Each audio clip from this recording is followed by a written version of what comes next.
Happy Saturday, everybody. Sorry that I had to move the time. Something came up, nothing urgent. I just had to take care of something before I could go live, so I had to postpone real quick. So sorry about the last minute time change. And also, we shall see. Kazi is not feeling the best today. He's got kind of a headache, so I don't know if he will be joining me as well. When I texted him to let him know I would have to postpone, he let me know that he was dealing with a headache, which someone who suffers migraines, I totally get it. Headaches aren't something that you can just kind of push off and try to do YouTube and all that stuff. It's a terrible thing to deal with. So I told him, of course, no problem. So I don't know. I haven't heard from him. If he jumps on, of course, he's more than welcome whenever he wants. But I appreciate a couple of you were here. I see at 1 when I was supposed to go live. So again, I apologize. I hope they come back. And James, hey, how are you? And Maylin, of course. Thank you, sweetie. You guys are amazing. I saw that Barbara and Thunder was here earlier, so I hope they get to come back. And Scott, you guys are amazing. So, anyways, we will just play things by ear. I apologize that, of course, my thumbnail says CossyG's going to be here. So all of this was last minute. And it was like, instead of canceling, I changed my time. And then, told CossyG, if you feel better, great. Just jump on. So, and we all wish CossyG that he gets well quickly. Like I said, I have suffered migraines since I was a teenager. And even if it's not a migraine, headaches are like one of those things that you can't concentrate on anything when you got one. So we will pray that CossyG feels better ASAP.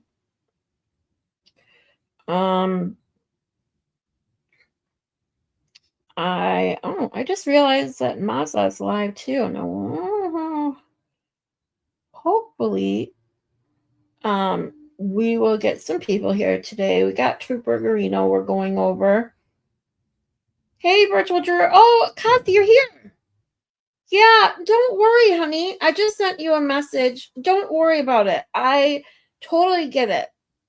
Like, I don't know if you heard what I just said. Headaches are no joke. I've suffered from migraines a long time, and headaches are just one of those things that you cannot, you just can't concentrate on anything. It's not fun to have. They don't, they're not conducive for talking or light or all of those things that you need to have to do YouTube.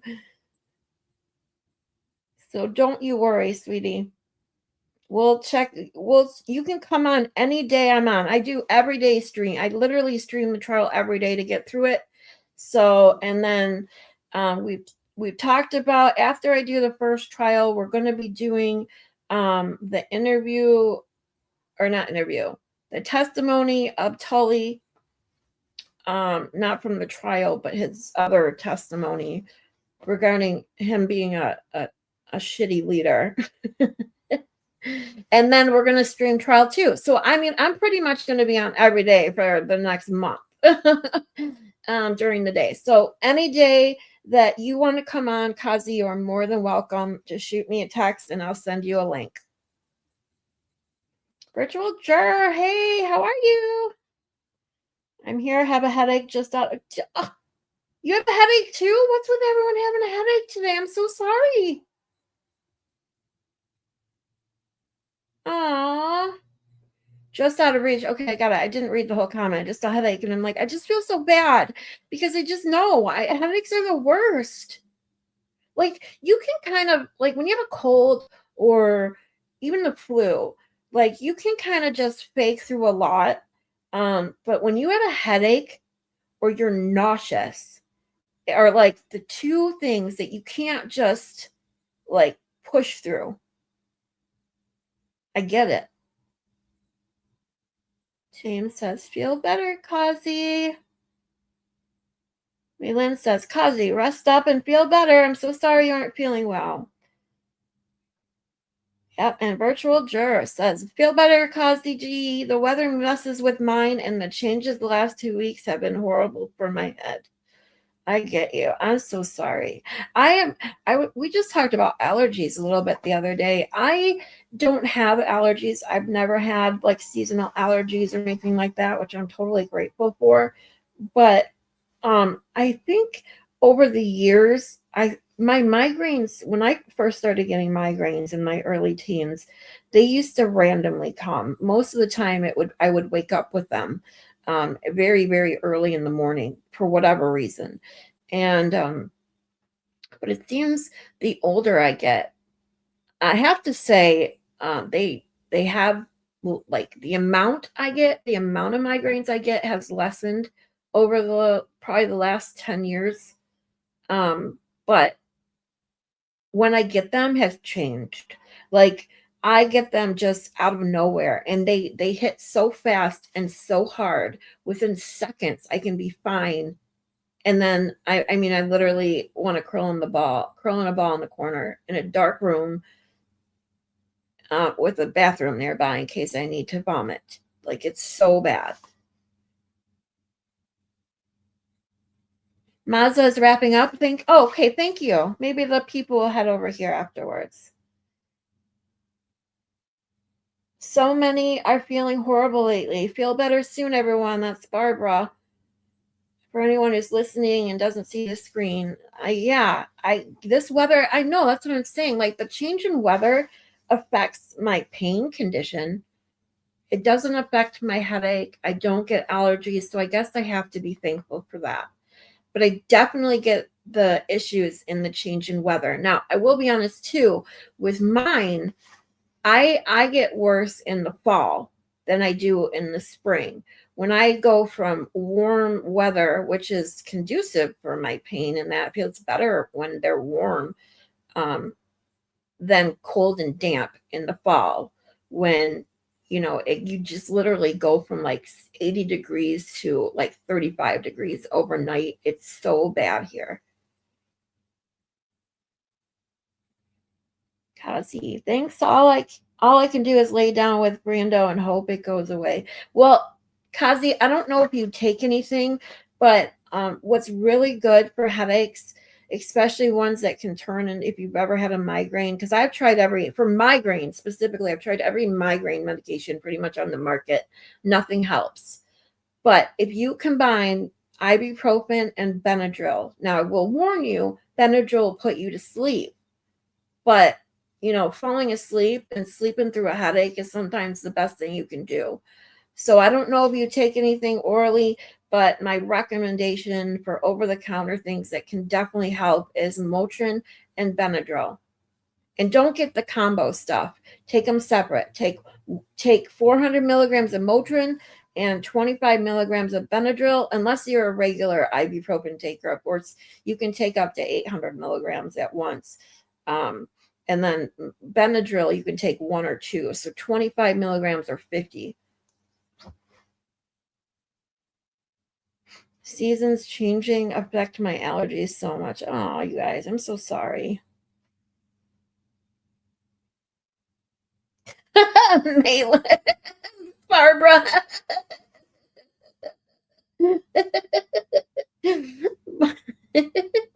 Sorry, your comment just got me. It says, Maylin, haha, was that a jinx on Rat House? I'm assuming on the Discord. Because I swear we pooped up at the same time instead of popped up.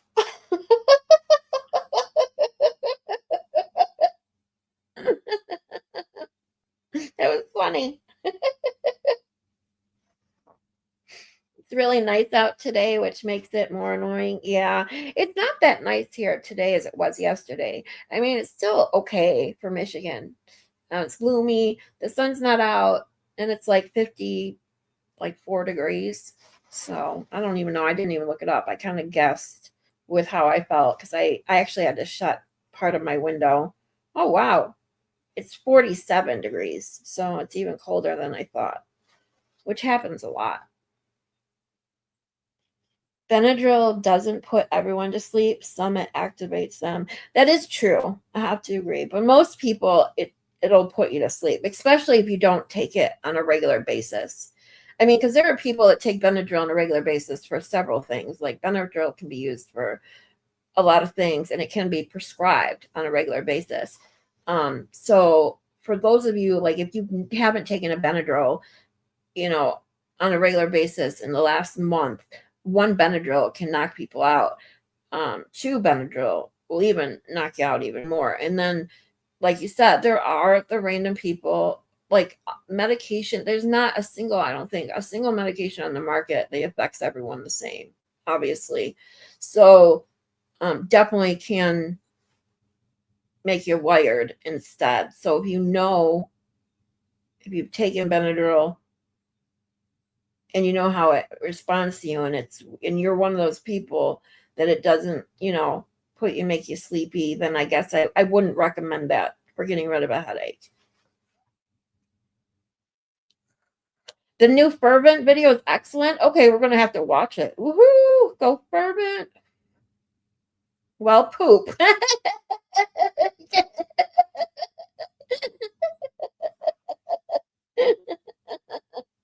Thank you for the laughs, Barbara. That was funny. Like, because I try to read, because I can scan, scan reading really quick. I read really fast. Like I read books like super fast. So I try to scan over the comment real quick so I don't botch up someone's comment. And when I saw that, I just busted out laughing before even reading it. Like it was just funny. Virtual Juror says, I have tabs that help. They elemental magnesium that when dropped in water turns it into hydrogen water. It helps most of the time. Yeah. Magnesium is actually something else they use in the hospital for migraines. So magnesium can always help. Benadryl will affect me differently depending on the day. Oh, that sucks. That isn't.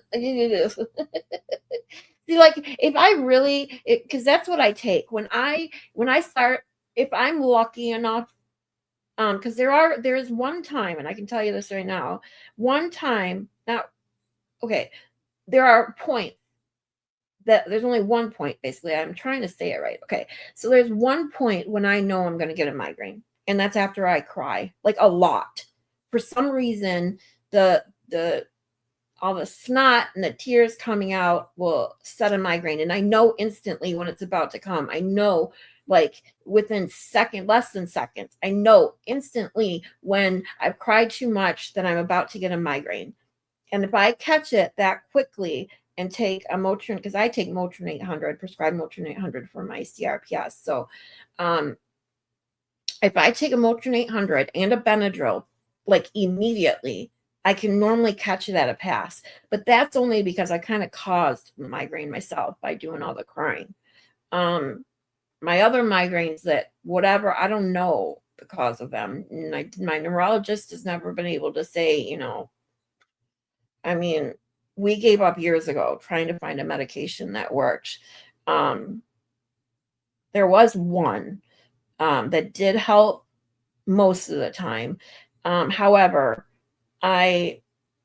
way back when, it was the Imitrex sub-Q injectors.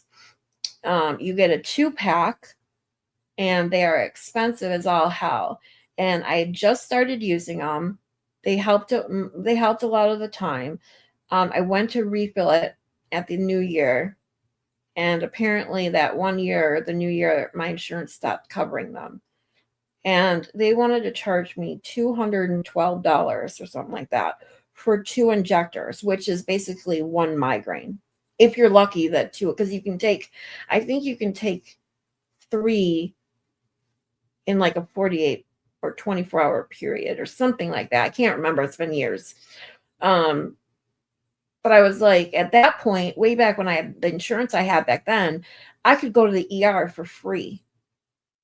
And the ER will literally give me an IV bag, a saline bag, Reglan, which is a nausea medicine, Toradol, which is an NSAID, and Benadryl, all in the IV, and it literally knocks me out for about 4 hours, and my migraine's gone. So it's like, if I'm not going to waste $200 on a medication that may help when I could go for free, spend 4 hours knowing that it would be gone by the time I'm out of there. So dumb.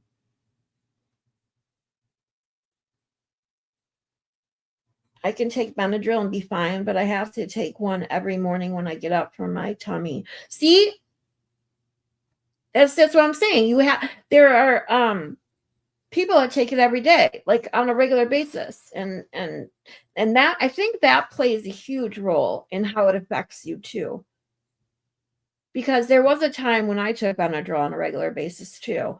And I think it depended on the day and how much sleep I got, whether it made me sleepy or not, to be honest with you.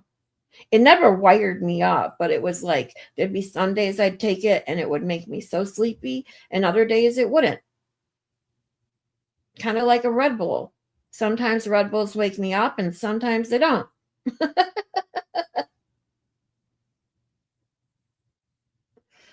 For my coughing and runny nose, second time around using ipropium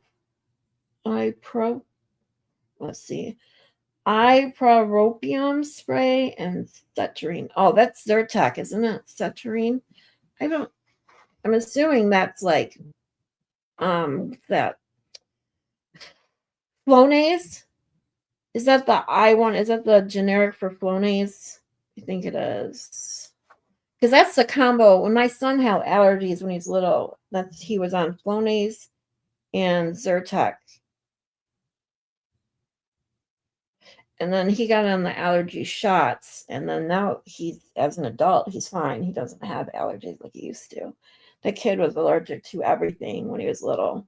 It was so bad. I remember I took him for his allergy testing, where they do that scratch test on your back to see if you're like what you're allergic to specifically, and his entire back basically broke out. It was, oh my God.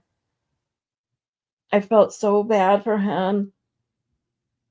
Just seeing that hurt me.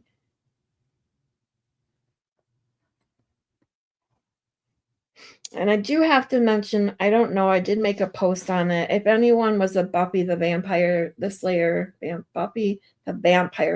fan, Nicholas Brendan passed away, who played Xander. I loved that show when I was younger. I even watched Angel. I actually still rewatch both of those from time to time when I just want something fun to watch. Nostalgia stuff. Hey, Zach. Hey, Prince Lover. Guarino is a liar. Oh, hit the like button if Guarino is a liar. You guys better hit that like button, because we all know Guarino's is a liar. And yesterday, at the end of the day, we caught the point where Guarino says, "Schmill me now," or whatever. He's schmill me now, but with the K, Zach. Prince Lover, what? What? What? I don't know what. No, not Xander. Yeah, he did. I mean, if anyone followed him post Buffy and through Criminal, like between when he was on Buffy and then between coming on Criminal Minds, he had a drug problem. He went to rehab a couple times. He got into some trouble. He was trying to,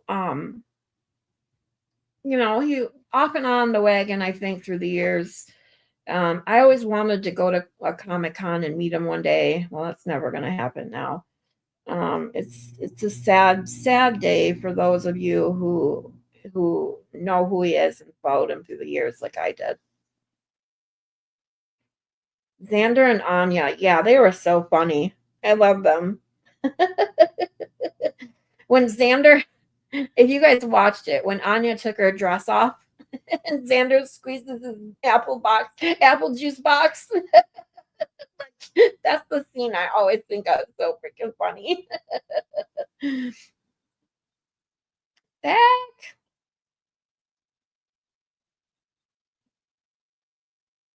Oh, what? Okay, about Xander. Yeah, can you believe it? Like it sucks. Like just like what was it a month ago? I posted, yeah, see, McSteamy, Eric Dane, passing away, and now Xander Harris. Like what the hell? McSteamy's gone, Xander's gone. It's ugh, makes me so sad. All these people I watched for years are just gone. Scotty.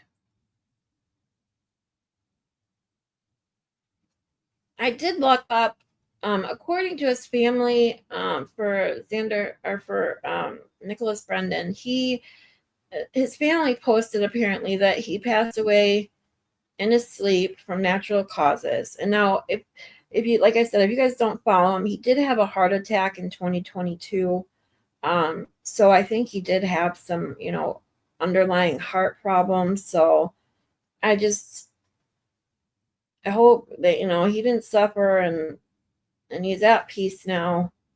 We'll always remember him for being Xander Harris.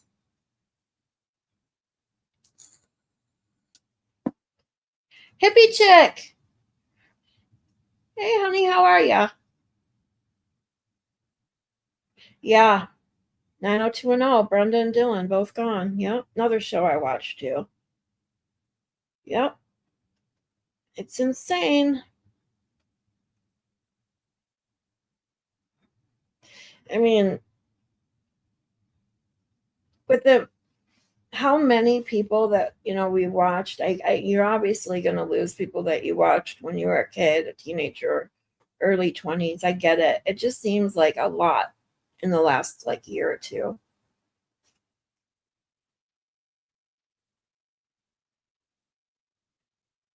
Hippie chicken.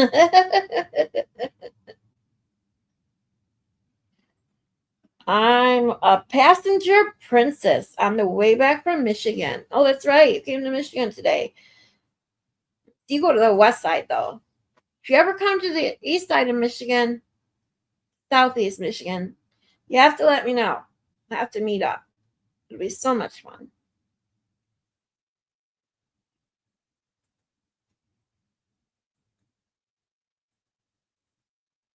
What does it say?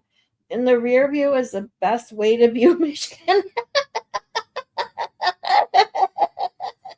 Hey, I don't necessarily disagree with that. Michigan sucks. I mean, honestly, we have some beautiful things here. Like the foliage in the fall is like one of my favorite things, but the weather sucks. The weather sucks. Like it literally like and we have water everywhere, but the beaches kind of suck everywhere except for up in the UP. And driving up to the UP sucks. Like it's just it all sucks. I am always a passenger princess, says Maylin. Haha, just kidding. I've barely been through there. Oh, well, you know what, Zach, I agree. I mean, literally, I can't say anything really against what you said because, I mean, there's not, I mean, let's just get this straight. Okay. There are a lot of things in Michigan that are cool to see, but living here, like, there's nothing that great about it. I have seen every episode of 90210. I used to watch reruns right during the Stairmaster in the mid late 90s. I saw every episode too. I was in high school when it came out. Actually, wait a minute. I can't remember what year it came out. I was in junior high, I think, when it came out. I don't remember. Like the early 90s, because I graduated high school in 1996. I can't even remember. But it was, it's one of those shows you remember. Like Brenda and Dylan were like the couple. At least you thought until they broke up. Seems nice in some places. It is. Like there's definitely some good areas to visit here in Michigan, but visit, not stay. If Indiana would get on board with the weeds, I wouldn't have to go there. Yeah, that's in Michigan. That's one thing about Michigan. You want the weeds, you can come here and get the weeds.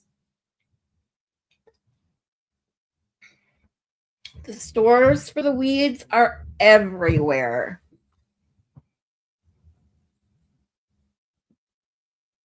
Going to South Haven. I don't think I've ever been to South Haven.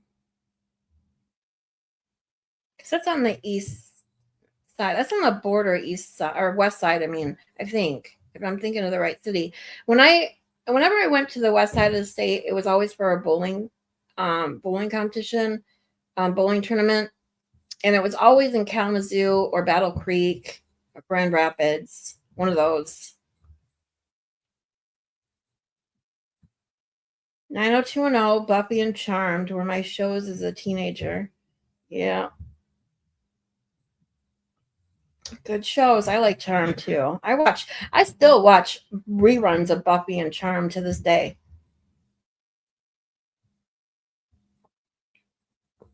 Oh, 90210 started in 91. Thank you, Prince Lover. So I was so I was in middle school, junior high when it came out.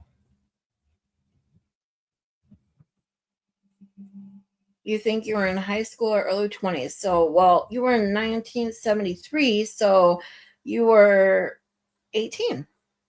91, right?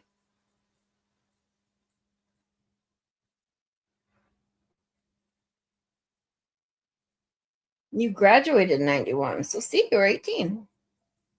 Well, I graduated. I mean, a lot of us are 90s graduated here. We're not that far apart. Jeannie Lynn, hey, sweetie. I'm so glad you made it. Care Bear, hey, Carrie, how are you? Sitting outside listening, 80 degrees. Okay, shut up. I'm just kidding. Sitting here talking about Michigan and our shitty weather, and she's coming in like, I'm sitting outside with 80 degrees, dude. Screw all you.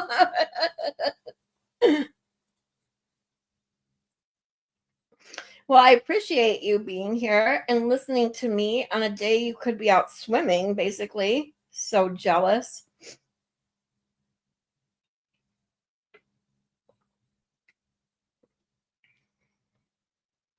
Massachusetts, too. What, shitty? Yeah, see, now if I had a choice, Massachusetts or Michigan, I think I'd definitely go Michigan because we don't have, like, of course, everywhere you're gonna have corruptions and shit like that, but we definitely don't have the shit that goes on over there.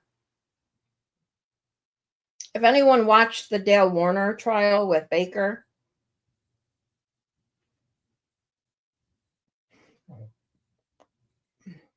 we got justice for D. Warner. Let's just say that. You go straight up 31 to Michigan. Okay, yeah, so you go up right up to the west side, like the west coast of Michigan.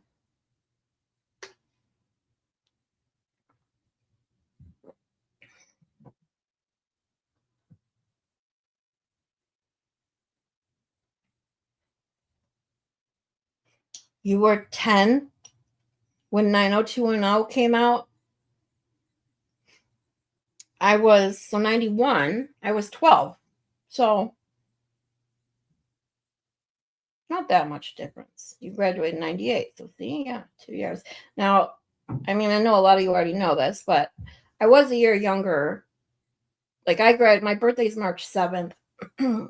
And I graduated when I had just in June of 1996, and I had just turned 17 on March 7th because I skipped first grade.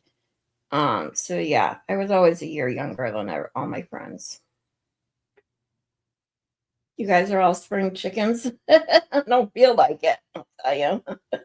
Physically, anyway. My brain feels like a child sometimes.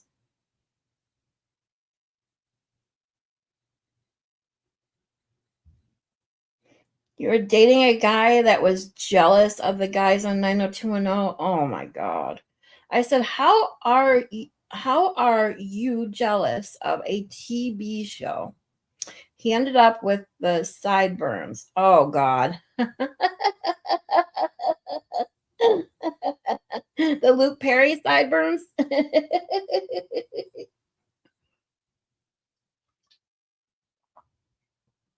I don't get that. How can you be jealous of someone, a character on TV? Like, you can be jealous of the actor and like how much money they make and shit, but the, whoever they're portraying in a show like is not real. That's pretty sad for that guy. James, I don't feel like a spring chicken, says hippie chicken. Neither do I. Physically, I'm telling you, whew, gets rougher every year.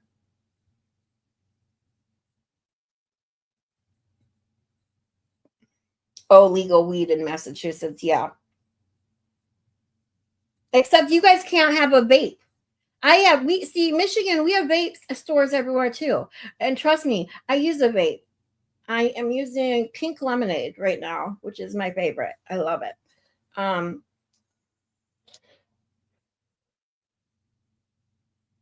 but we had a small portion of time when that whole federal ban on flavored nicotine juice, whatever was, but it didn't last very long.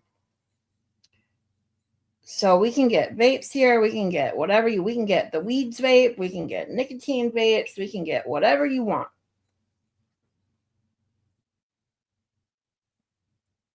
I just planted all my tomato plants. I'm embarrassingly giddy about a new crop. Hey, Zach, I'd be happy about that. Like I don't know if anyone else can relate to this, but I'm telling you, I love tomatoes.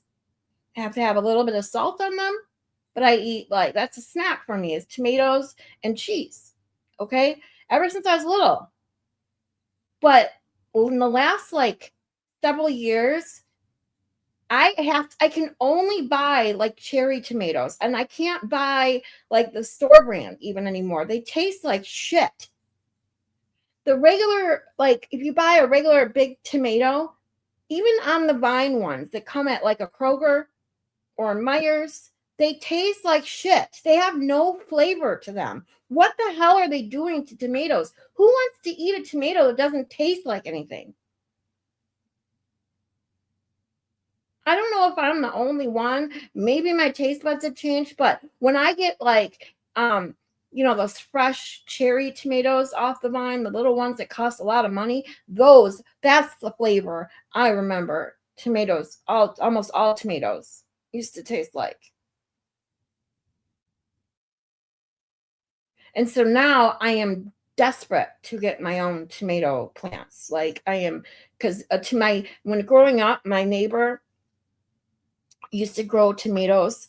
She had all kinds of vegetable plants, and she'd always bring over plates full of tomatoes, fresh tomatoes off her vines, and they were delicious. And I miss it. I miss it. I can't just go to the store and get a nice tomato that you can slice and it actually tastes good.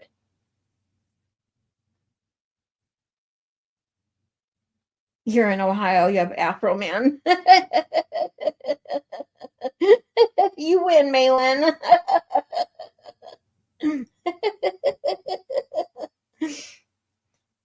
Yeah. See, I agree, Prince Lover. Send me some of those tomatoes when they're ripe, okay? Because I'm dying for some tomatoes that actually taste like real tomatoes.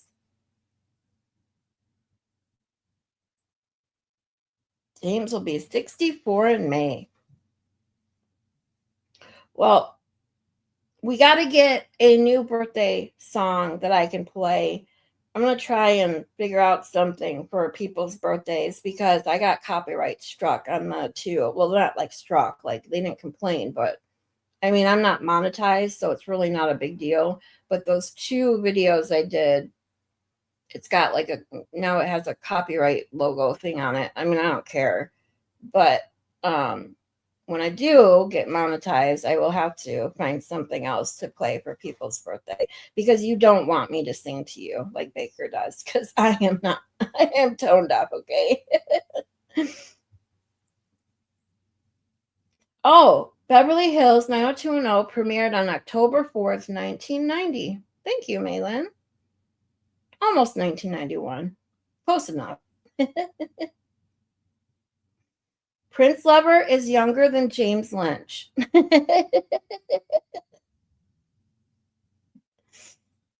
I had completely forgotten Afro Man. I'd like to thank the Corrupt Cops Club for bringing him back to my attention. Yes, thank you. I mean, that song is, I mean, I think all of us within a certain age group, appreciate that song. Even if you don't smoke pot, that song, Because I Got High, well, it's like, it's hilarious. Baker's 27. Woo woo. Hey, Baker.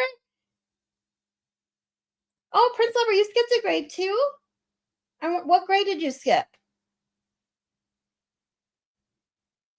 Because you are smart, love your brain. Oh, thanks, Jeannie Lynn. I'm not as smart as I used to be, I'll be honest. I think my brain's disintegrating. Of course, I'm kidding, but I don't feel as smart as I used to, I'll be honest. And that's another thing too. Like I was talking the other day about college or even high school in particular, graduating with a 3.5 and passing my AP Calc exam goes to show you that like I could have done better, even better than a 3.5 if I wanted to. But I would literally do my homework 10 minutes before I had to go to school. Like I'm unfortunately us Michiganders are habitually procrastinators. Can't help it. I've just always been that way. I work better under pressure, sadly, because sometimes I wish I wasn't under so much pressure some of the time. And most of the time, it's self-inflicted. It's my fault. Can't help it. It is what it is.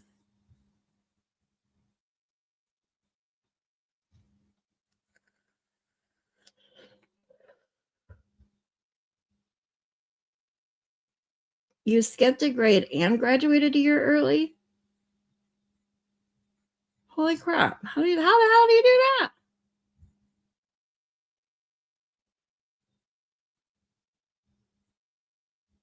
We couldn't graduate a year early. Like you didn't have, and that's what I meant about graduating a year early. Like we didn't have anything in our school system where you could graduate. There's no way. Like the only thing we had close to that was like when you were a senior, if you had enough credit hours, which basically everyone had enough credit hours as long as you attended 9th, 10th, and 11th grade. You didn't have to take a 6th hour. So like my whole senior year, I only had to go 5 hours, 5 classes. And 2 of my classes were independent study where I helped in the office. And then I had my physics. I had physics in my senior year. Let's see, I had AP physics, AP calc, and then one of the English classes. I think I took mythology in 11th grade, so something else. I don't remember what I took in 12th grade. And then my other 2 classes, literally, I sat in the office and helped answer the phones and shit. It's fun.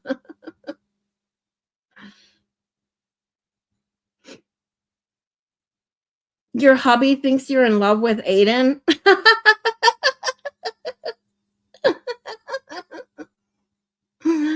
Oh boy. These men, I tell you, what is their problem? So insecure.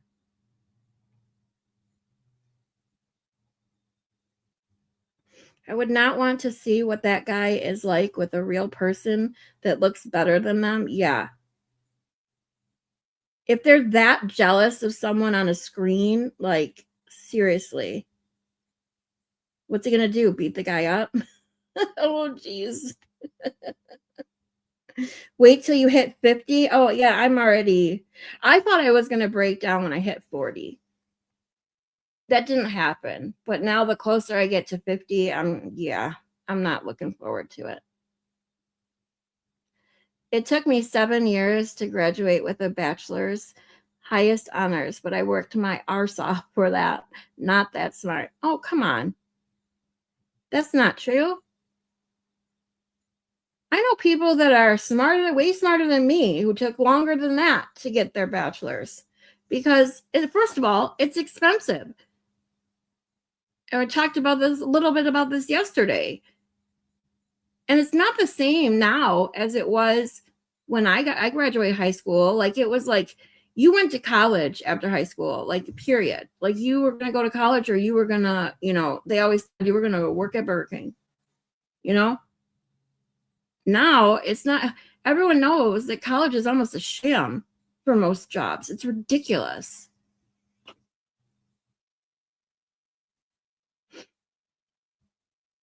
And congratulations on your bachelor's with highest honors. I was in psych for my bachelor's. I was in psych, which is the honors program for psychology.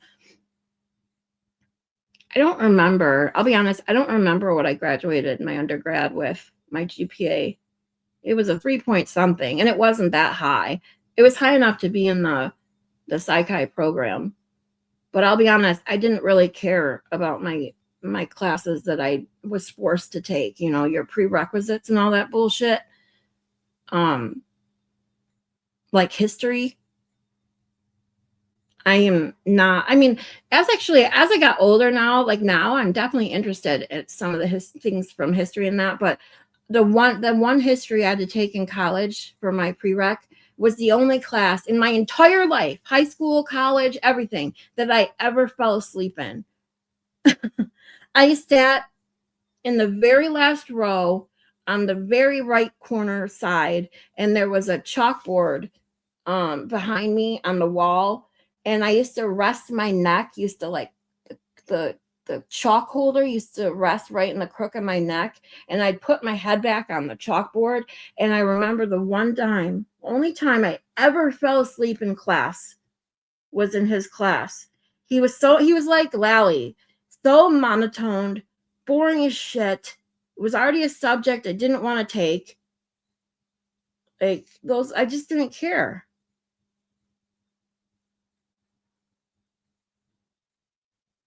Thanks, Malin. Thank you for coming today. Don't forget to like, subscribe, and share. Thank you.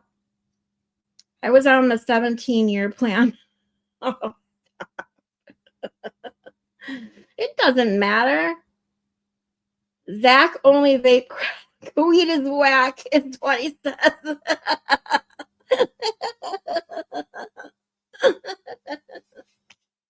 Everybody got their weed award.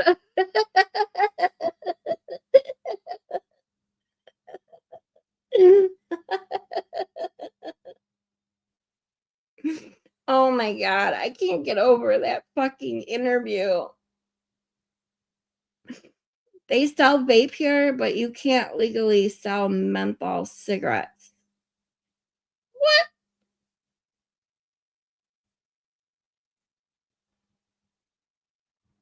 What the hell does menthol have to do? I mean, I hate menthol. Like I literally, when I bought my last, I've actually been trying to really use my vape less and less because I can't afford to buy any more juice right now, that I'm so pissed. The last order I did place, thankfully my vape place delivers. I bought 2 bottles of juice because they always have a special a twofer. And one of the bottles, I always explicitly remind them, please do not grab the ice / menthol by mistake. I can't stand it. And of course, that's what they did this time. Damn it. So now I got to figure out how to get that replaced. Pisses me off. I only smoke tomato stems. Zach.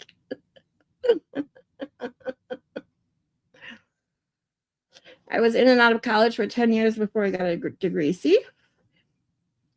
It's okay. Oh, you know what? Maylin, I just because I'm watching you post those links, which you are so awesome. You guys are awesome. I love you guys. If you guys weren't here yesterday, I don't really want to talk about it really because I will start to cry, and I'm having a decent day today, trying to get over what this shit I've been going through. But a friend of mine started a Give Send Go for me, and as much as it truly, I mean, I'm still embarrassed asking, but she started this because I'm going through a lot right now. As a lot of you already know, that money was taken from me, and at this point, I'm not getting that money back. If I'm lucky enough to get the phone back and can sell it, it's still going to be a while before I get the phone back and actually sell it for money. I got other things going on. All I could ask of any of you is just to share it if you can. I don't really use the twat, as you guys know, and I really don't have a big social circle outside of YouTube right now. So any help right now, that's I'm doing okay. I'm trying not to cry. It's staying away. I got to be careful what I say because certain things just trigger me. So I'm sorry. All I can ask right now is that you guys, if you can spread it around to anyone who might be able to help. And then, of course, what means more to me than anything is you guys just being here and hanging out with me, sharing a laugh. I appreciate it more than you will ever know. So that being said, if you could post that, Maylin, I can pin it to the top. Can't wait for tomato season. Meaning, I really want to get a tomato plant. I don't even know where to get one. Like, where's the best place to get one?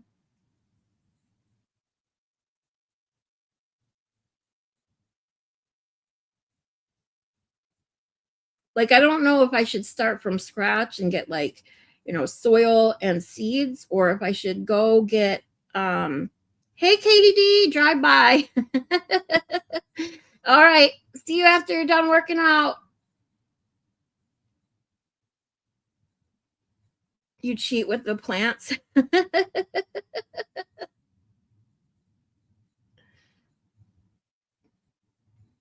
Did you hear me beep beep earlier? They're all GMO now. See? That's why they taste like shit. I'm sorry. I'm like so far behind. I'm sorry, guys. I just got to talking today and I can't stop myself. So I appreciate you all for listening to me. Fresh tomato, fresh mozzarella with lightly drizzled balsamic vinaigrette. Now, I am not a condiment / anything dressing fan, but definitely some fresh tomato and fresh mozzarella is delicious. I don't eat dressing or condiments like ketchup, mustard, mayo. Blah. I totally get the tomato thing. I thought it was just me. See? It's not, Kazi. I literally, like, they're disgusting. I don't know how people buy them.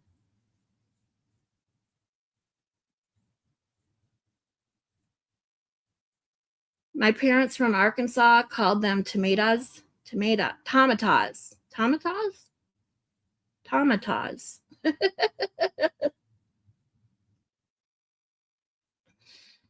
Your mom is 69. If Baker is still here, you're going to get a joke about that.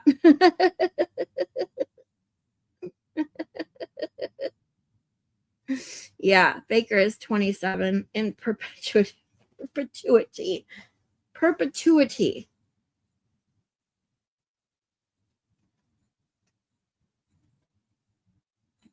Oh, Prince Lover, I'm so sorry. I'm so sorry for your loss. Your dad passed away Wednesday at 91. Yeah. I saw that when you posted. I'm so sorry, hon.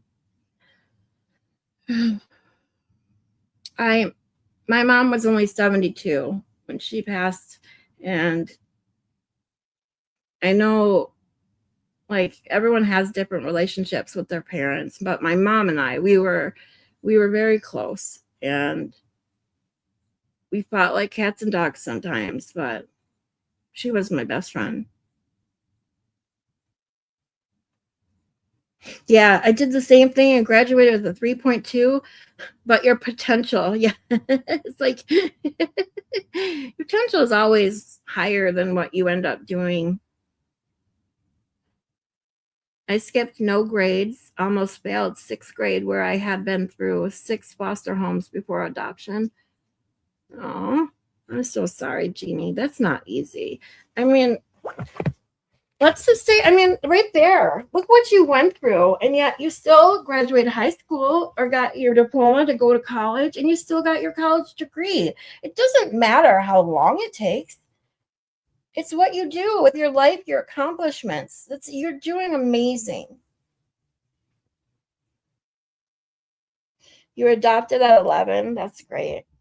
So many kids nowadays don't get adopted, and it's so sad. They spend their whole life in the system and get, you know, shuffled around all over the place. It's a terrible thing.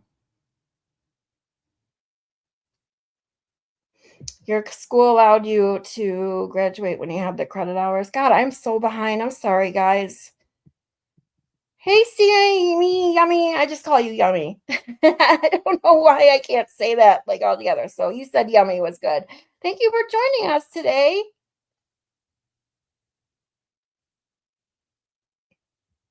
AP Nan. I haven't, you know what, CossyG? That is on my list. I haven't watched it yet. I literally, on my playlist that is for all the videos I need to catch up on is so long now, but it's on my list.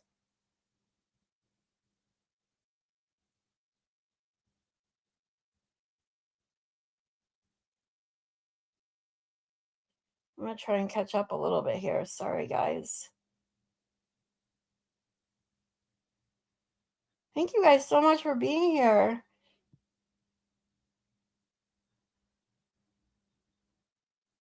You were in Psych High too? Awesome. Yeah, Kazi's getting his psych degree right now. That's awesome. And I am looking forward to Kazi and I doing some psych talk.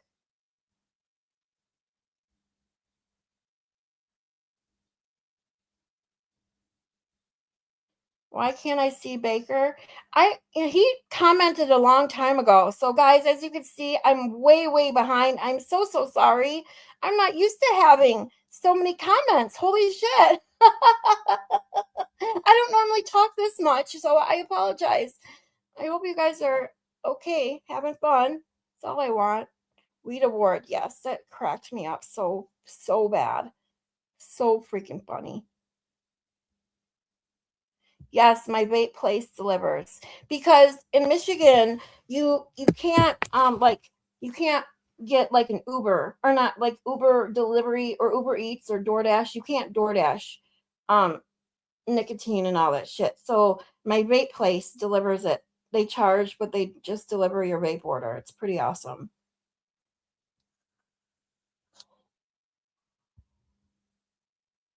There are a few places I get vape juice mailed to me. Yeah, there's a lot of places online that you can get vape stuff ordered, like, but it's so expensive.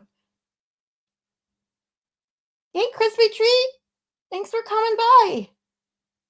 Okay, see, I'm so behind. Yeah, seeds. Okay, so getting a tomato plant, I should get seeds.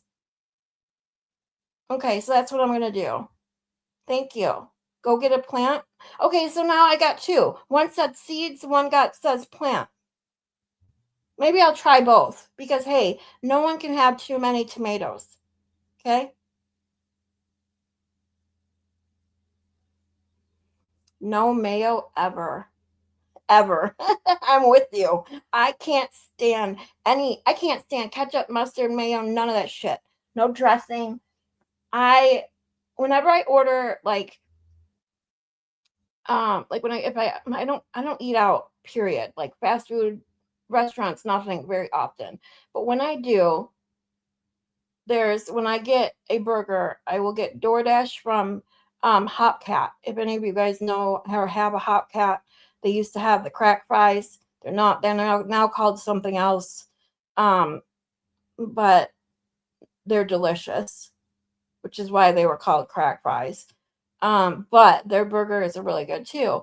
And so I will order a burger, and thankfully they're the only restaurant their burger doesn't automatically come with mayo, because everywhere else, even if you put no mayo or no sauce, somehow ends up on there anyway. And I can't stand that. Ugh. Yuck. I can't stand mayo.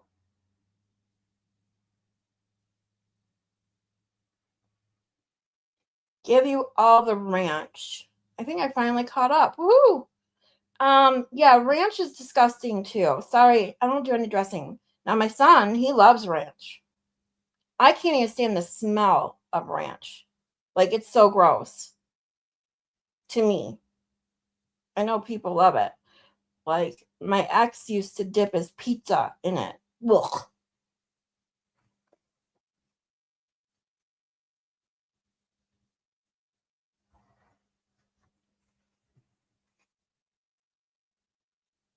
Well, now that I am caught up, everyone, how is everyone doing today? Did I lose you all because I was way behind? I'm so sorry. I enjoyed that, though, hearing everybody. Had some fun. Or did the chat just stop working?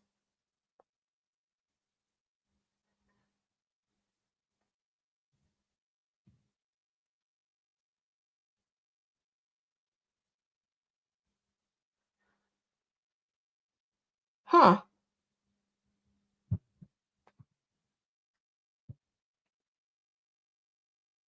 All right, so I have to ask, can anybody hear me? Only because, like, comments just literally stopped coming in.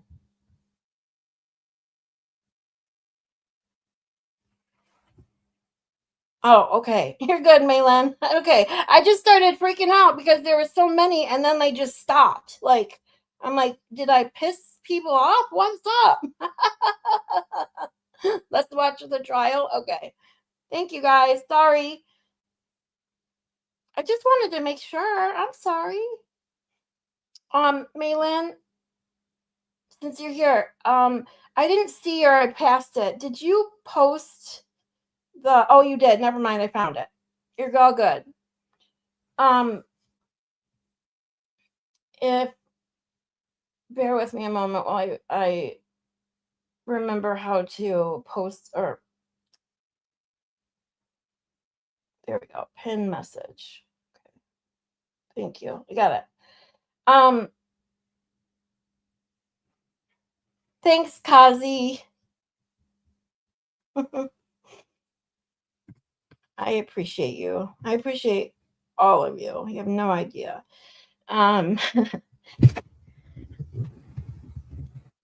Just not used to that many comments, so I saw I was way behind, and then when I realized I caught up, I'm like, uh-oh, were people just annoyed that I was behind and left, or were, with YouTube, you never know. I mean, the chat goes wonky all the time. So let's get back into Guarino. And I have to start, if it's close enough. I think we had left off right after he said his famous comment, which is, what do you recognize? Yes. You recognize Let's see. Exhibit 4. Yes. I wanted to hear it Sir, again. I'm showing you I'm what's not gonna been go back marked too as far. Exhibit 48.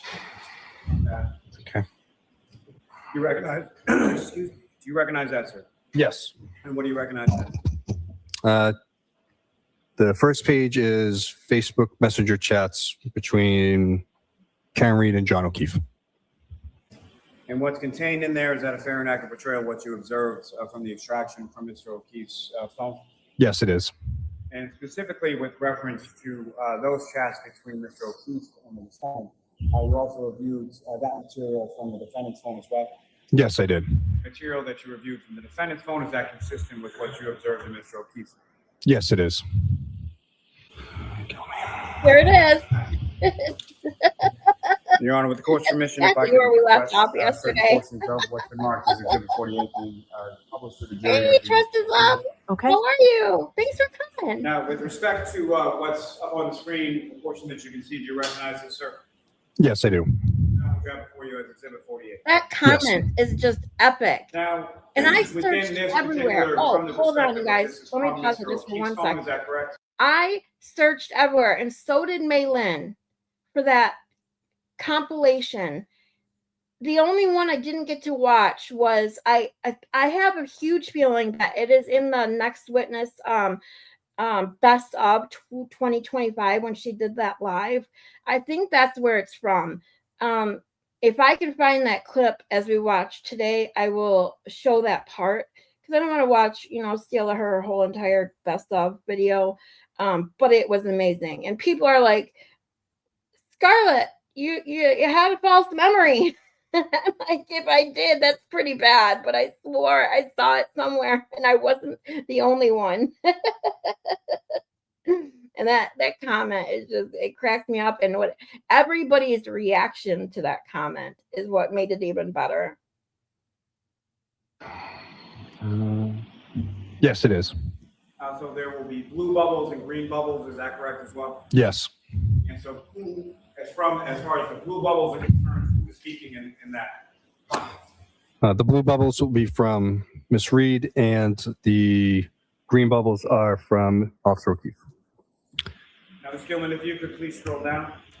Now, with respect to what's contained on this page 1 at the bottom, if you could read the date and the time and indicate who is speaking and what is said there.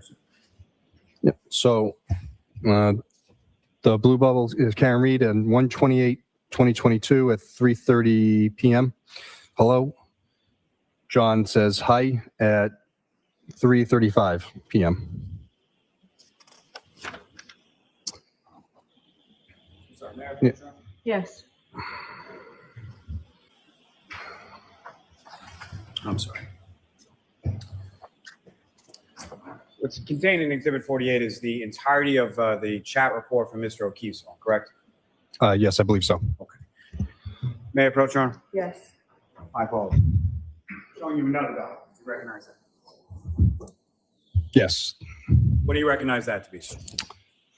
These are the native chats, native messages from John O'Keefe and Karen Reed.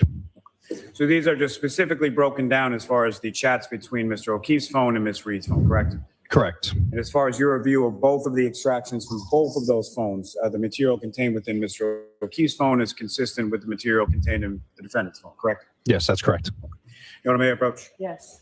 I'll move to seek to introduce and admit as an exhibit. Okay. Okay. So that's 6:20. 6:27. He likes And now, talking to Trooper Guarino, himself. do you Doesn't recognize he? what's up on the screen as the next exhibit, sir? Uh, Ms. Gilman, I'm sorry, if you could scroll down just a little bit. yes. Cosy. And again, from this Thank first you, page, if you put the sweetheart. blue bubble is from Ms. Reed, is that correct? Yes, that's correct. Being from Mr. O'Keefe. Kazi sent me a PayPal. Says, sorry I couldn't be there today. You're doing great. I love you, Kazi. Thank you. Keith, is that correct? Yes. And if you could, again, read from this first page as far as date, time, Oh, who was speaking. and hold what on, I is- got another one. Bear with me. At 9:49 a.m., Karen says, "You've really hurt me this time." Hippie chick, I got one from 10:02 a.m. I'm sorry. Hippie chick, This thank is you so much, that's kind of sweetheart. I got a PayPal from Hippie Chick that says, oh, it just says love ya from Hippie Chick. I love you too. I love you all. Thank you guys so much. I appreciate you every day. You guys are making me cry. I'm sorry. It's not a bad cry though. Thank you guys. I'm sorry. This has been an issue with me for 8 years. It physically hurts me to see everyone else in their life do things for them. So I keep pausing now. Maylin, we were looking for the clip of that when he says, kill me under his breath from Next Witness. When with all the content creators and lawyers on YouTube that made, with their comments to that, to his under his breath comment, that one. Hey,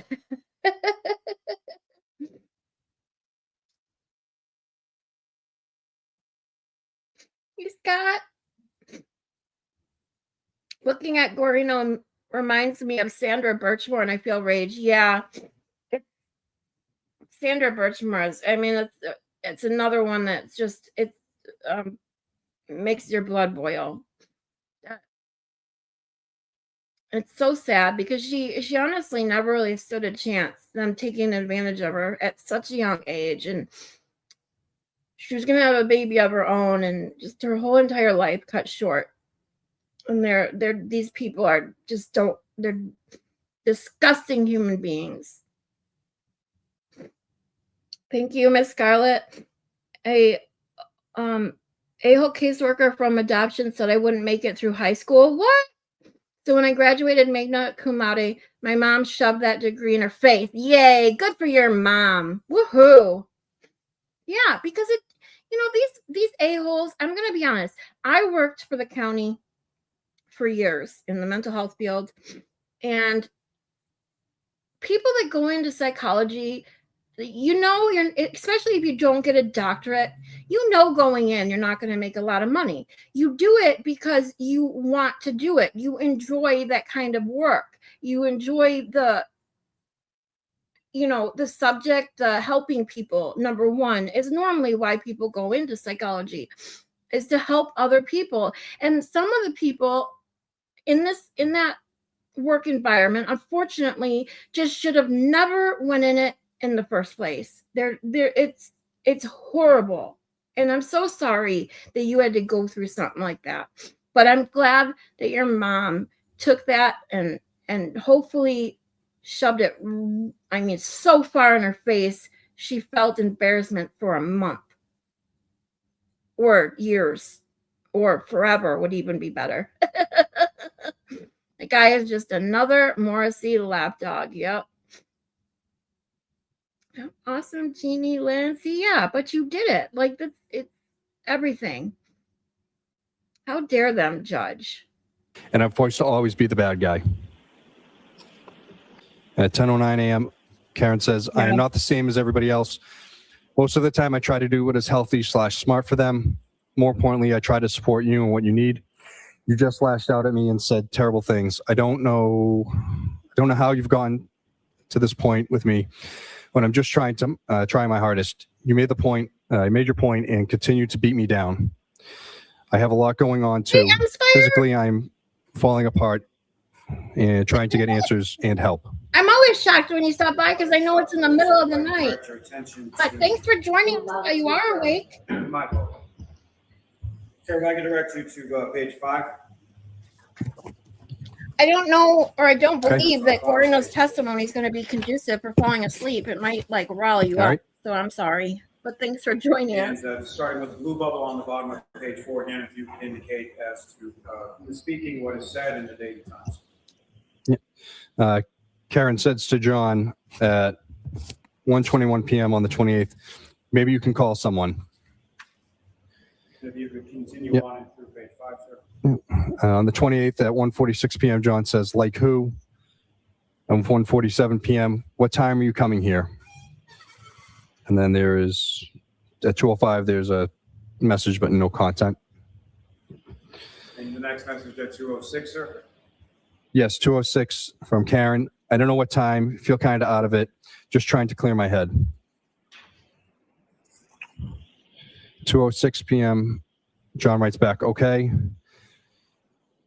2:06 p.m. again. Karen says, text me later when you guys settle in later.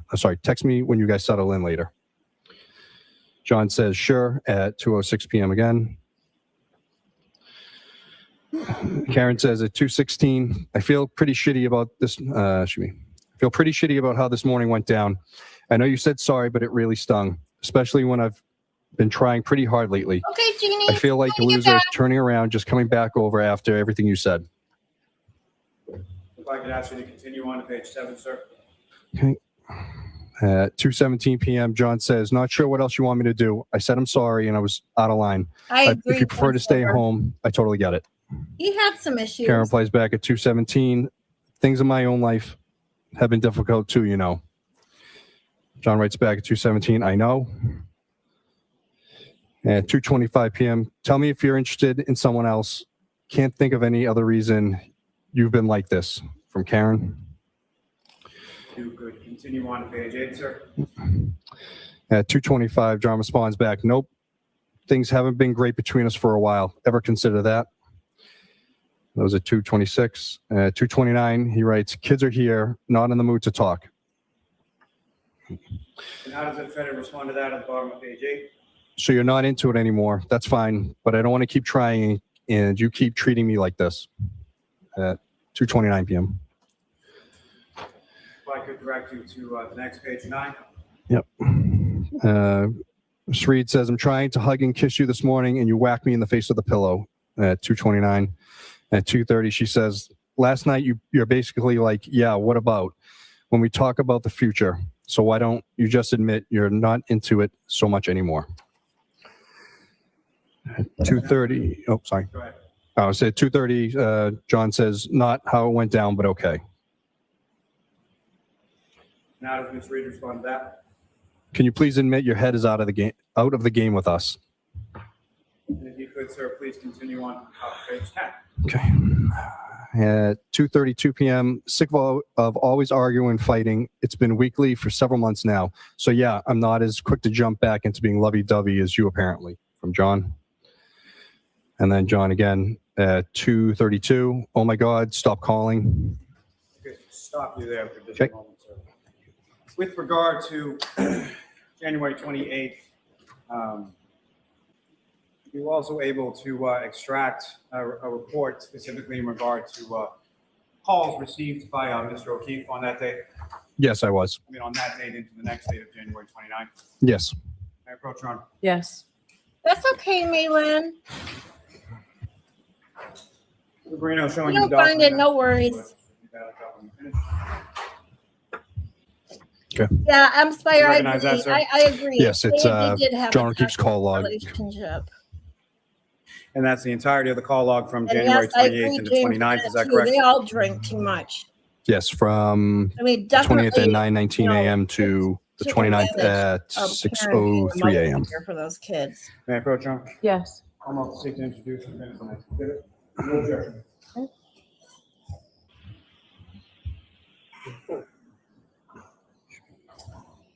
May I approach again, Your Honor? Yes. We're going to show you another document. Just ask you to review that, look up when you're finished. Okay. Do you recognize that, sir?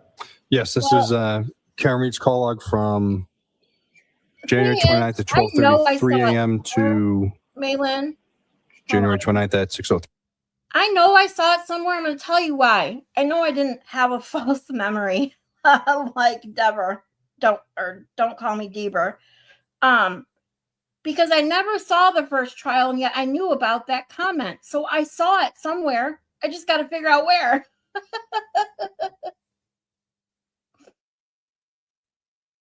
She should have dropped his ass flat. She even said she wasn't interested in marriage and having children. Yeah. But sometimes two people in a relationship, they don't see that they'd be better off out of it, unfortunately. I am a hubby drunk. I want to love everybody. Yeah, I think I'm the same way. Like there are some people that get angry drunk, some people that just get stupid drunk, and some people that get lovey drunk. And I am like that too. I just love anything and everyone. I don't get drunk very often, but I don't think I've been drunk because I can't drink right now more than a couple sips because of the medications in my pump. So, I mean, to be honest, I haven't drank more than a couple sips of wine or a couple sips of like margarita or something in probably 12 years. It's been a long time.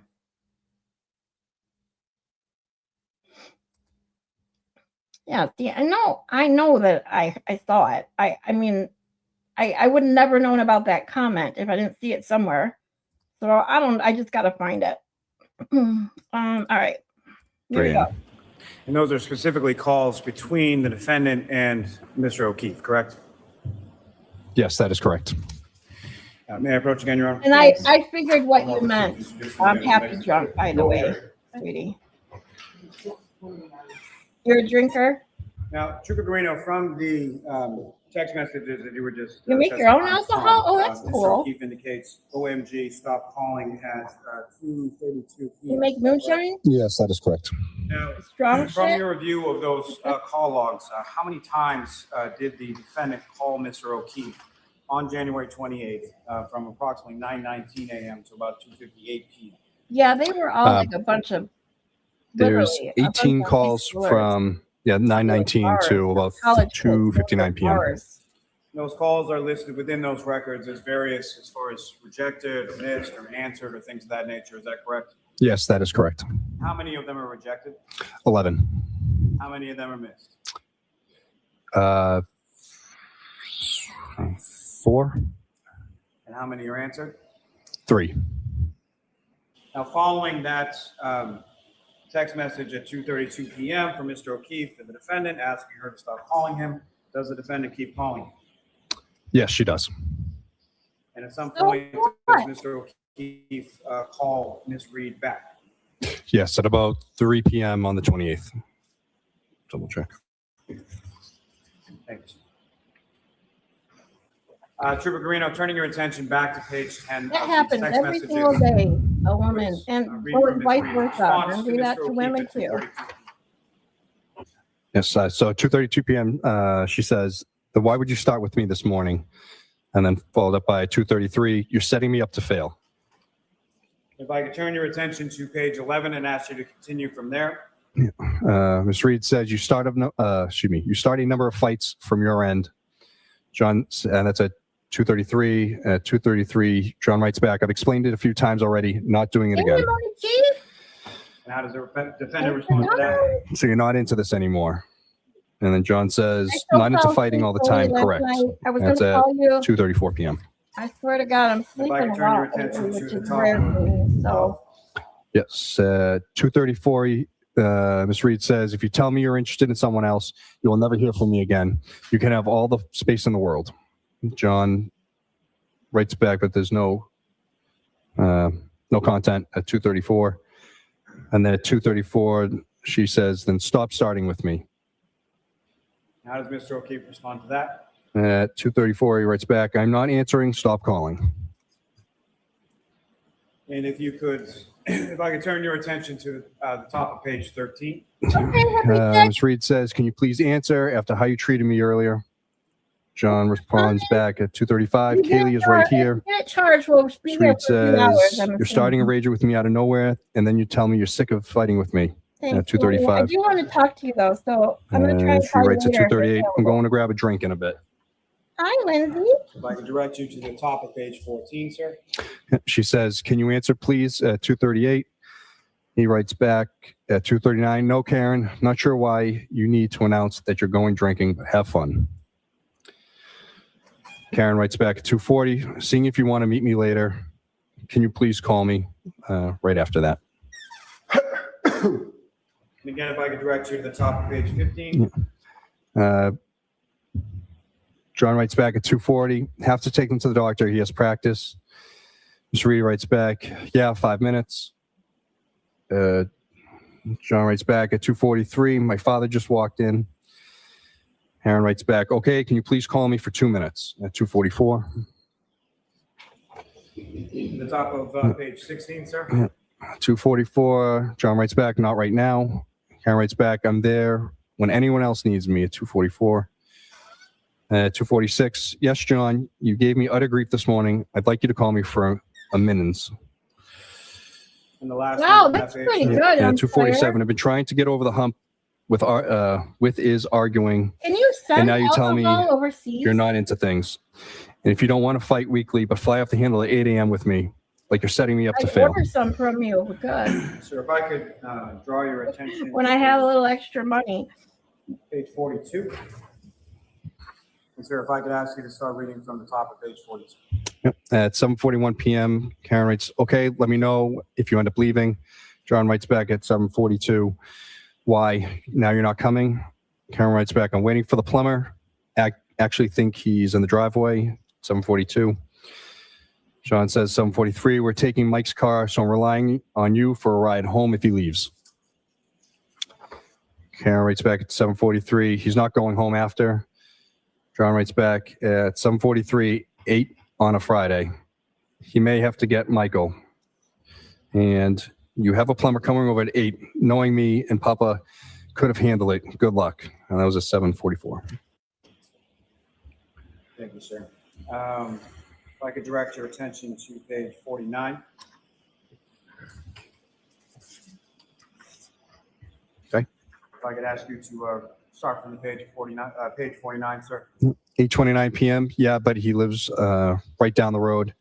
John writes back at 8:30. Karen, this storm is going to be intense. Can't drive. He hates this. He does not want 8:30. She writes back, okay, well, shit. if he can't, he can't. John writes back, I'll do it Monday. Karen responds at 8:31. Ha, I better not still have this problem on Monday. John writes back, plan on being there. Karen writes back at 8:32. I'd like to know, I could take a hot shower here if I need wonder to. why he drew. John writes back, figured you'd be in Canton until Monday. Read all these. If I could direct you to the top of next page 51. John, I'm getting off my phone. Let me know what you're doing. Karen writes back at 8:33. I think the four of us together is toxic to this relationship. Would like to limit it. And says, you've said so yourself for probably a year now. And John writes back at 8:33. Blizzard tomorrow. Nobody is going anywhere. Sir, if I could direct you to the top of page 52. Okay. Karen says, maybe I'll come back late tonight. Bad snow is in the early AM. That's at 8:35. And again, 8:35. I'll head up there in a few minutes. Let me know if you leave. John replies back, sure. And then the next one's not until 12:55 in AM on the 29th.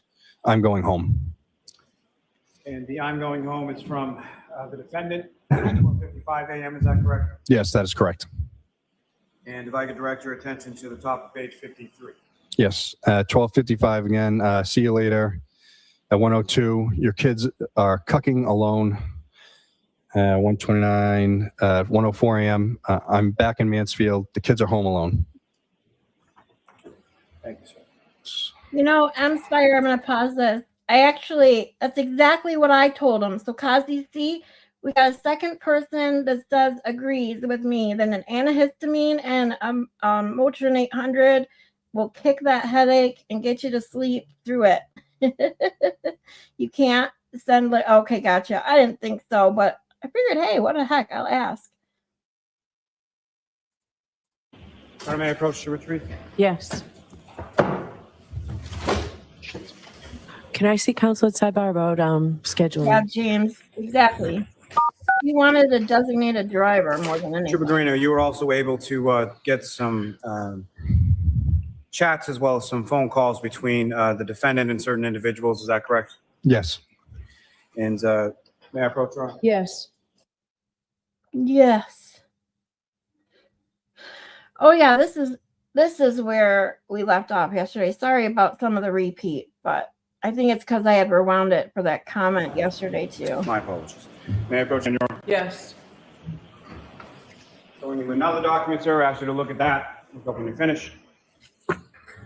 Yes. Do you recognize that, sir? Yes, this is Karen reads the full chat report of everyone from the 29th on. So, May I approach, John? Yes. I'm welcome to introduce in the minutes the next exhibit. We have no objection. Okay.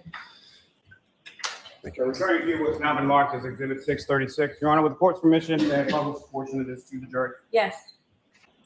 And sir, I'm going to direct your attention to 600 the exhibit before ibuprofen. you that's now been marked as Exhibit 636. Kazi, if you and have Ms. that Gilman Benadryl, advised, if Benadryl Trooper Guarino and Mr. isn't Lee, something you direct your normally attention take. to page 3. like I said, it might put you to sleep, but the two, Do you have that they're for you, sir? synergistic. yes, I They do. work And on together. page 3, who was So that the a conversation with? And the Laura Sullivan. Benadryl will truly And help that together. conversation essentially continues from page 3 to page 6. Is that correct? Yeah, I said Yes, it does. moonshine. Yummy. And so I'm going to ask you, similar to what I asked you the other day, if you could read from that conversation in its entirety, indicating who's speaking, content of what's being said, and the date and time associated with that message. Yes. All right. First message from Laura Sullivan at 12:45 p.m. on January 29th, 2022. Karen, it's Laura. Please call me. Karen says, hi, Laura, at 1:07 p.m. Karen then says, John passed away, 1:07 p.m. Laura, Karen, I'm shaking. I'm so sorry. At 1:07, Karen says, we found him outside in the snow at 5 a.m., 1:07 p.m. Laura, I can't stop crying, 1:07 p.m. again. Karen, thank you, 1:07. And Laura finally says, why was he out there, 1:07 p.m.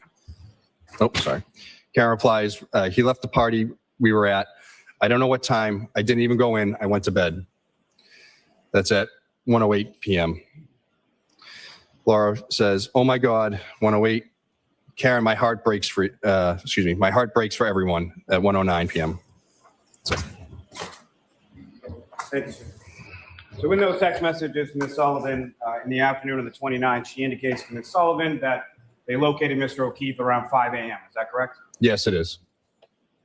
Now, sir, if I could direct your attention to page 28 and 29 of those messages in the exhibit before you. Your puppy doesn't want you to be exhausted, though. Page 28 and 29, who was that a conversation with? He wants to play. This is Karen Reed and John O'Keefe. These are conversations from the early.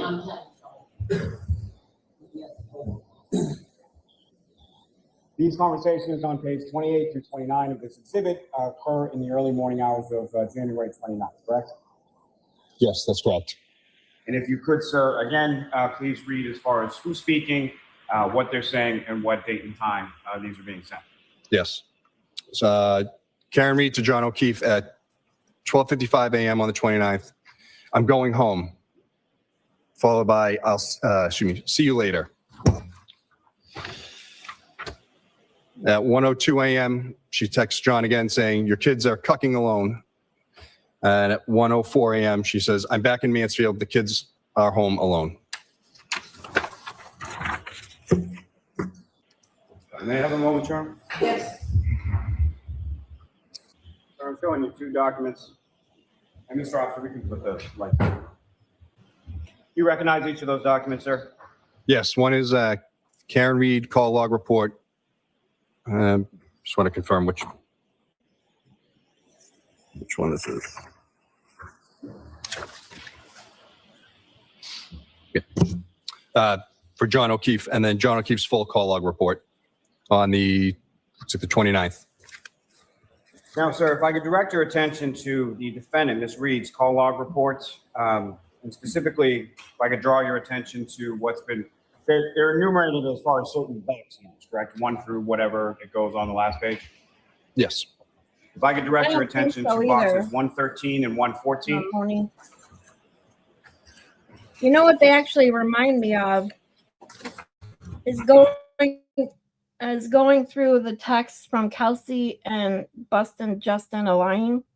That's what I call them now. Bustin' Justin lying. Where the ones that are talking about their relationship and how Kelsey basically is like, should I, not send them the money? regarding their wedding and stuff. Like, and he's like, just hold off. And she's like, well, you're leaving me. And he's like, well, I didn't say that. Well, yeah, you did, basically, you know. And that's why I truly think, sorry to switch subjects, but it's just the more and more I see over those text messages and their relationship and shit and what's happened since, I truly believe that Justin was setting that up. Like, he knew somehow those texts were going to be read or something. I don't know what specifically, but but that's a whole another story. We'll talk about that another time. Spire says, I'm just going to stay up. I'm not going to bed now. I will sleep the day away. Don't want to miss MG getting waxed by his wife if he gets the question wrong.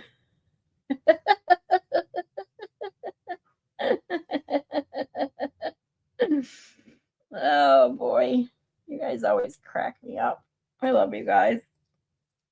Okay. See those entries, sir? Yes. Now, as far as the time related to box 113 and 114, what are the timestamps associated with that? 1/29/2022 at 12:36 a.m. 41 seconds, and then another one at 12:36 and 10 seconds a.m. on the 29th. And is there any indication within that report as far as whether or not those calls are answered, those calls are missed, those calls are rejected? What's listed? It says answered.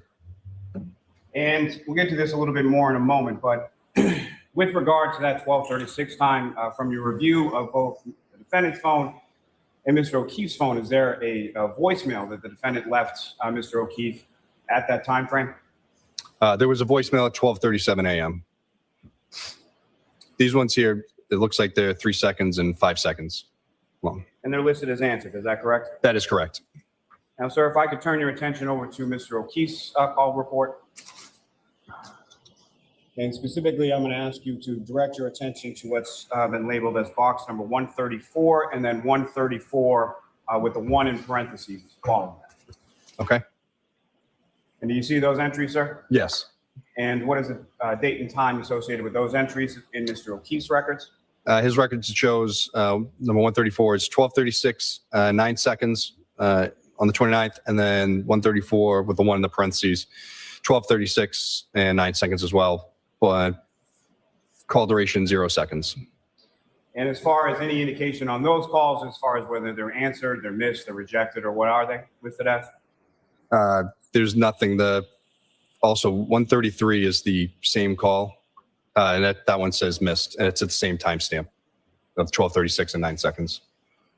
So the same call around the same time frame shows up in Mr. O'Keefe's report as missed and shows up in the defendant's report as answered, correct? That is correct.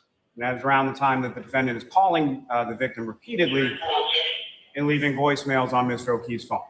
Yes, that's correct. May I approach just to retrieve, Your Honor? Yes.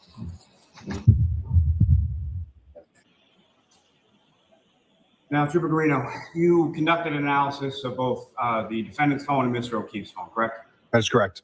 And from your analysis of that phone, were you able to determine approximately how many calls occurred from the defendant's phone to Mr. O'Keefe's phone from the time period shortly after 12:30 a.m.? I think it's 53 or 55. And any of those calls from your review of those records indicate any sort of conversation as far as duration, as far as being labeled as answered, anything to that effect? That Mr. O'Keefe actually picked up the phone and spoke to Ms. Reed? Yes. No. Now, with regard to those phone calls from the defendant to Mr. O'Keefe, what, if anything, did you find from Mr. O'Keefe's phone in relation to voicemails I'm left by going the to pause for defendant? a second just because Prince Lover, yeah. With ibuprofen, you guys, I just want to mention this because I work in the healthcare field, not to mention I've been taking ibuprofen for a long time. You are allowed to take 2,400 milligrams a day at max, okay? You're allowed 3. If you take 800 milligrams, you are allowed 3 a day. 1 every 8 hours. If you take 600 milligrams, you're allowed 4. 1 every 6 hours. So yeah, you can really anything. Tylenol, the max is 4,000 milligrams a day. You have to always look at your maximums dosages allowed, and taking anything like that over the counter on a regular basis, like if you're taking it every allotted time that you're allowed to for a long period of time, please reach out to your doctor. Just got to say that. There were 8 voicemails on Mr. O'Keefe's phone from the 29th till the phone was discovered. All from Miss Reed, no one else. May I approach, Your Honor? Yes. Yeah, I agree. Agree with this, sir? You recognize that? I mean, that's Yes. why she felt. What do you recognize that to be? It's the John O'Keefe voicemails from Karen Reed on his phone.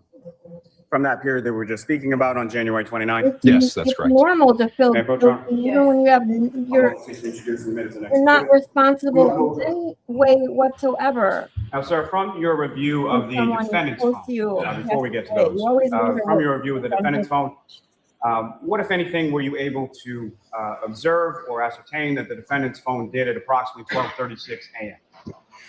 So by looking at the timeline in the phone, we're able to see that Miss Reed's phone auto-connected to John O'Keefe's Wi-Fi at his house at 12:36 a.m. They know this because it's a password-protected access to the phone, so you would have to know the password to get into this Wi-Fi network. And that would be the home in 1 Meadows Avenue, correct? Yes, that's correct. And Your Honor, with the court's permission, if we could publish each of the 8 voicemails to the jury. Okay. Are we going to hear which time each one is? Yes. Oh, it was 4:20, 2 minutes. And Trooper ago. Guarino, again, similar to the other messages, just for point of reference, the earliest of the voicemails is the last in the list, and the most recent is at the top of the list. Is that correct? Yes. Now, as far as this first voicemail, what time did this occur? 12:37 a.m. And with the court's permission, if I could play that for the jury. Yes.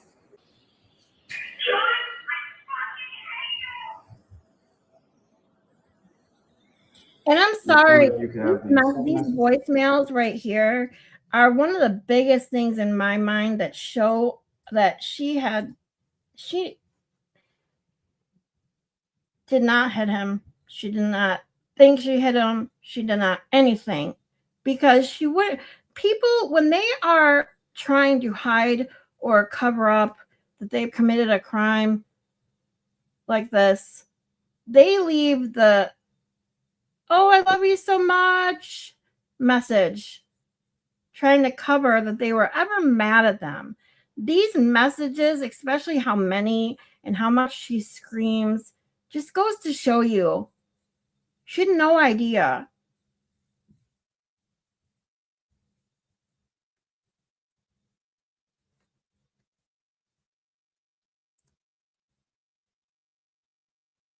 Yeah, see, Noah, zero idea. Yeah, that he was injured. Exactly.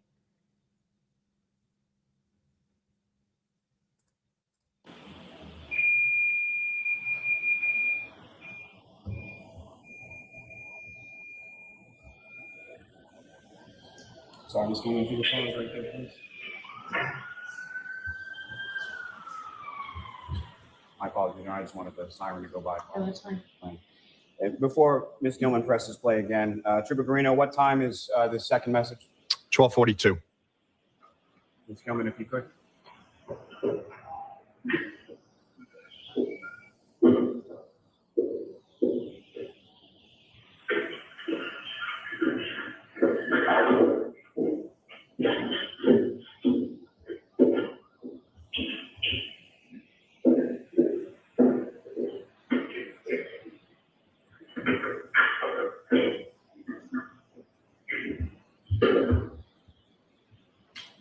Now, Trooper Guarino, with reference to the third message, what time is that received?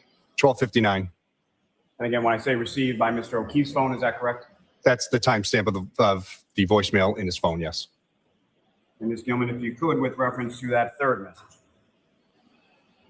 John, I'm telling you, fucking kid. Nobody knows what the fuck you are, you fucking pervert. Now, the fourth message, Trooper Guarino, what time was that received by Mr. O'Keefe's phone? 1:02 a.m. Ms. Gilman, if you could, when you're ready.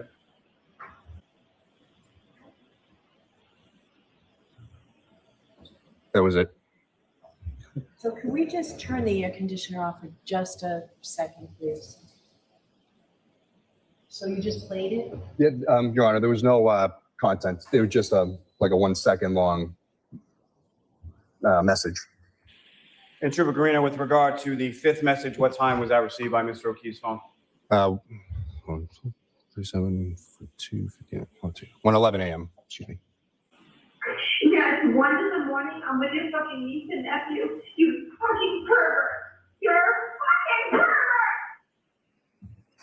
That whole pervert thing, though, really makes And me the wonder sixth more and more. message, The sir, what more time we was that talk about received by Mr. O'Keefe's phone? 1:18 a.m.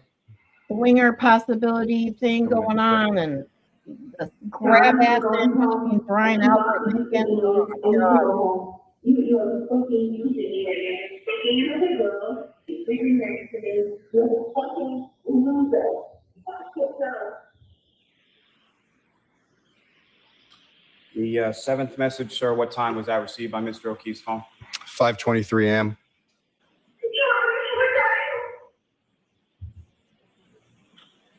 The last and eighth message, sir, what time was that received by Mr. O'Keefe's phone? 6:08 a.m.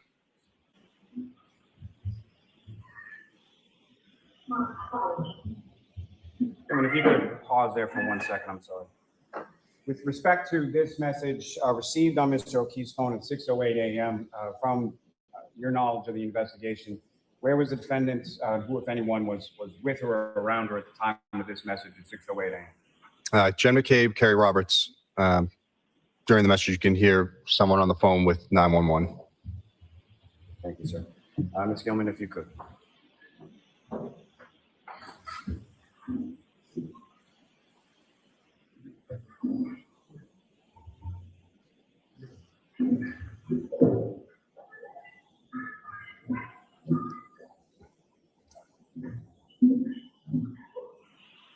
Yes, I need someone to be more current 12 years ago, getting that, so they can't have her now.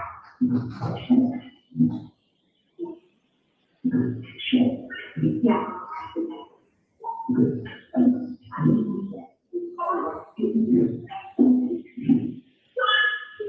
Okay, I know. Weird one. I don't see when it's very I mean,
Listen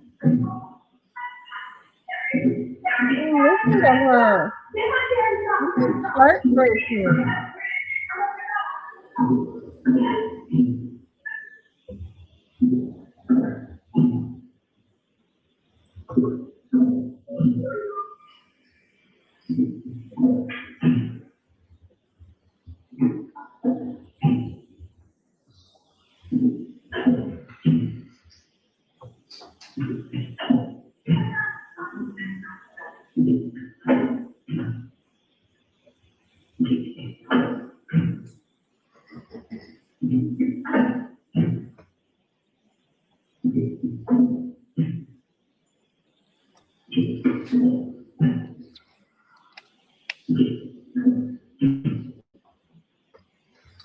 Thank you, Ms. Gilman.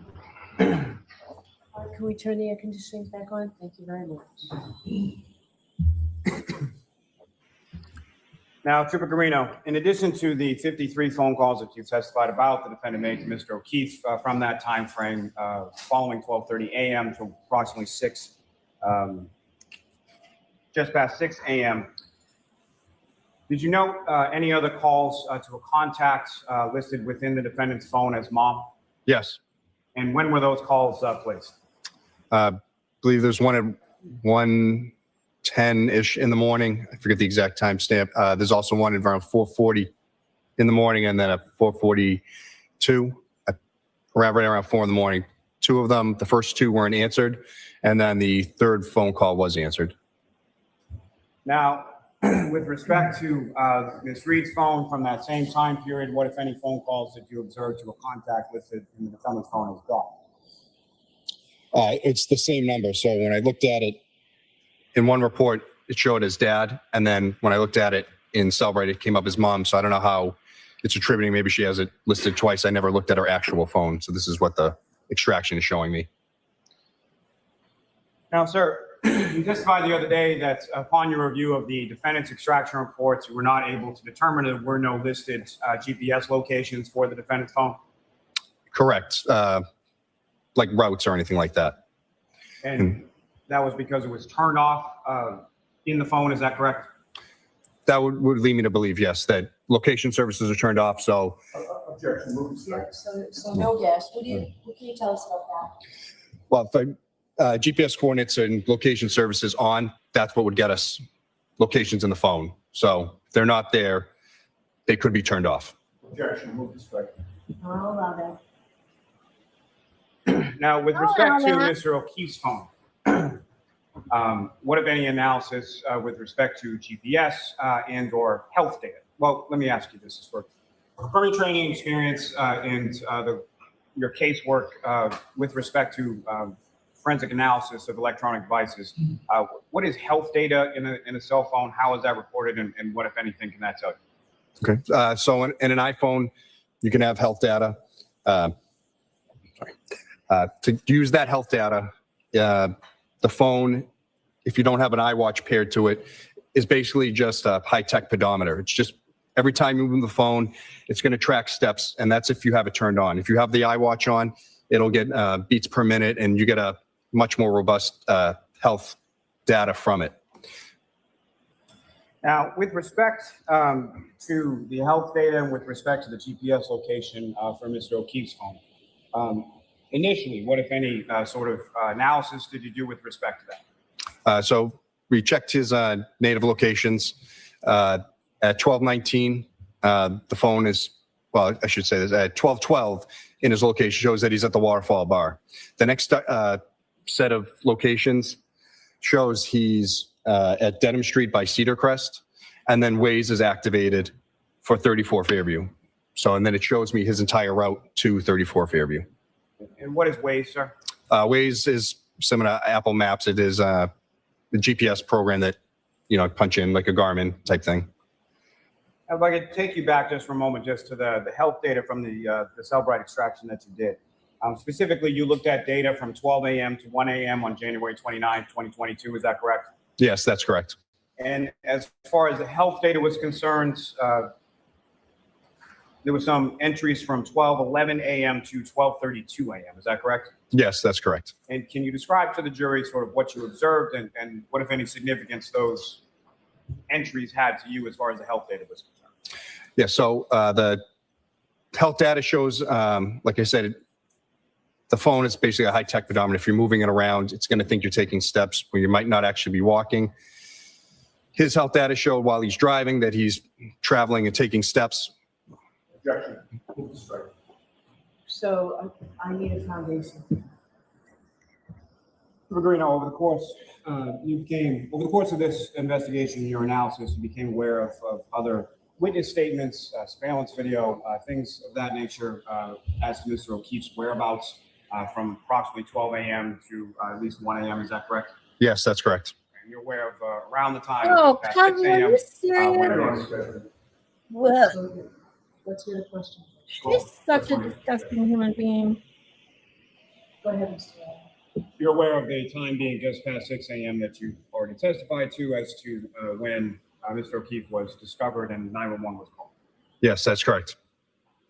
So, sir, with respect to, again, that time period starting at 12:11 a.m., what, if anything, did you observe with respect to the health data of Mr. O'Keefe as signified within the phone? So it marks when he's taking steps, ascending, or should say, yeah, ascending stairs, and distance traveled. And so from that period of 12:11 to 12:32, there were essentially 4 time periods that you delineated. Is that correct? Yes, that's correct. And do you remember the precise times and sort of the distance traveled within those time frames? I don't remember the precisely off the top of my head. Your Honor, with course permission, may the trooper refer to his report just for those Yes, numbers? do you have it with you, Trooper? Yes, Your Honor. Thank you. Okay. And sir, if you could just list for the jury what you found. Yes. So at 12:11 and 9 seconds in the morning to 12:21 and 5 seconds on the 29th, it shows that he's taking 170 steps, going 99.6 meters or 326 feet. Sorry. At 12:21 and 10 seconds to 12:24 and 22 seconds, it shows 80 steps and 87.74 meters or 287 feet. Yes. At 12:21, 14 seconds Cray. to 12:24 and 37 seconds, it stated ascending, descending 3 floors. And then at 12:31, 56 to 12:32, 16 in the morning, 36 steps, 25.46 meters or 85 feet. Now, sir, with respect to what's listed as steps, does that indicate, from based on your training experience and familiarity with this sort of health data, what, if anything, does that tell you as to whether or not the person with the phone is physically taking steps? That's not the case. What is the case? Okay, Moni. Like I said, the phone has Have a good dinner. internal measures. Objection. So I'll allow it. The phone has internal measures in it. Like I said, it's basically a pedometer. So the movement of the phone, the distance I have traveled, no idea why they it's brought going to her on there. register as steps. You don't have to physically be walking and moving the phone for it to register movements. Just waving it around and then could potentially. All right, Guarino, shut up for a second. Cosy, are you fucking serious right now?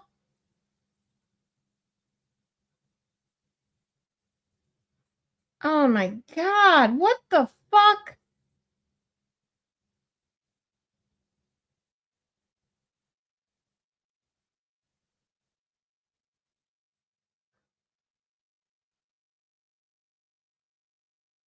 I mean,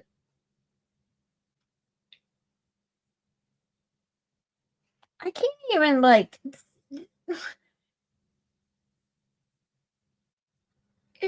Ugh. I have no words.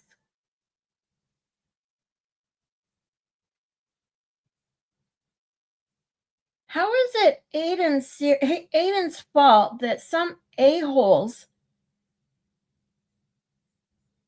believe things that defy common sense, then decide to get together because they hate Aiden, and so everybody that Aiden supports and everybody that supports Aiden are all of a sudden horrible people to those ridiculous, horrible people. Like, are we kidding?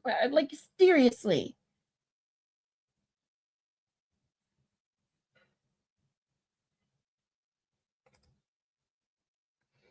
Right, Malin? Dude, anyone who thinks Chris Watts is innocent has got some serious problems.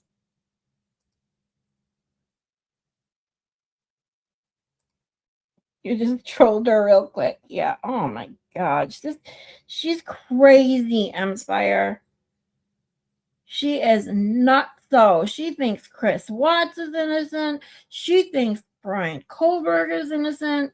She spent an entire stream like bashing on Shanann Watts. Like oh, she's despicable. Not shocked, yeah. It's disgusting.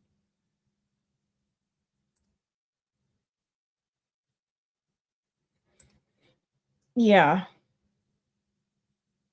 Oh yeah, and Brian Laundrie. She thinks that Brian Laundrie was a victim of DB. Like, I couldn't listen to that when Kazi and when Red House Media went over that. She was talking about that bullshit. I literally couldn't even listen. I had to turn. That's like the only stream I couldn't watch. I had to leave because it was pissing me off so bad listening to her say that shit. Yeah, she's vile.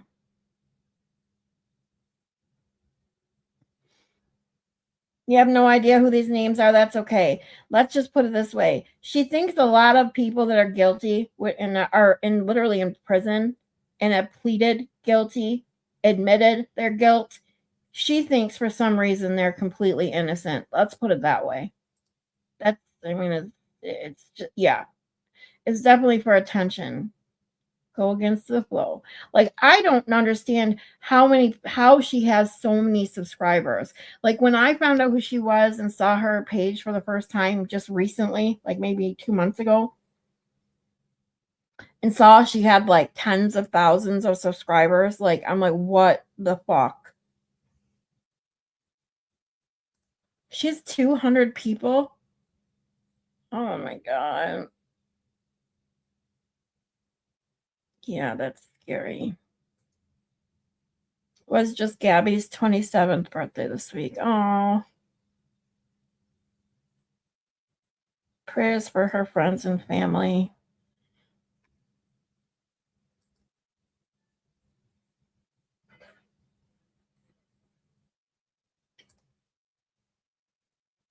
Hey, Katie D. Hope your workout was good. Yeah, and of course, she thinks Karen Reed is guilty. Like, she's just crazy.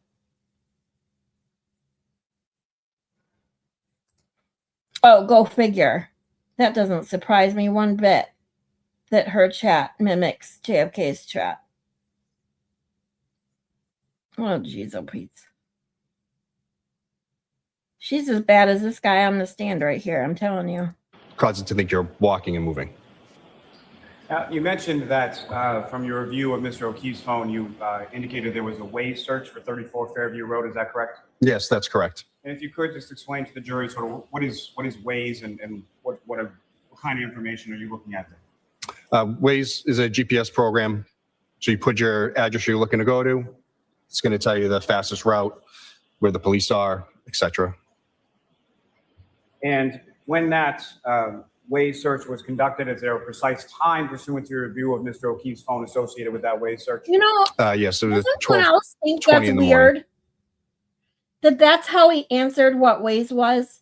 Like, if somebody asked me what like Apple Maps was or Google Maps was, the first thing I would say is it would give you step-by-step instructions on how to get somewhere. It gives you directions.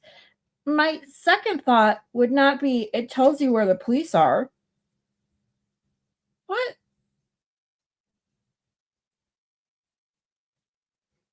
It's just weird. And so from all of those steps and everything that you, if Mr. O'Keefe is searching for 34 Fairview Road, inferably he's not at 34 Fairview Your Road. Is legs that are correct? jealous. That is correct. Aw. Now, with respect We'll just relax to for a bit. the location, can you describe to the jury, are you familiar with the term based on your training experience known as native locations? Yes. And can you explain to the jury what that is? So native locations on an iPhone, I would have the way liked it to see pulls that. GPS data, it Never- uses satellite, Oh, Wi-Fi wow. signal, Check that one Bluetooth, out. location services on apps. It takes all that data and uses it to get you the best location of where you are. Unlike where you'd have like a handheld car-mounted Garmin GPS that's just using strictly satellite. Now, from your review of that data, when that Waze search is conducted at approximately 12:20 a.m., where is Mr. O'Keefe physically located at that time? The vehicle or whatever they're in is by 138 Dedham Street. They had already passed Cedar Crest Road. And from review of that native location data, what time does the phone arrive in the area of 34 Fairview Road? 12:24 a.m. Now, the next entry as far as the location data, when is that and where is it indicating that the phone is at that point? It shows me it's there the entire night, right in between 32, 34 Fairview. So And 32, 34 Fairview, that sort of intersection of those two residences, if you know, where is that in relation to where Mr. O'Keefe was found just after 6 a.m. in the morning? I was only going by the photos that Sergeant Good had taken and from the Canton PD.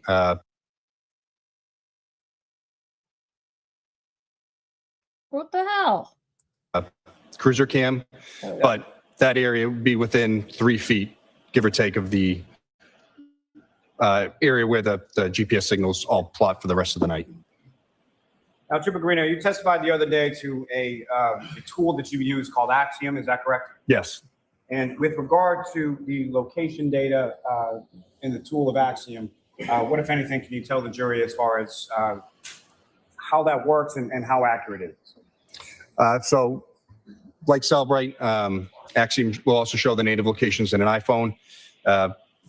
They're able to display the range of accuracy in meters and then also the speed of the phone in meters per second.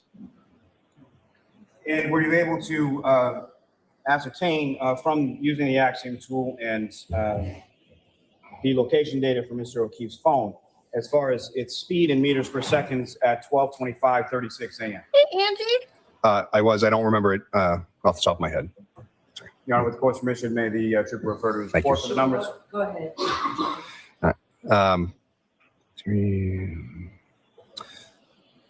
It's 0.6346 meters per second and a 16.75 meter lever of accuracy. So at about 54 feet measure of accuracy. Now, sir, if you could, just based on your training experience and your use, familiarity with this Axiom tool, for the record, that's AXIOM, is that correct? Yes, that is correct. So as far as that degree of certainty or accuracy with regard to the measurement, can you speak a little bit about that and explain that to the jury, how that works and what that means? Yeah. So, as I said, the iPhone tries to use multiple things to get you the best area of location where you're at. I can tell from personal experience that being at 34 Fairview, it's at the bottom, Fairview, where 34 is on Fairview, it's at the bottom of a hill and it's also at the bottom of Cedar Crest where they sort of intersect. That area there Still haven't seen has this many hill hills. they're So constantly the talking GPS about. signal can weaken due to natural landscape, buildings, weather, multiple factors. And as far as the degree of accuracy, what, if anything, does that tell you in regard to the location of the phone in reference to that degree of accuracy? So it plots a point where it believes you are, and then the degree of accuracy says you could be in this bubble, but if it's way outside or way far away, it's all going to show by how well the signal strength is to the satellite. So, like I said, if it's a poor signal, it's going to blow out. It's going to show you could be in this giant circle. But as it gets better accuracy, it's going to shrink back down. It's going to say, no, you're right about here. And to that point, or to elucidate that point that you were just speaking on, we'll get to this more in depth in a second, but at some point in 2023, did you go to 34 Fairview Road to conduct some GPS mapping? Yes, I did.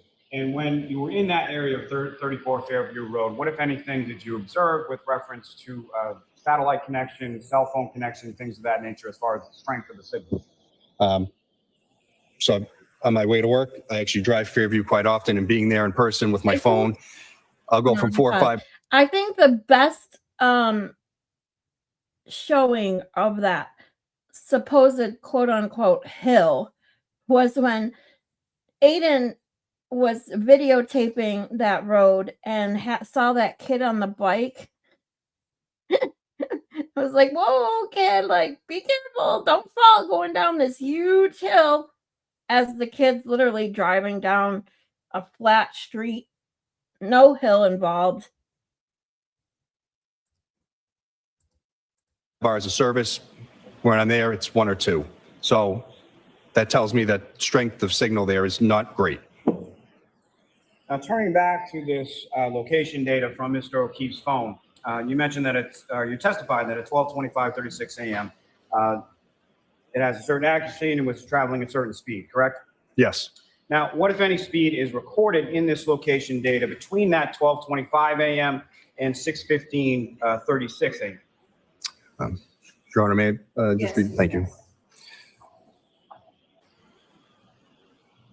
What time frame exactly are you looking for? What I'm asking is, what, if any, speed was recorded by the location data between that first 12:25:36 a.m. and 6:15:36 a.m.? Oh, I'm sorry. I thought you were asking for before that. No, there's no real speed registered until the phone is found the next morning. And so that would be at the 6:15:36 a.m. time frame, is that correct? Yes, that's correct. And what speed is recorded at that time at 6:15:36 in the morning? It shows 0.24 meters per second for speed, and then with an accuracy rating of 7.58 meters, which is 24 feet. Thanks. Now, sir, if I could turn your attention to May 8th, 2023, where did you go with relation to this investigation on that day? I went to 34 Fairview. And who, if anyone, went with you? Trooper Proctor. Now, what was the purpose of going to 34 Fairview Road on that day to May of 2020? We wanted to take measurements of where Officer O'Keefe's body was found, and then basically a diagonal straight line to the door, how the distance that would be. And what, if any, tools did you bring with you, and what, if anything, did you use in the course of this analysis on this day? So I loaded in the GPS points into a program that the CERT team uses called StarTopo. It's a GPS mapping program that you can view through an app. So that way I was able to see exactly where I was via the app. We also used one of the big long tape measures that's in like the big thing that would get us, from where we believed his body was to the front door. And from that, as far as the determination of where Mr. O'Keefe's body was located, what, if anything, did you use to determine that?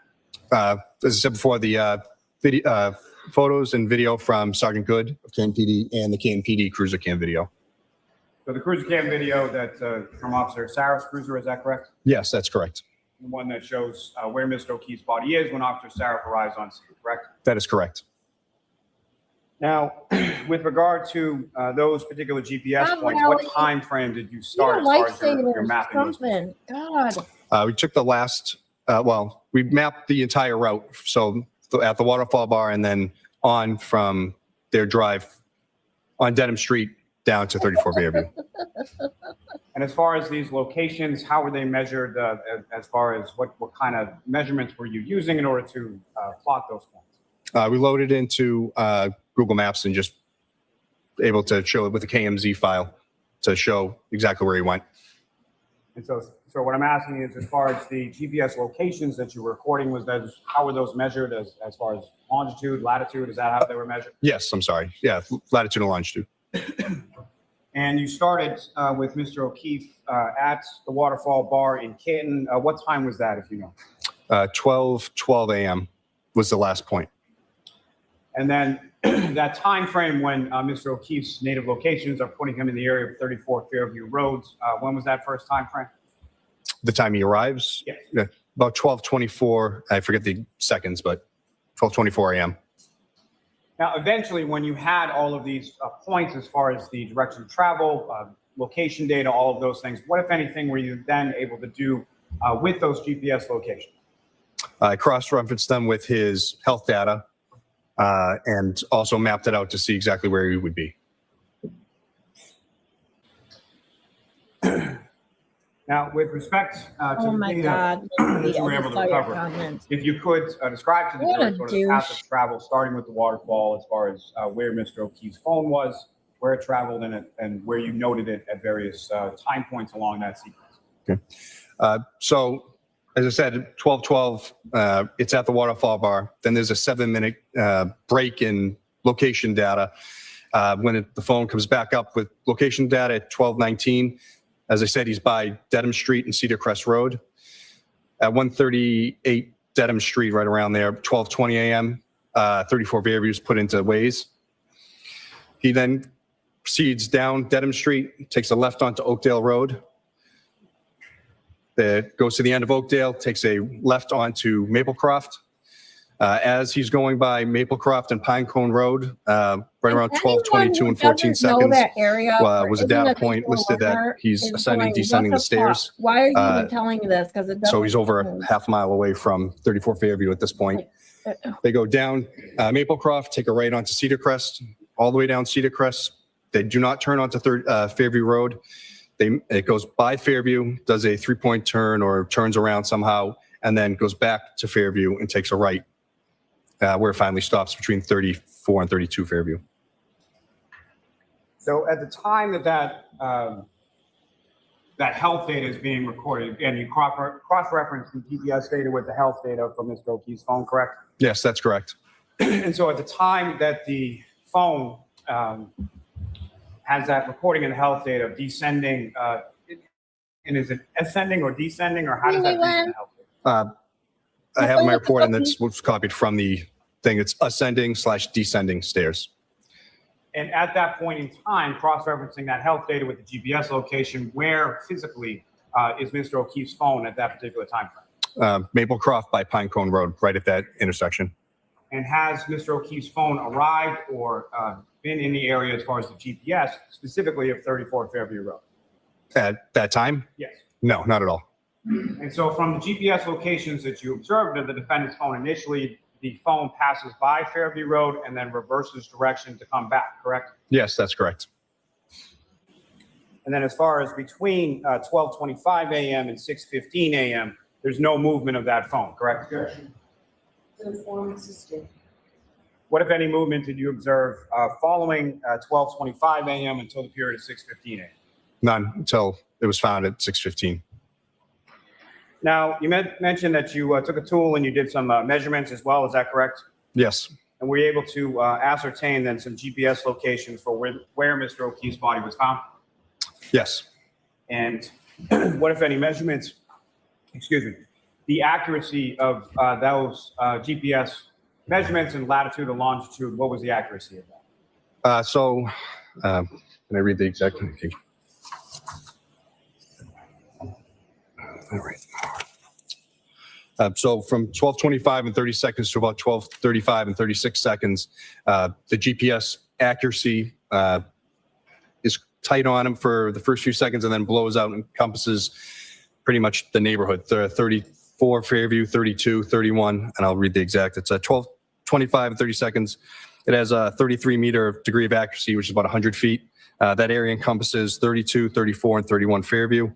12:25, 31, it's 200-foot measure of accuracy that hits 31, 32, 34 Fairview, basically almost all the houses around. 32 seconds shrinks back down to 95-foot level of accuracy, hitting 32, 34 Fairview and the front yard of 31. At 33 seconds, it's 88 feet, again shrinking back in as the signal gets better, covering 32, 34 Fairview, 72 feet at 34 seconds, 59 feet at 35 seconds, and then 52 feet at 36 seconds. So, as I said, signal weakens, it blows out, And then as the signal gets stronger, it shrinks back in. The GPS Uh-oh. coordinates themselves are all Blows still out. right where Mr. O'Keefe's body was found. Better watch it And before so Richard blows his far load. as, if I can take you back just for a second, the initial GPS coordinates that you marked as far as I'm where sorry. Mr. O'Keefe's body was Spreads his found, load. how accurate was that measurement as far as to itself where it was? From what we had and then where we marked from, we believe we were in about 3 feet because standing there, even with the app, it's not perfect. I'm not getting a direct saying that I'm right on it. So we believe we were within about 3 feet of exactly where he was found. And from that air distance of within 3 feet of where Mr. O'Keefe's body was found, how far was that, or how far did you measure that to be from the front door of 34 Fairview Road? In a direct straight line to the front door, 72 feet. Not accounting the stairs. Now, from your review of that data that you were talking about from that 12:25 and 12:25 and 30 seconds through 12:25 and 36 seconds when it fluctuates, what time period of that is, or what time period of any of the times that you observed is it possible that John O'Keefe was actually anywhere near 34 Fairview Road, the house? Objection. Ask it differently, Mr. Chairman. Within those fluctuating circles of GPS data that you were talking about, what time period did those encompass the actual inside of the residence of 34 Fairview Road? It's about 3 seconds where it actually encompasses the inside of Fairview. That 4th second, it's right on the edge of the corner of the house. And then the 5th and 6th second, they're just showing the front yard. And that time period, as far as those GPS data from those circles, with reference to the following time periods after those, what, if any, based on your training experience, what, if any, opinions were you able to draw from sort of that data? So he would have to go from the GPS point that's listed. It would take him, a second and a half to get to the house and then a second and a half back where his body was found, where his phone was underneath him. He'd have to go about 48 feet a second when I did a velocity calculation, which is about 32 miles an hour, a second to the house, a second back. There was no GPS points ever showing inside the home, the backyard of the home. There's no lat and long listed. It's just the degree of accuracy from the GPS signal. For Paul. So 72 feet from where Mr. O'Keefe's body was found to the front door of 34 Fairview Road, in order for him to be inside of 34 Fairview Road during any of those measured timeframes, he would have to travel 72 feet and 1.5. The objection sustained. The objection sustained. Well, Sir, again, if I could ask you, better than that. from Mr. O'Keefe's health data, as far as his specific physical location at the time that it indicates ascending and descending, how far away from 34 Fairview Road was it when it registered that? It's over a half mile away. So Maplecroft to Pinecrone Road. In your opinion, sir, at any point in time from the data that you reviewed, did Mr. O'Keefe enter 34 Fairview Road? I'll sustain the objection. Oh, I'm surprised Madam she's just saying Yes. that.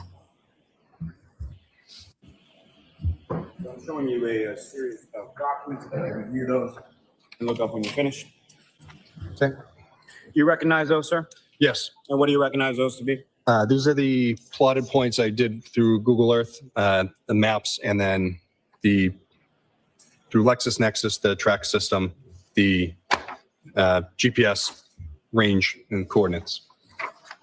And the LexisNexis track system, if you could explain just a bit to the jury as far as what that is and how it's used to create these documents before them. It's similar to that Sartopo program I used.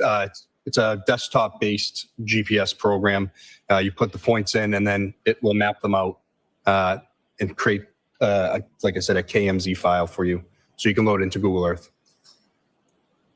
Yeah, approach, John. Yes. I'm up to 16. Okay. Thank you.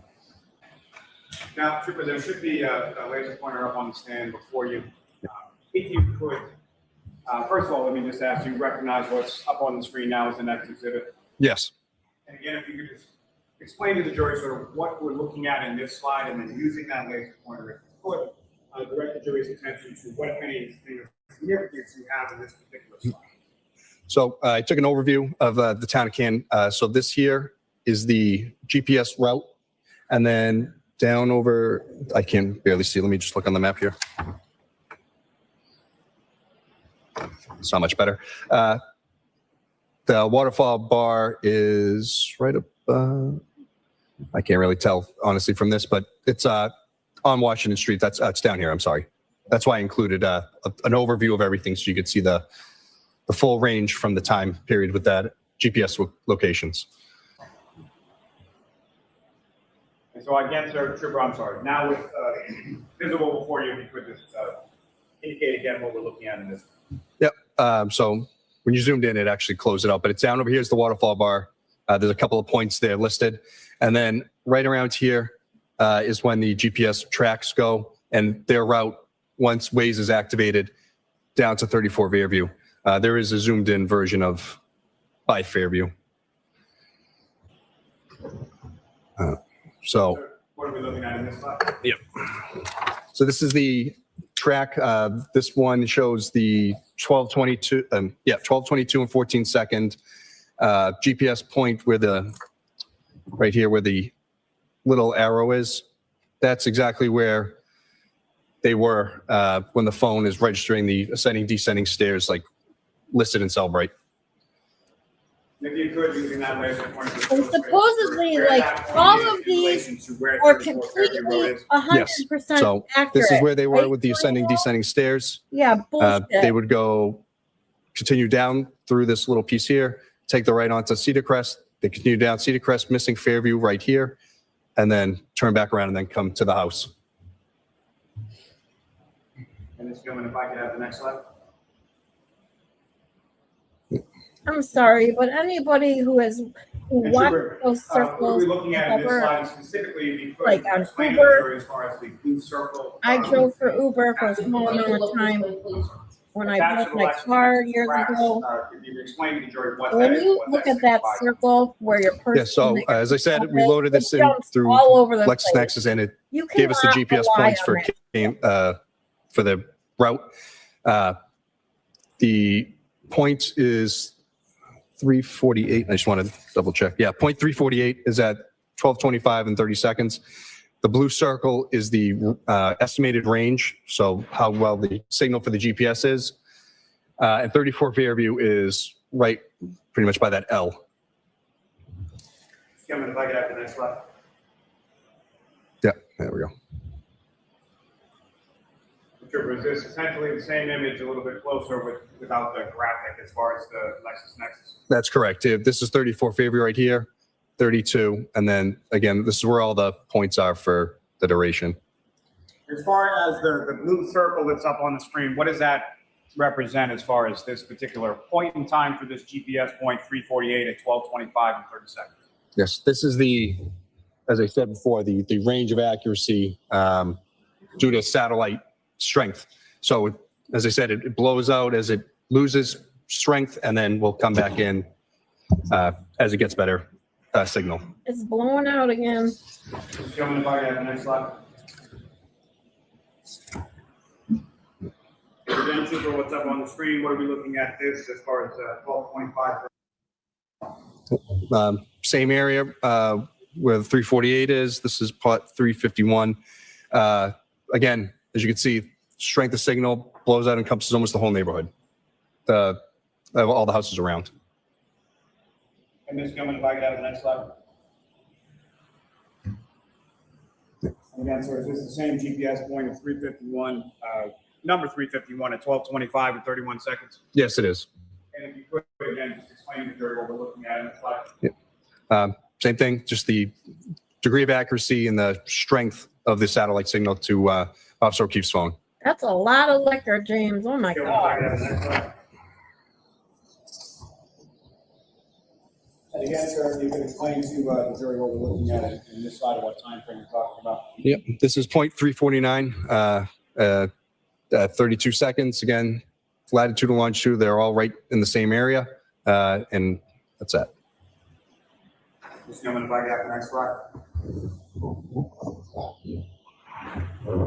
Again, Trooper Guarino, is this the same GPS plotting point in the same time frame of 12:25, 32 seconds? Yes, it is. Again, if you could explain to the jury what we're looking at in this, in particular in relation to the earlier slides with reference to the accuracy that you were talking about. Yeah. So again, the accuracy blew out as it lost signal, and now it's shrinking back in as accuracy gets better. Ms. Gilman, if I could have the next slide. And sir, what GPS point or what time frame are we looking at in this particular slide? It's 12:25 and 33 seconds. Again, same area, lat long, right in the yard of 34 Fairview. And Ms. Gilman, if I could have the next slide. Trooper Guarino, is this the same GPS point of number 348 in 12:25 and 33 seconds? That's correct. And again, if you could explain to the jury as far as the accuracy and what we're looking at in this. Yep. So I believe they actually wasn't that much of a drop off. Yeah. So it went from 88 feet to 72 feet. So the circle still doesn't look like it really shrank much. We're coming by. Ms. Gilman, if I could have the next slide, please.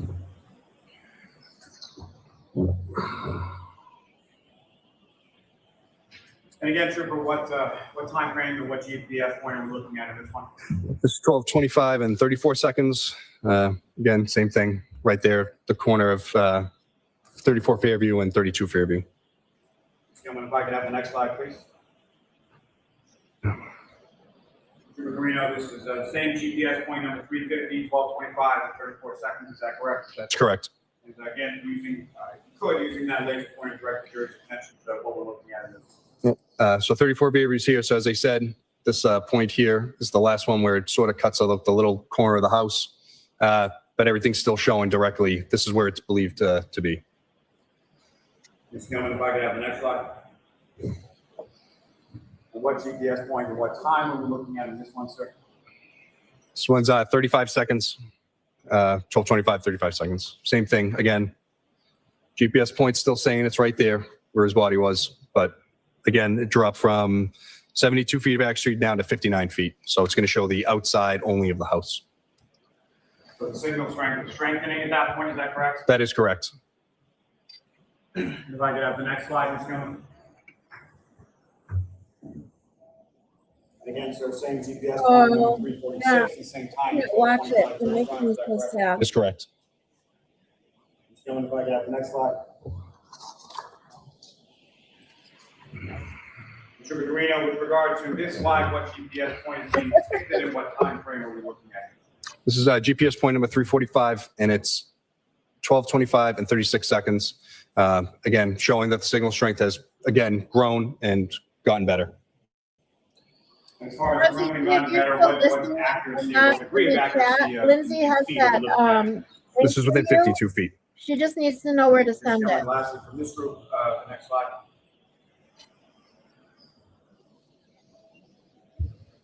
Again, Lindsay, if you can send it to my email, 345, 12:25, 36 seconds. which is That's in the correct. chat somewhere and in my bio, I can get it to him as well. Yep. As I said, there's any plotted points anywhere other than right in this area for the rest of the night. This is where it stays, and there's varying degrees of accuracy, but there's nothing ever showing it anywhere else in that neighborhood. Yeah, go try. Yes. Do you have that last document? I just gave it back. If you could take a look at that and look up when you finish. Yep. Do you recognize that, sir? Yes, this is a second map I created with the Cellbrite locations from their native locations. The previous one was from Axiom. So I used both programs to map it. Why did you use both programs, sir? As I said, Axiom showed movement and degree of accuracy where Cellbrite doesn't. It just gives you the native locations. I use two programs so I can corroborate what I'm seeing in one is the same as the other, because if not, then I need to find out why. And as far as the information from one program to the other program, were they corroborative of each other? Yes. May I approach, Your Honor? Yes. come up, seek to introduce and admit the next exhibit. No objection. And one, Trooper Guarino, starting with the first page that you have before you. First of all, do you recognize what's up on the screen? That's the first page of that next exhibit. Yes, sir. And again, if you could, using the basic pointer you have before you, direct the jury's attention to what, if anything, of significance you observe in this first page of this next exhibit. Yes. So again, this is from the Waze app. They're tracked from 34 to 34 Fairview down Cedar Crest again, returning back here. So that's just the bottom half. I just wanted to get a closer view of where the GPS plots were from Cellbrite. And the next slide, Ms. Gilman. And again, sir, if you could explain to the jury what we're looking at in this. So the purple dots are the GPS points and the route taken. As I said, goes up to, I believe that's 51 Cedar Crest, and then reverses back. And then this is the final point. It's right here. 34 Fairview's right here. There's a little yellow push pin on it. And again, sir, I'm sorry, just from the timing of the plotting of the points, purple dots that you have there, if you could just, using the laser pointer, direct the jury's attention to the path that Ms. Joseph's phone takes in reference to. If I'm asking folks, if you just illustrate to this particular plotting, where is 34 Fairview? Right here. And then if I could ask you with the laser pointer to direct the jury's attention to how the Ms. Joseph's phone in sequence, sort of how it travels and arrives at that location. Yep. As I shown, goes down Cedar Crest, misses Fairview, goes up to here by the house with a pool, turns around, comes back, takes a right onto Fairview, and then stops ultimately right in between 34 and 32 Fairview, where there's like a flagpole and a fire hydrant right there. And Trooper Guarino, directing your attention to this slide, what are we looking at? Again, I cross-referenced it with the points. This is Pine Cone Road, and then Maplecroft intersects here. And this is the ascending, descending stairs point in his phone. Doing a Google Earth elevation check. There's about a 20-degree dip, and then it goes up. And then as you go down Cedar Crest, the hill is about 50-foot elevation change again. So it's pretty significant. And so I'm sorry, sir, as far as the elevation change that you're talking about, how is that measured and how and where is that in reference to what's depicted up here? So again, like I said, in this area here, there's about a 20-foot drop. And then as you go down Cedar Crest, that hill, it's about 50 feet. This spot here is the ascending, descending stairs. So as I said before, he doesn't have an iWatch on, so it's not collecting that great health data. It's still acting as a pedometer. So again, whatever movement he's doing is triggering something in the phone as he's ascending and descending these hills. Essentially, it could be tricking the phone into thinking it's stairs. It could be. Trooper Guarino, what are we looking Yet at you're in this one? testifying as if it's fact. This timestamp is 12:19 and 32 seconds. That's when the phone initially starts creating the Ridiculous. GPS points before Waze is activated with 34 Bayview searched. Hill they keep So talking this about. It's just looks to be bullshit. the time Waze is actually opened up. And so from the purple dots that are depicted on the screen, as far as where is Mr. O'Keefe's phone at 12:19 a.m. in reference to 34 Fairview Road? 12:19 is right here. 34 Fairview is down all the way here. Number, you can't really see, but it's right in the bottom corner.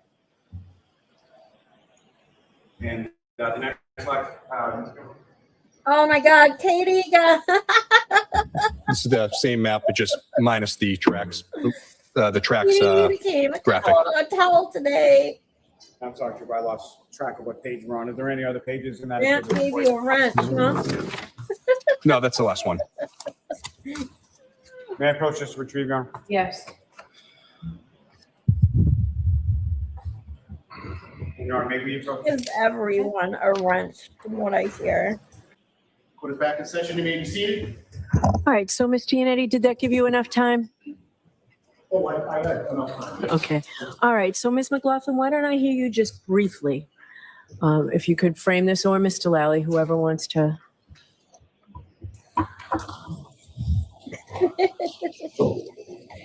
Yeah, sure. The Commonwealth is moving to introduce a Google search that the defendant conducted at 1:27 p.m. on January 29th, 2022. The Commonwealth would argue that the probative value of this Google search outweighs any prejudice to the defendant.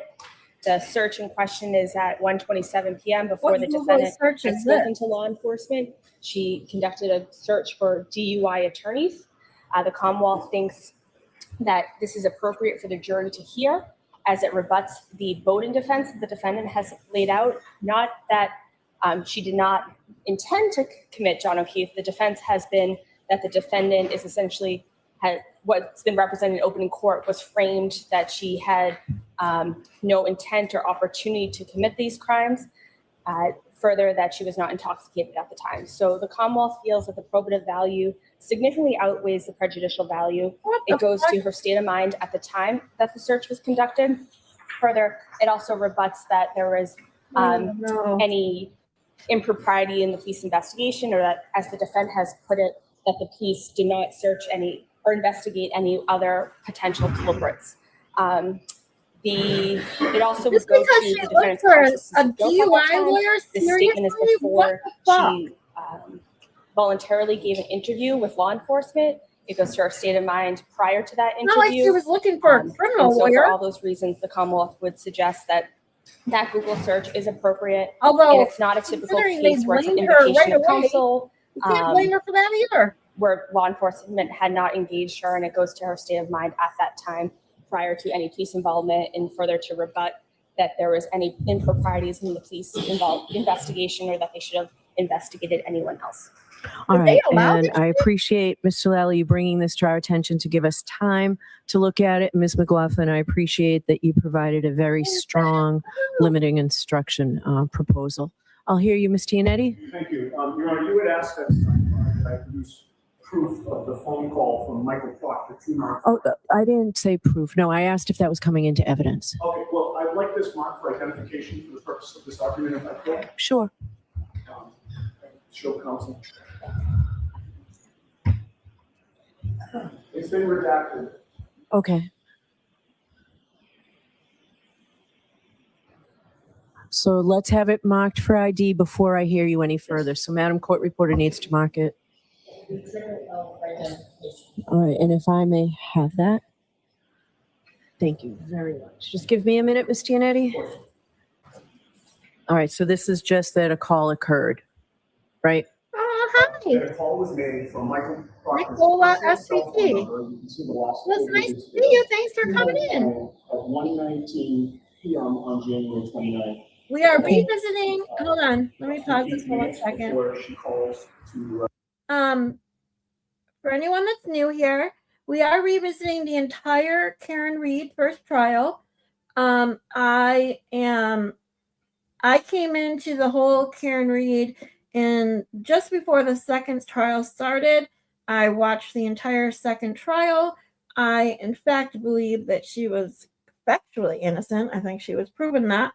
But I'm starting my channel in true crime and the psychological phenomenon that goes along with the true crime and true crime community. I was working on a video specifically regarding group thinking, specifically in the anti-Karen Reed group. And I felt like I couldn't truly grasp where it all started unless I watched where it began. So that's what we're doing. We're watching the trial from day one. If you're interested, please go back and watch, the previous episodes to catch up if you'd like. But today we are with Trooper Guarino and his obnoxiousness. So here we go. investigate a potential DUI attorney. Okay, so focus on the law for me and tell me why I should exclude this. Of course, yes. With regard to the cases that the Commonwealth has cited, I think the court has seen one of them is an unpublished opinion, the other is a homicide case. They couldn't be more distinguishable from this case. With regard to the unpublished opinion, that appears to have been a gun charge where the defendant in that case did a search for a 9mm handgun on his cell phone He did not ask for Google or search in Google. He is intense, for Sarah. I can only attorney. handle Grant He in like made a couple minute specific increments. I'm going to be inculpatory honest. search that the court ruled was relevant, and it was not outweighed by the danger of unfair prejudice. In this case, we have a person being contacted by the police and then doing what a citizen has every right to do, which is to look for an attorney for representation. There's zero probative value to that. Yeah, exactly. Other than And that is she's presumed to be innocent, and she's seeking an attorney to defend that presumption of innocence. That's it. There's zero probative value.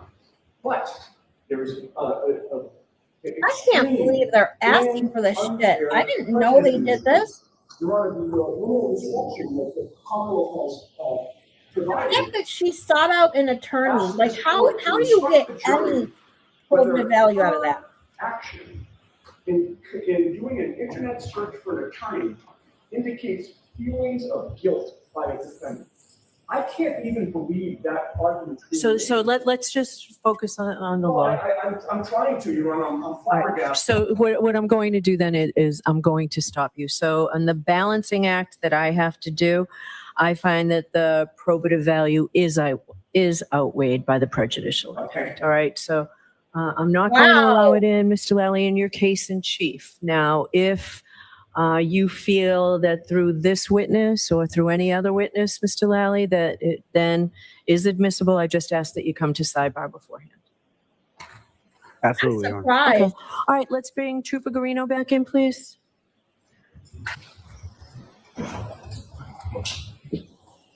Mr. Lally? I'm shocked. she Thank you, Your Honor. No let further that questions for this because of witness. how Your Honor. All right, ridiculous Stinetti? she's been about everything else.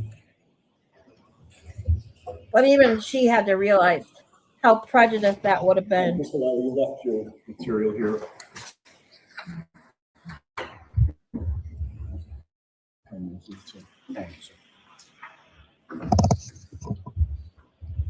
Trooper Guarino, you've testified Sarah. that you disagree in many respects with the findings of the defense expert, Rick Green, which he outlined in his affidavit submitted in connection with this case, correct? Yes, that's correct. I'd like to ask you some questions about your training and education and your qualifications in the area of computer forensics. You graduated from Westfield State University in 2003. Yes, that's correct. You majored in criminal justice and mass communications, correct? Yes, I double majored. Right. You chose not to major in computer science, correct? Yes, that's correct. 2 years after graduating, you became a patrolman in Norwood, correct? Yes, that's right. The town of Norwood is right next to Canton, is it not? Yes, it is. You stayed as a patrolman in Norwood for 10 years with the Norwood Police Department, correct? Minus a stint in the National Guard, but yes. You then became a Massachusetts state trooper in 2015. Yes, I did. And you spent 4 years in the patrol division of the Mass State Police, correct? Yes, I did. And that was until 2019? Correct. And 2019 was the first time that you took a forensic computer course. Would you agree with that? No, that's not true. Would you agree with me that since then, your training has mainly consisted of online courses and webinars? That is also not true. Okay, well, you list, with regard to your training, some in-person trainings, sir, but you list 1, 2, 3, 4, 5, 6, 7, 8, 9, 10, 11, 12, 13, 14, 15, 16, 17, 18, 19, actually, over 20 online courses, do you not? Yes, that was during COVID. Yeah. Well, 2019 was not during COVID, was it? 2020 was All right. when I took most of them. I got you, but you say 2019 to 2020 in terms of your online courses and webinars, correct? There's quite a few, yes. All right. And with regard to some of the courses that you were taking during that time period, would you agree with me that one of them was Introduction to Computer Networks? So that course was through the NW3C. I They didn't just had ask it you where it multiple. was from. I asked you whether one of the courses that you took was called Introduction to Computer Networks. That's correct. And another course that you took was Introduction to Cell Phone Investigations, correct? Yes. Introduction to Previewing, correct? Introduction. Yes. You hold no degrees in the field of computer forensics, do Oh you? my I God. hold certifications. You hold no degrees in the field of computer forensics or computer science, correct? Like college degree? Correct. That's Yeah, what correct. he said, degree. You have no publications in the field of computer forensics, do you? Certifications are not degrees. No, not yet. Not that there's anything wrong with them, but they're not. And you've never taught a course in computer forensics, have you? No. All right. Well, as a Norwood police officer for 10 years and a Massachusetts state trooper for 9 years, you would agree that you've written a lot of police reports over the years, have you not? Yeah, you can say that. Prior to becoming a Norwood police officer back in 2005, you attended a police academy, right? Yes, I did. And at the academy, one area of focus was the proper way to write a police report, was it not? Amongst others. You were taught that it's important to write police reports close in time to the events in question while they're still freshest in your memory, correct? That's not necessarily the case.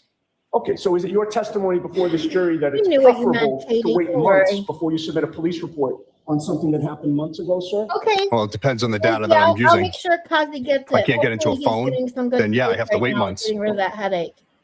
But once the information is received that you need to write a police report, would you agree with me I like that British it's accent. important to record it in a Fun. report as soon as you I can? can't do No, that. I stand by my previous statement that Accents, even as when soon I as the try to data is fake available that I can do it, I accent, will. And if, forget it. things come up, then, Oh, I do it when it's able. So I think you just answered my question. You said Right. as soon as the data is available and you've completed your investigation. I never said I completed. I said if the data is available, Well, then let's say you've completed your investigation, sir. Are you going to argue with me So that weird. it's preferable not to Sorry, I'm wait gonna to pause record this that? one second because he's such a master. I want to hear his lip is crossed. But when people tell me I have an accent, they're like, "Oh, I can tell you're from the Midwest or Michigan," which is weird to me. Like, how do you know?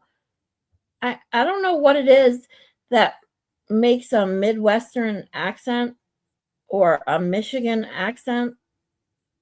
Because when you're used, when you like people from that have a British accent, like that's not an accent to them.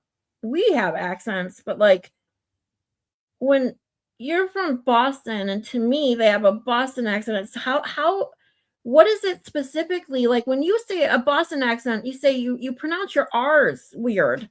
You don't, you pronounce them as W's. For me, like how is a Michigan what is a Midwestern accent? What is it that we say that besides the word pop, because people always make fun of me for saying pop. I don't get it. It's all in the vowels, the virtual juror says. But I'm trying to when I say words, like I just when I say like pop, like pop or soda, like what is it that makes this people say that we have or like I would have a Midwestern or / mixed Michigan. I don't know. You do not have an accent to me whatsoever. Thank you, Katie. But see, you live, 20 minutes from me. So we're kind of biased here. Yeah, TBJ, she lives really close to me in Michigan. So Michigan way to say mom is ma. No, we say mom. I say mom. I don't say ma. It's weird to me. We talk through our noses. Yeah, that's true, Moni G. We do that. I'm only I'm only 20 minutes from Miss Scarlet, so that's probably why. Yep. To me, the Midwestern accent is phonetically perfect English. See, James? Thank you. I agree. Everyone says we sound extremely nasally. Yeah, and that's it because of all the allergies. And so it's funny, I don't have allergies, but I constantly get sick or have a migraine, or it's just my voice, which is probably why I hate listening to the sound of my own voice. Care Bear has a southern accent. Do you have a southern accent? I've heard we sound flat. What does that mean, flat? How do Midwesterners sound flat? I have such a high, squeaky, like nasally voice, as they say, and it's not, I don't know how that can be flat. Oh, Bostonians say ma. See, yeah. Let's see, here I say mom. There are channels about this? Oh, dude, I gotta check this out. I'm gonna check this out because it interests me to figure out what it is that the way that we say whatever vowels, consonants, words, whatever sounds like an accent to people from outside the Midwest. I think nasally, yeah. I ain't got no dang accent, y'all.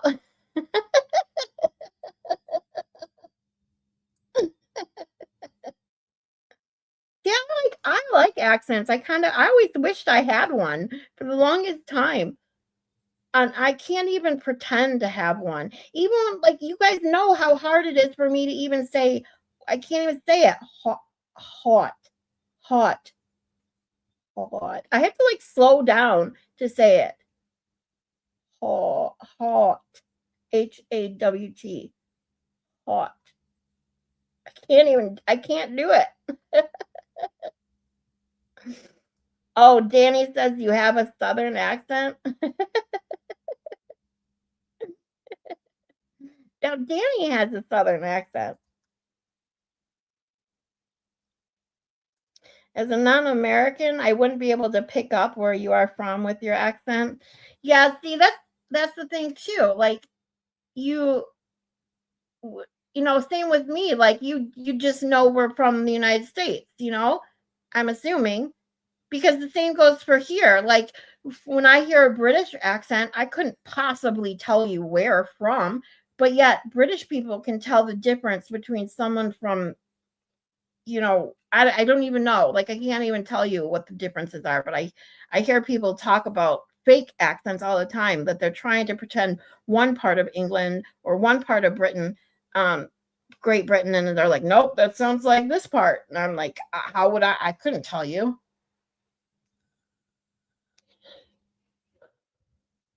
I can't pronounce. See, I can't even say it fast. Every time I go to say it fast, it literally forces me to slow down. Hot. I can't do it. My lips don't move that way. I'm so like us apparently in Michigan can't do it. They don't move that way. Exactly.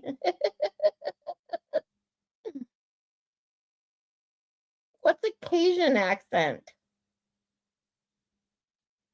Isn't Cajun like South? I was gonna say South, but I'm like, what? So there's a difference in Southern accents too? Like the only thing I can notice between Southern accents is how strong they are. Or people say like deep South or deep Southern accents. Most Americans can't tell Irish from Scottish or English. Well, I can tell like Irish and Scottish from English, but I can't necessarily tell Irish from Scottish and vice versa.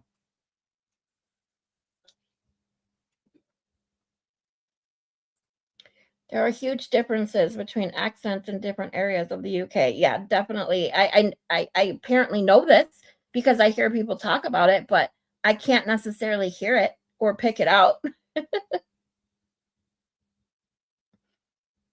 It's heart without an R and more of an instead of the art.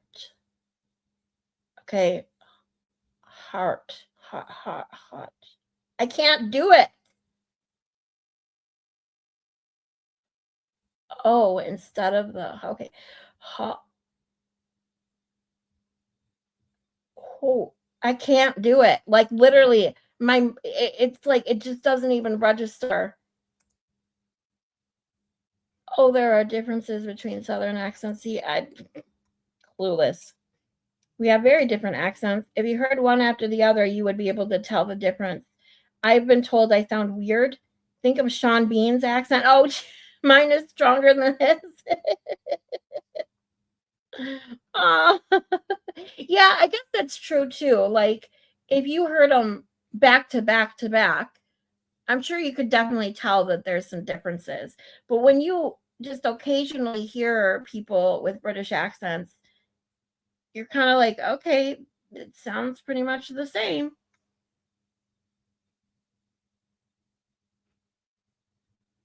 I only know Band of Brothers. I knew you were waiting to jump on that. Kiss my grit. That's about as Southern as I get.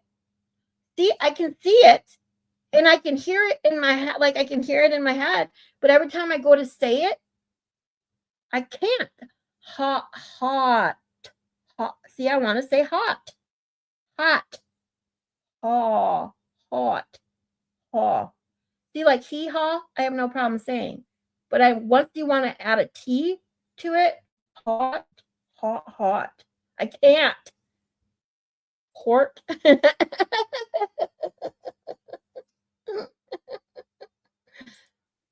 Hot. Like hot couture? Haute couture. What? Oh my God, it's haute couture.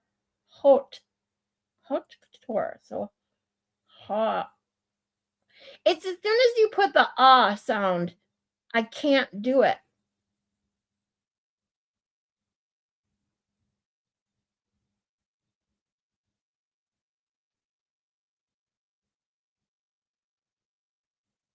Poor Karen. Oh, her face. I don't know how she dealt with all this stress. I totally agree, Ginny. I talked about the very few facial expressions that we've seen her make. I mean, God forbid, she had so much composure through this trial. I don't know how she handled it the way she did. People made fun of and judged her for her facial expressions, and it's like, dude, if that were me, I would never have been able to hold it in. Grits are girls raised in the South. Oh, that's so cool. I never heard that before. All I know is kiss my grits. Bless you. I try. It just won't. I can't do it.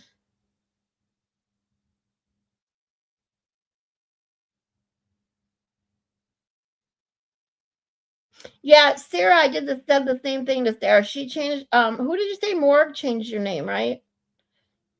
Or no, Joy. Was it Joy? Who's changed your name? Now I already forgot. I know you said somebody changed her name to Sarah Ugg instead of Sarah.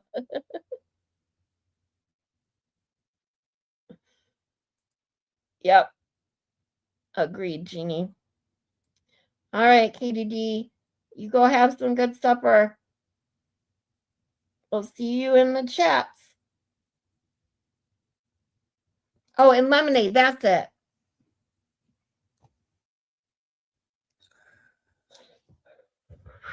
Everyone's trying to help me say it. Okay.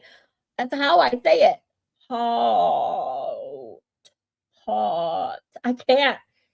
I don't know why. It just automatically makes me slow down to say it because I can't. I just, like she said, our lips don't move that way. Hot. Hot. Ha. See, I can say ha, him and ha, he, ha. But once you add a T to that W, like it just doesn't want to come out. Right, James? Exactly. It didn't matter what she did. They were going to judge her no matter what. She couldn't win. And that's the problem. Like they just wanted to pick on everything and anything. What?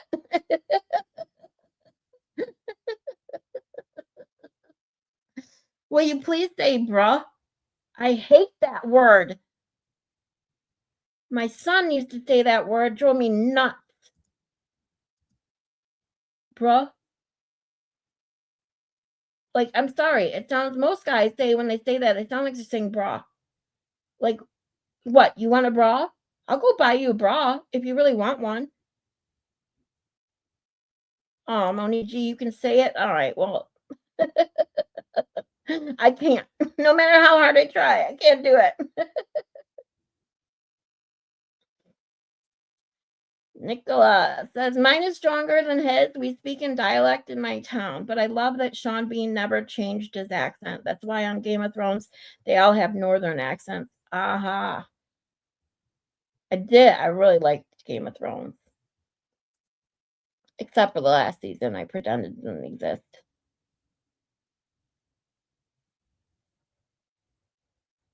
Okay, Malin. Have a nice rest.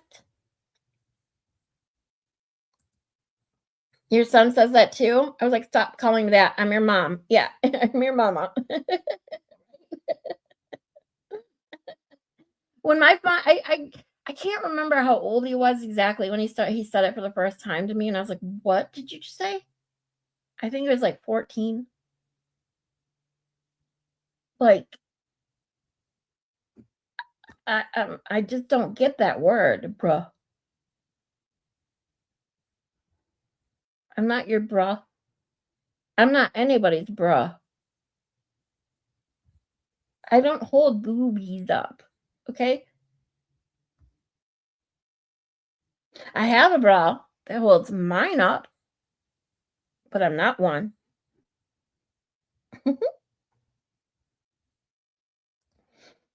Bro. Like, bro isn't even as bad as bra, okay? Like, you want to say bro, whatever, but I'm not your bro. I'm a female. But when you say bra, I say I'm not a bra, okay?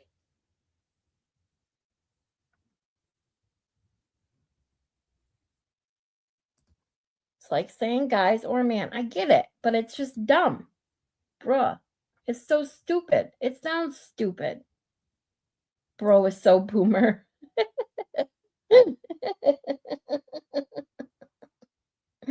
Oh, well, then I don't say bro either, so really I'm not a boomer. I just think it's if someone says bro, I don't think of it the same way as I do when that they use bra. I'm not your guy, pal. I'm not your buddy. Yep. All right. Let's take a quick break since we did stop here and listen to Fervent's new song because I heard he has one. I gotta hear it.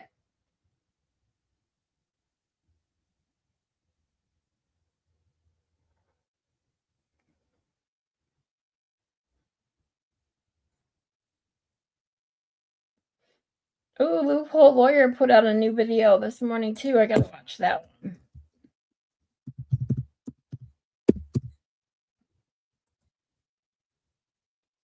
Bear with me a moment.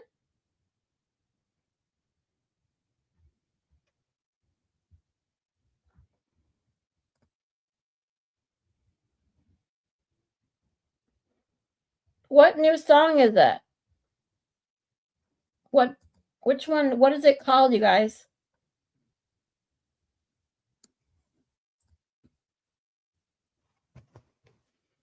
Those of you that told me about Fervent's new song, which one is it? I don't see a new song.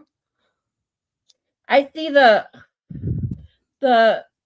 intro to the or the episode 1 for the comedy show, which is freaking hilarious. We could watch that if you want.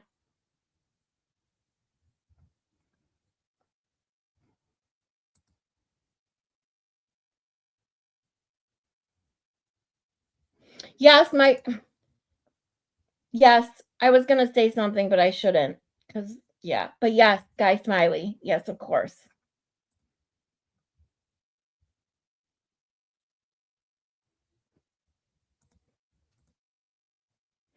Does anybody know about Fervent Says? Someone told me that he had a new song out. I don't see a new song. Does anybody know?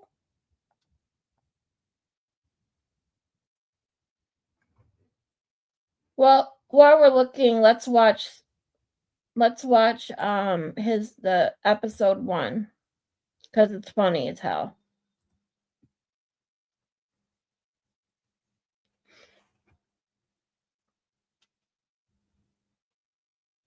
Honey, have you seen Chloe? Hold on. Can someone, one of my mods, put Fervent link in the chat, please? Because if you have not subscribed to Fervent and watched these videos, you must go. They're amazing. They're amazing. Where could she be? Maybe she's with Higgins' phone. Did you check the military base?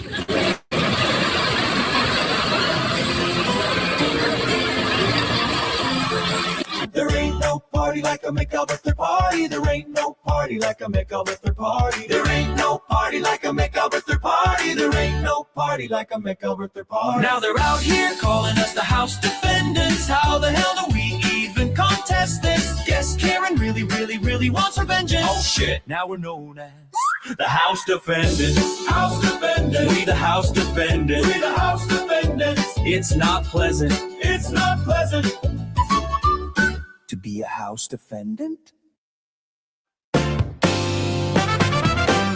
You ready? Yeah, totally. So where was Higgins's Jeep? In the driveway? Wrong. It was at the mailbox. That's on page 227 of the script. Come on, Matt.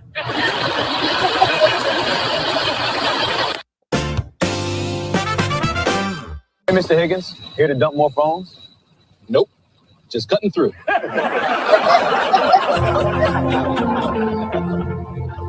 Here you go.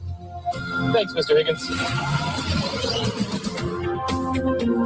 Chloe! Chloe! Are you even looking? Aren't you an investigator? I'm a Boston cop, not animal control. How about this? When they ask about my emotions that night, what are you going to say? I'll say you were shockingly calm. No, Matt. Shock and horror. Those are the buzzwords. Did you even read the script?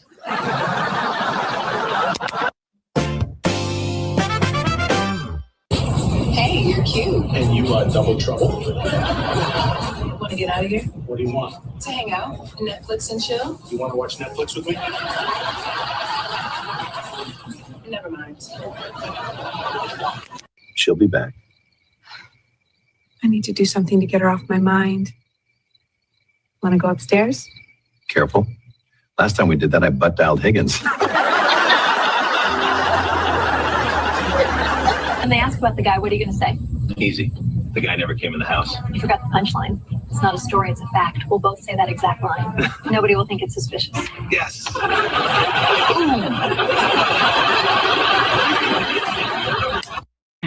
Who should I text? Hey, Kelsey.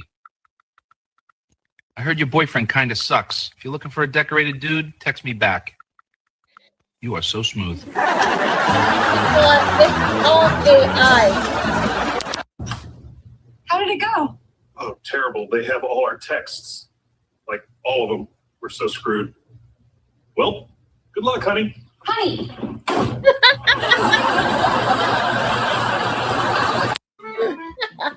Mom! Dad? I brought Chloe home. They sleep through everything.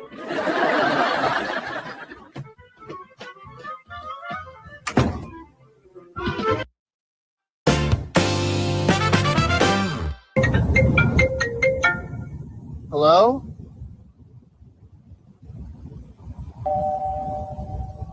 Oh, Brian. John never went in the house. It's not a story, it's a fact. John never went in the house. It wasn't a story. It was the truth. And it is the truth. All right.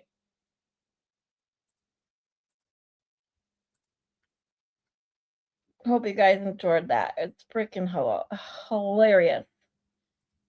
No, but we're taking a break, Barbara. We always take breaks on my channel. We talk about other things now and then because sometimes this stuff gets too much and we need some laughs.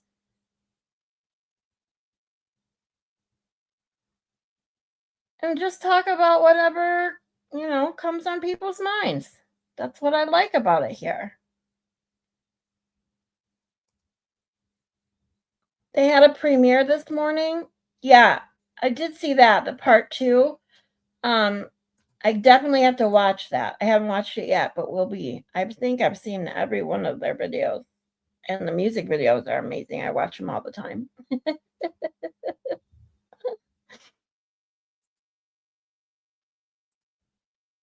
They're Jabril.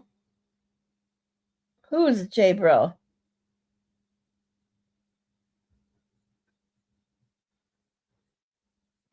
Oh, they're brilliant. I got it. They're Brilliant. I'm like, what did I miss? I got it. I had to look back.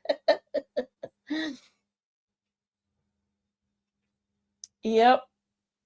All right, let's get back to Trooper Guarino and David Yannetti. That data in the report? Objection. Ask it differently, Mr. Yannetti. You were also taught that it's important to include all the important details in your police report, correct? Again, it depends on the report I'm writing. Okay, so in other words, there are times when you're writing a police report when you intentionally leave out important details, Trooper. Is that your testimony before this jury? Objection. I'll allow that question. Is that what you do, Trooper? No, ma'am. Okay. Your Honor. So you would agree with me, going back to my question, that it is important to include all the important details in your report, is it not? Again, it depends on the report that I'm writing. There's Well, some then data you're that goes saying in, that there's some that details don't doesn't. I matter can't have sometimes. everything in. Again, for phone, I'm speaking to technically phone reports or cell phones. Computers. I can't include everything. That's why we have the program that if I need to add something via Cellbrite or Axiom, I can create a report through that. If I did a handwritten report for everything, they'd be thousands of pages for the amount of data in these devices. One purpose of writing a police report is to share information with your fellow investigators, is it not? I suppose so. Another purpose of writing a police report is to be fair to the people that you're investigating by explaining as best you can what happened, correct? I don't understand that question. Okay. The fact is you did write some early police reports in this case dated February 4th, 2022, just 6 days after John O'Keefe was found mortally wounded on Brian Albert's front lawn, correct? That is correct. When you wrote those police reports, you knew this was a homicide investigation, correct? I was told that it was believed to be yes. So that underscored the importance of being accurate and truthful, correct? Especially in a homicide investigation? I write my reports, no matter what the investigation is, the same exact way. And the purpose of one of your February 4th, 2022 reports was to explain how you came into possession of John O'Keefe's cell phone and to note the extraction that you did on the phone. Do you recall that report? Yes, I do.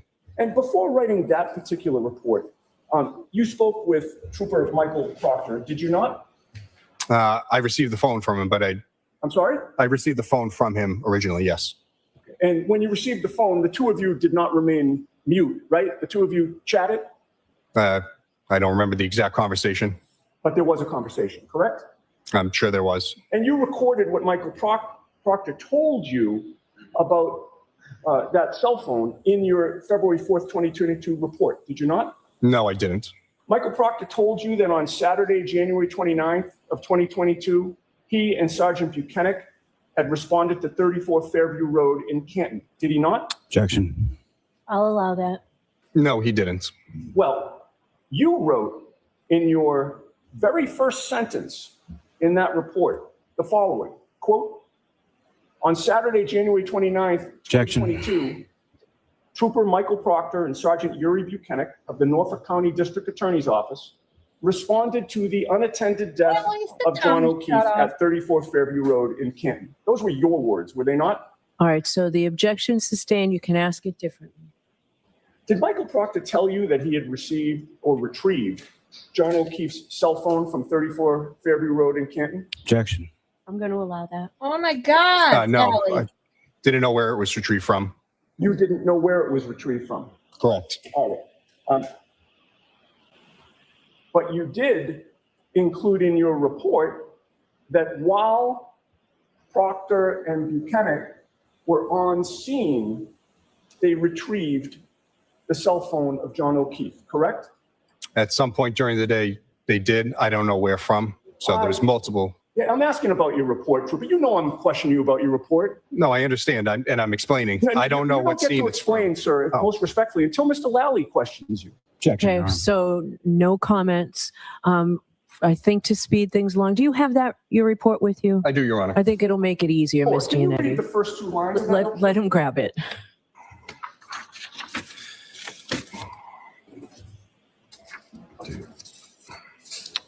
Go. Can you read the first two lines to the jury, please? Yep. On Saturday, January 29th, 2022, Trooper Michael Proctor and Sergeant Yuri Buchanan of the Norfolk District Attorney's Office responded to the unattended death of John O'Keefe at 34 Fairview Road in Canton. Through his investigation, it was found O'Keefe was a victim of a motor vehicle homicide. While on scene, Moni Sunshine asks me if I can say Laud. Laud? Laud. Is that it? Laud?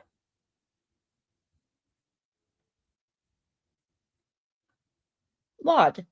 I can say that, right? Laud?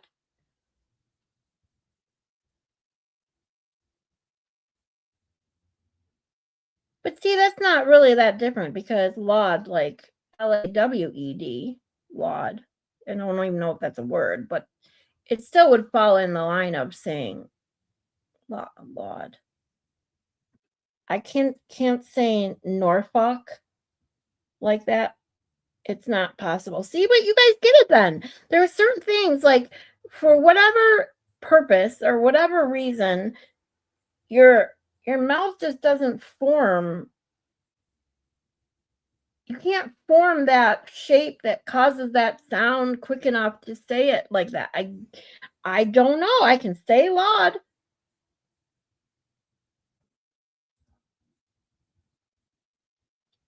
I love that Sean Connery too accent never changed. You didn't know that about Game of Thrones. Yeah. I didn't know that either. And Sean Connery, yeah. He's always been a good-looking man. Even as he got older, he's just always a good-looking man. No, I'm saying loud. Oh, laud. Laud. Yeah. Laud. L-A-U and L. What's the difference? L-A-W-D and L-A-U-D. Laud. It's still laud. What is the difference between a U and a W in that sense? Laud or no.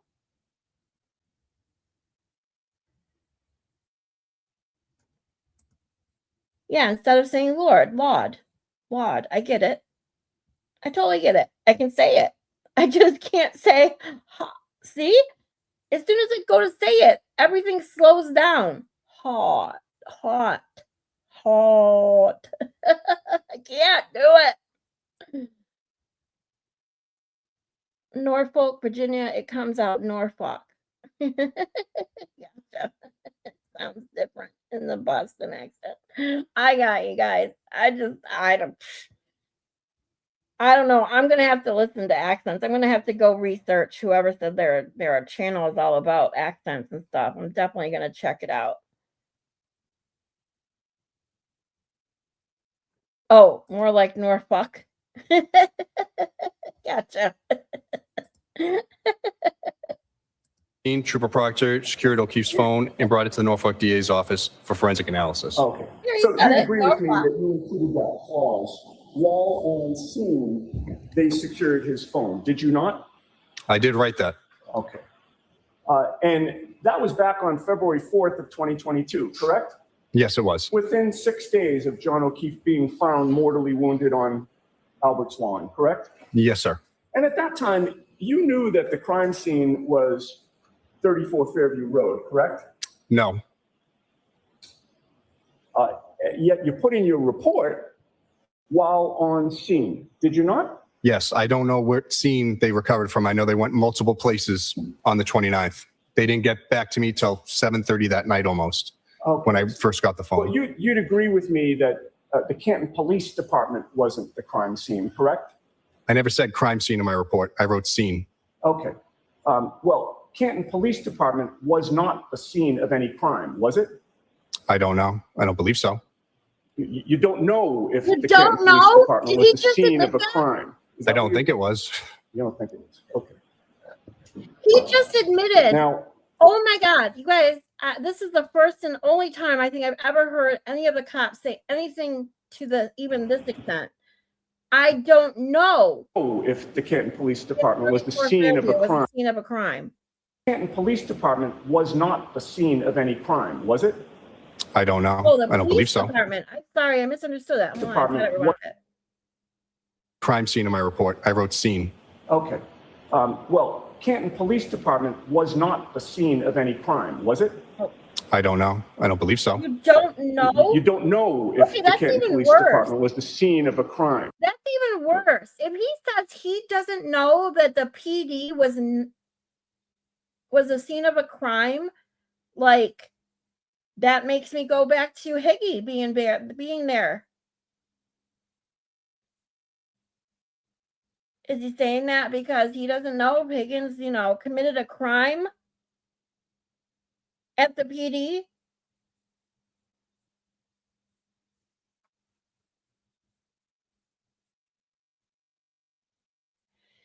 Yeah, I believe Scott's in Massachusetts, Sarah.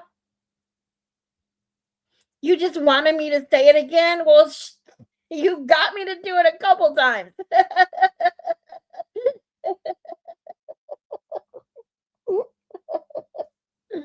Yeah, I keep hoping that one of these times it's just gonna, come out right, and it just doesn't.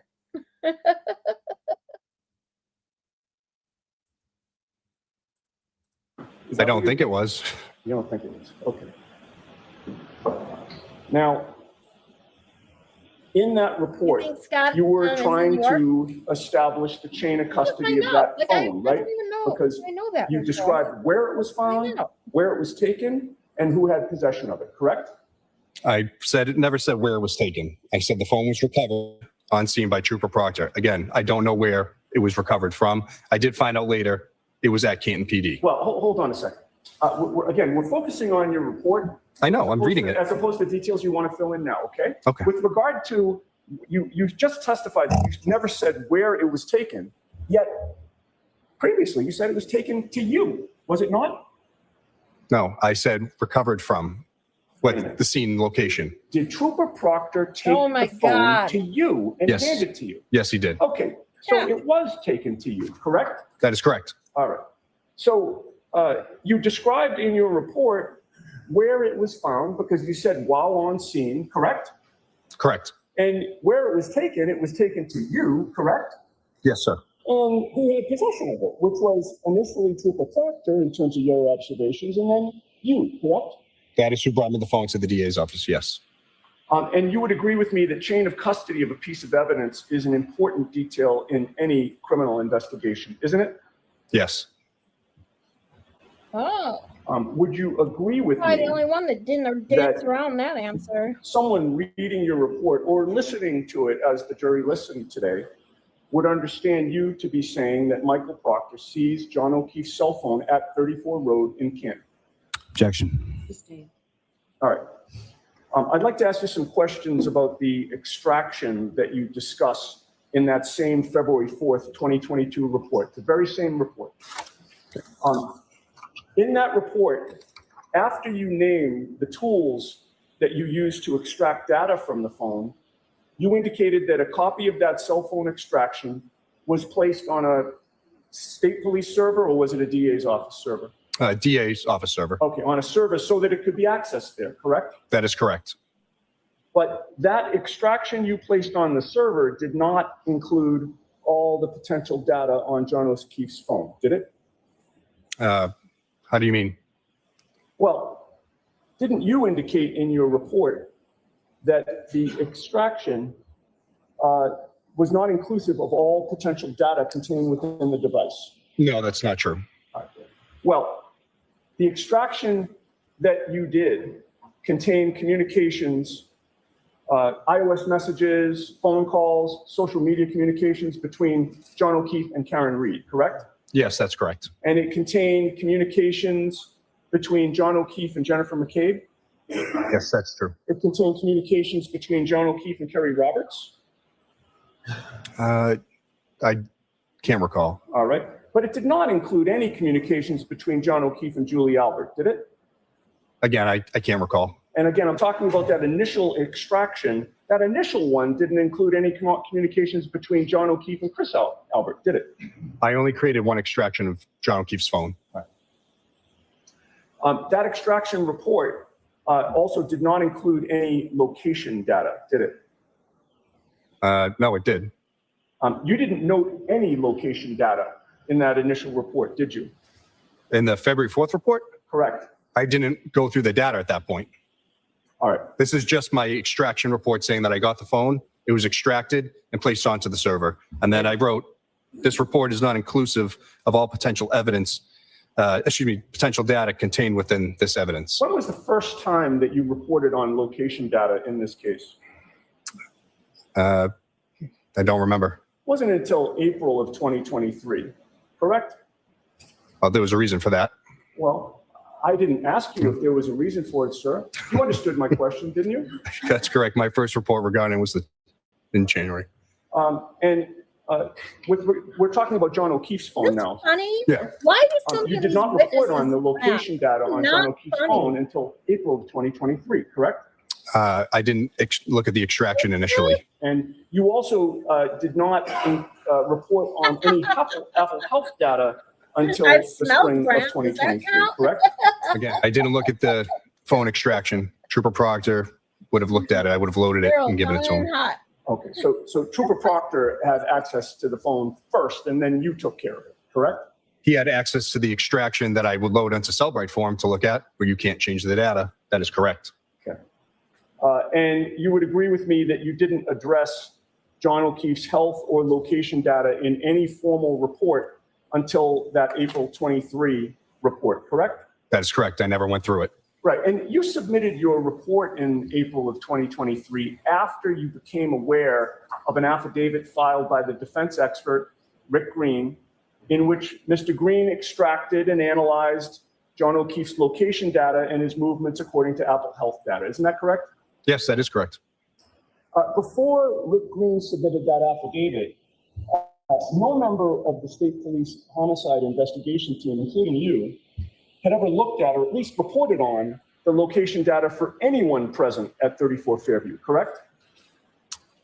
For the devices that we had, sir? For John O'Keefe's device, for Jennifer McCabe's device, etc. I can't speak to that. I don't know. All right, but you didn't, correct? Again, I didn't look at the extractions until later. Right. So you hadn't looked at John O'Keefe's location data in particular prior to Richard Green pointing out the location data in his affidavit, correct? Again, I don't know. I wasn't asked to look for that data. When I did look at On it, correct? yes, there's no report until then. Right. Same with Jennifer McCabe's location data. You didn't report on that either, correct? I didn't look at Jen McCabe's phone. All right. You didn't report on Brian Alberts or Colin Alberts or Brian Higgins' location data. Would you agree with that? I didn't have any of their phone extractions to get that data, so I wouldn't be able to anyways. But when you finally did check the location data, I want to ask you about your testimony on direct examination that you believe that at a certain point,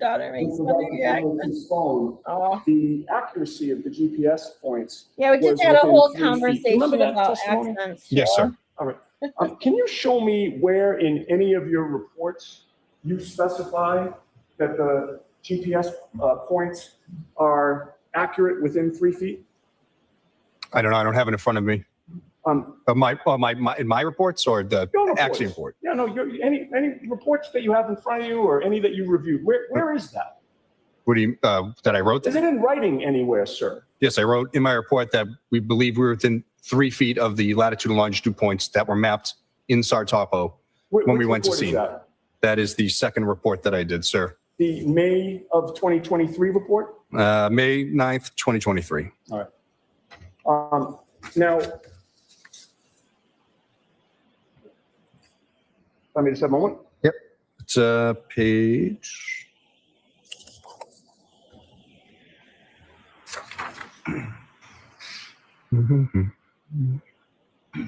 That'll be page 4 or 5. Should be in the top there. Oh my God. Paragraph 9. Can read it if you'd like. Hang on. Would you agree with me in paragraph 9? There is nothing that mentions that the accuracy is within 3 feet? From the program? No, I'm asking you about a report that you authored, that you just mentioned to this jury. It's in paragraph 12. I'm sorry. It says, Trooper Proctor and I began to measure. I'm sorry. Oh, sorry. I'm sorry.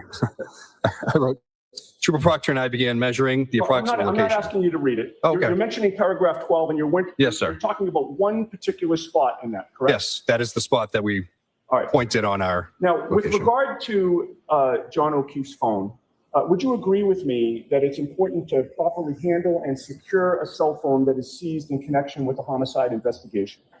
Yes. Was it important in this investigation to properly handle and secure John O'Keefe's cell No, phone they're the same, Scott. since he was James. the homicide victim? I mean, There's Scott it McGinnis was. We locked it in a secure Scott evidence lab. and Messenger, I think. Well, I always say his You name wrong. testified that the first time you reported on It's in here with me. He's one in of your them. investigation or your evaluation of the location I would data, not want to that was in your speak April with you at 24th, 50 in 2023 real report, life. correct? Ever. Yes, sir. And in that report, you revealed that you looked at his location data using Axiom software, correct? Yes, sir. And Axiom is a competitor of Scarlet, right? Did you say that? Yeah. And Axiom is relied on by law enforcement across the country? I believe so. And you relied on it here in terms of this issue of I the don't know location why I data, would did say you not? Messenger. I used multiple programs, but yes, I used Axiom as well. Messerschmitt. And regarding the location data that you examined with regard to John O'Keefe's phone, you noticed, or you noted, I should say, that after a period of no speed having been registered for a period of time, John O'Keefe's McGinnis, cell phone started registering Messerschmitt, movement. and Mouscott. at Oh, I thought Messerschmitt 6:04 was or in Mel 6:15 too. Doesn't a.m.? he have two? 6:15 a.m. 6:15 a.m. And that's actually 6:15 and 36 seconds, correct? I don't have it in front of me, but I believe that's correct. Sounds right. Yeah. And at that point, his phone registered a speed of 0.0484 meters per second. Just want to confirm. Sure. Is that the second Well, at report or least the you have first a report? I'm sorry. backup plan, Nicola. There it is. Yep. 0.0484. 0.0484 meters per second. Yes. And that's at 6:15 and 36 I seconds. wish I could take a vacation. Yes, it is. All right. So now, as you were examining that data, I haven't had a sir, vacation in 20 you years. certainly knew from this investigation by that point that when the phone was moving, according to that data, at 6:15 and 36 seconds on January 29th of 2022, John O'Keefe had already been found mortally wounded and incapacitated, correct? From the voicemail message, that's how I was able to.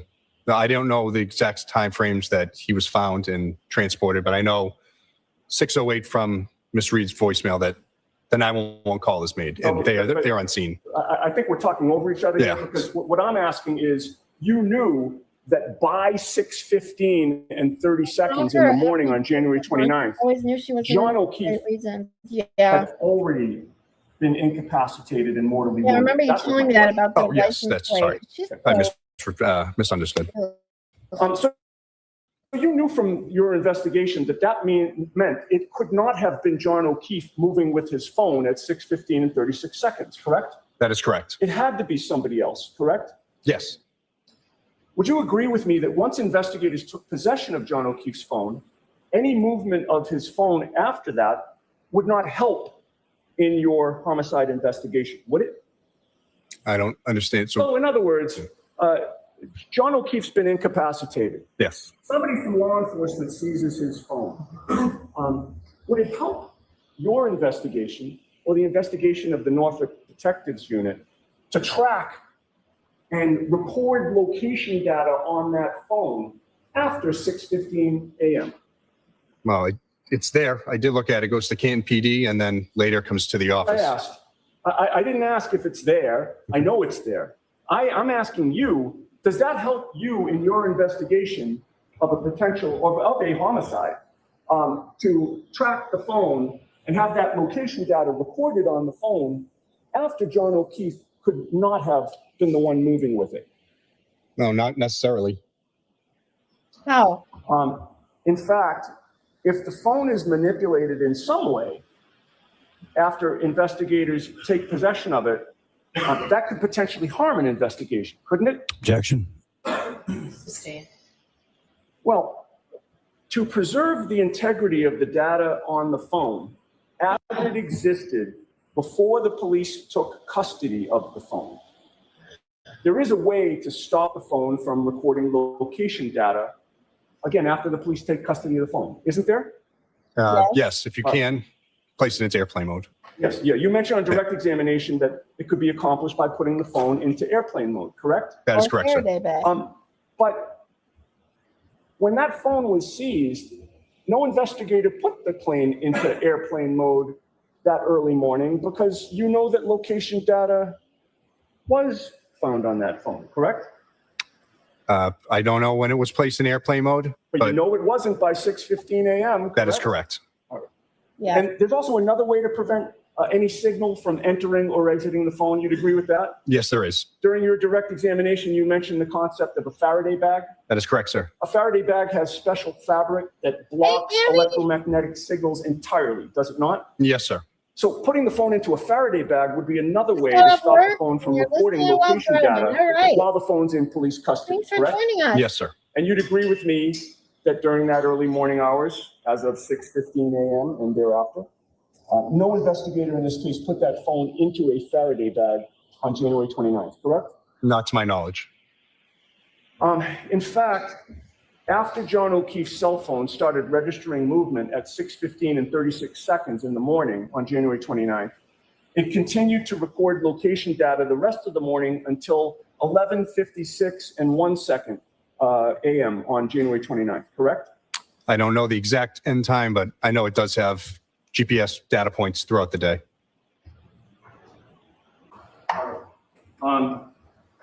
So you would agree with me that for several hours after the police had the phone, it was not put in a Faraday bag and it was not put into airplane mode, correct? That is correct. All right.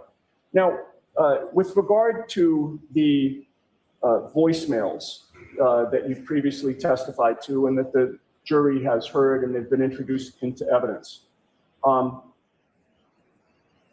you had testified on direct examination that Karen Reed's phone connected to the Wi-Fi at 1 Meadows Ave at approximately 12:36 in the morning. Yes, sir. So you can testify based on that by 12:36 in the morning, Karen Reed was not at 34 Fairview, correct? That's correct. And that was the first of those voicemails that you testified to, correct? That was the I hate you voicemail? Yes, that's 12:37, correct. Okay. And that voicemail and every other voicemail that the jury heard was left after Karen had left 34 Fairview, correct? Yes, sir. And except for the one at, after 6 in the morning, the 4-minute one when she went back, we heard that one. But all the other ones were apparently left when she was at 1 Meadows, correct? I can't speak to where she was, but she wasn't at 34 Fairview. yes, that's correct. She wasn't at 34. Well, James, she's worse And than a bug. You would agree with me, based on And she deserves to be on squashed. those voicemails and what you know Her about them and what we behavior just needs discussed, to be squashed, that not her. no one at 34 Fairview, including Jennifer McCabe, could have witnessed Karen Reed outside that residence at 12:45 a.m., correct? No, I don't believe so. Sarah. So you would agree with me? No one could have, including Jennifer McCabe, could have seen her at 12:45 at 34 Fairview? As I said, she auto connects to the Wi-Fi at 12:36, so no, she wouldn't have been there. All right. Now,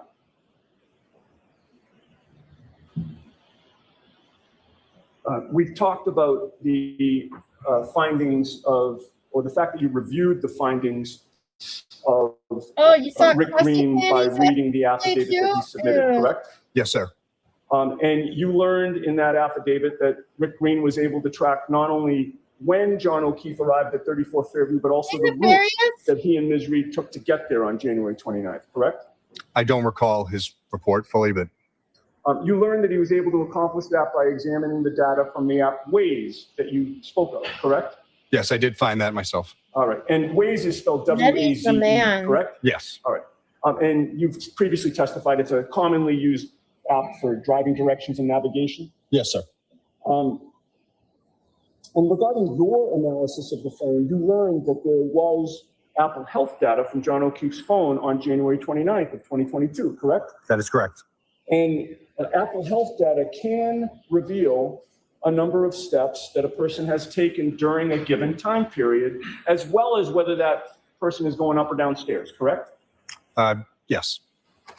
And on John O'Keefe's phone, you learned that there was Apple Health data that tracked his steps from the time he's seen on surveillance video leaving the Waterfall Bar and Grill and moving forward after that, correct? I don't know anything about the Waterfall Bar video. I just have the timestamp from the phone showing it at around 12:12 at the waterfall. All right, and it actually was between 12:11 and 9 seconds, and then the ending period of that first time period was 12:21 and 5 seconds. Yes, from the health. Thank you. Yes, yeah. Okay, from the Apple Health. I would've And been able to the do data that. showed that he took a total of 170 steps between that time period, correct? That's what the phone registered. Yes. All right. And regarding those 170 steps, isn't it true that this data from Apple Health signifies that 170 steps took place at some point during that 10-minute approximate time period? No. So is it your understanding that those 170 steps all took place at 12:11? No.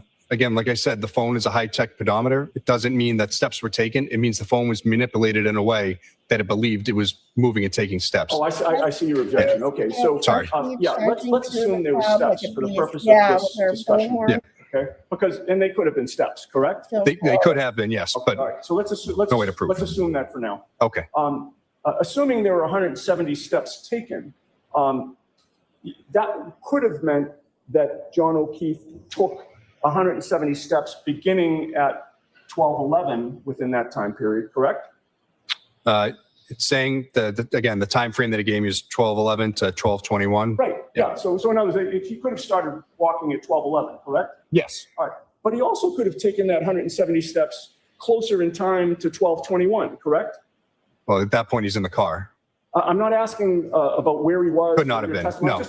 I'm just asking about with what the data shows. And I would say no. If it shows 170 steps between 12:11 and 12:21, then strictly based on the data, you don't know where those 170 steps took place within that 10 minutes, correct? To a degree, yes. Okay. And it's possible it could have been toward the beginning, toward the end, or maybe fairly evenly spaced, right? You just know that there were 170 steps that were taken in that 10-minute time frame, correct?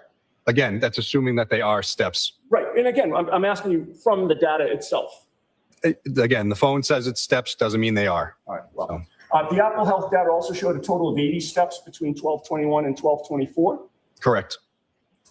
As part of your investigation of this case, were you aware that there was a 12:23 text message from Ryan Nagel to Julie Nagel in which Ryan texted his sister Julie he had arrived at 34 Fairview? Objection. Sustained. You can ask it differently. In any case, you would agree with me that 12:23 is between 12:21 and 12:24, correct? That is correct. And that is the 12:21 to 12:24 time frame where the Apple Health data showed that the user of John O'Keefe's phone took 80 steps, correct? Yes. All right. Now, John O'Keefe's Apple Health data also showed that he climbed up or down 3 flights of stairs between 12:21 and 12:24, correct? Yes. And that's the same period in which the data reflects 80 steps, correct? It's off by about 12 seconds. It's 12:22:22. That's right, 12:24 and 22 seconds was the ending for the stamps, but 12:24 and 37 seconds. Okay, but approximately. Yeah. Approximately, yes. All right. And regarding going up and down those 3 floors, Apple does not provide data precise enough to determine when within that range the 3 floors were transversed, correct? No. There was a second point at 12:22 and 14 seconds that had specifically on stairs. Okay. And you would agree with me that, and again, assuming that they were stairs as Apple Health data reflects, those stairs could have been ascended or descended toward the beginning, toward the end, or throughout that 3-minute time period, correct?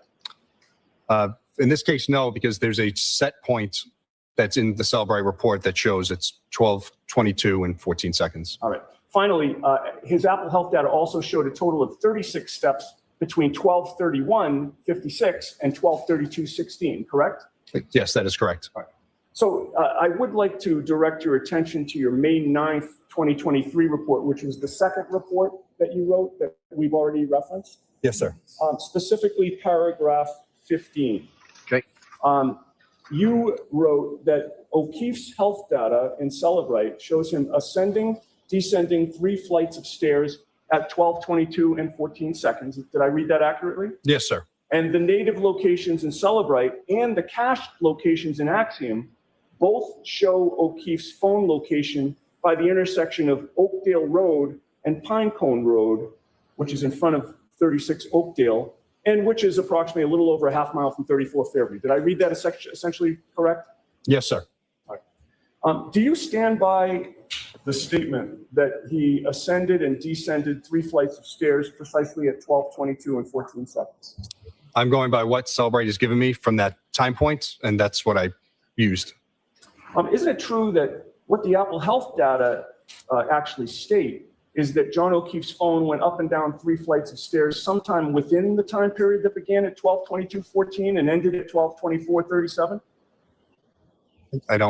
I can't speak to it. I don't know. This is what, again, I'm looking at the report. This is what the information that is parsed out of the phone is giving me. Right. I'm just asking about the data itself. It gives you that time period and tells you 3 flights of stairs, correct? Yes, that is correct. All right.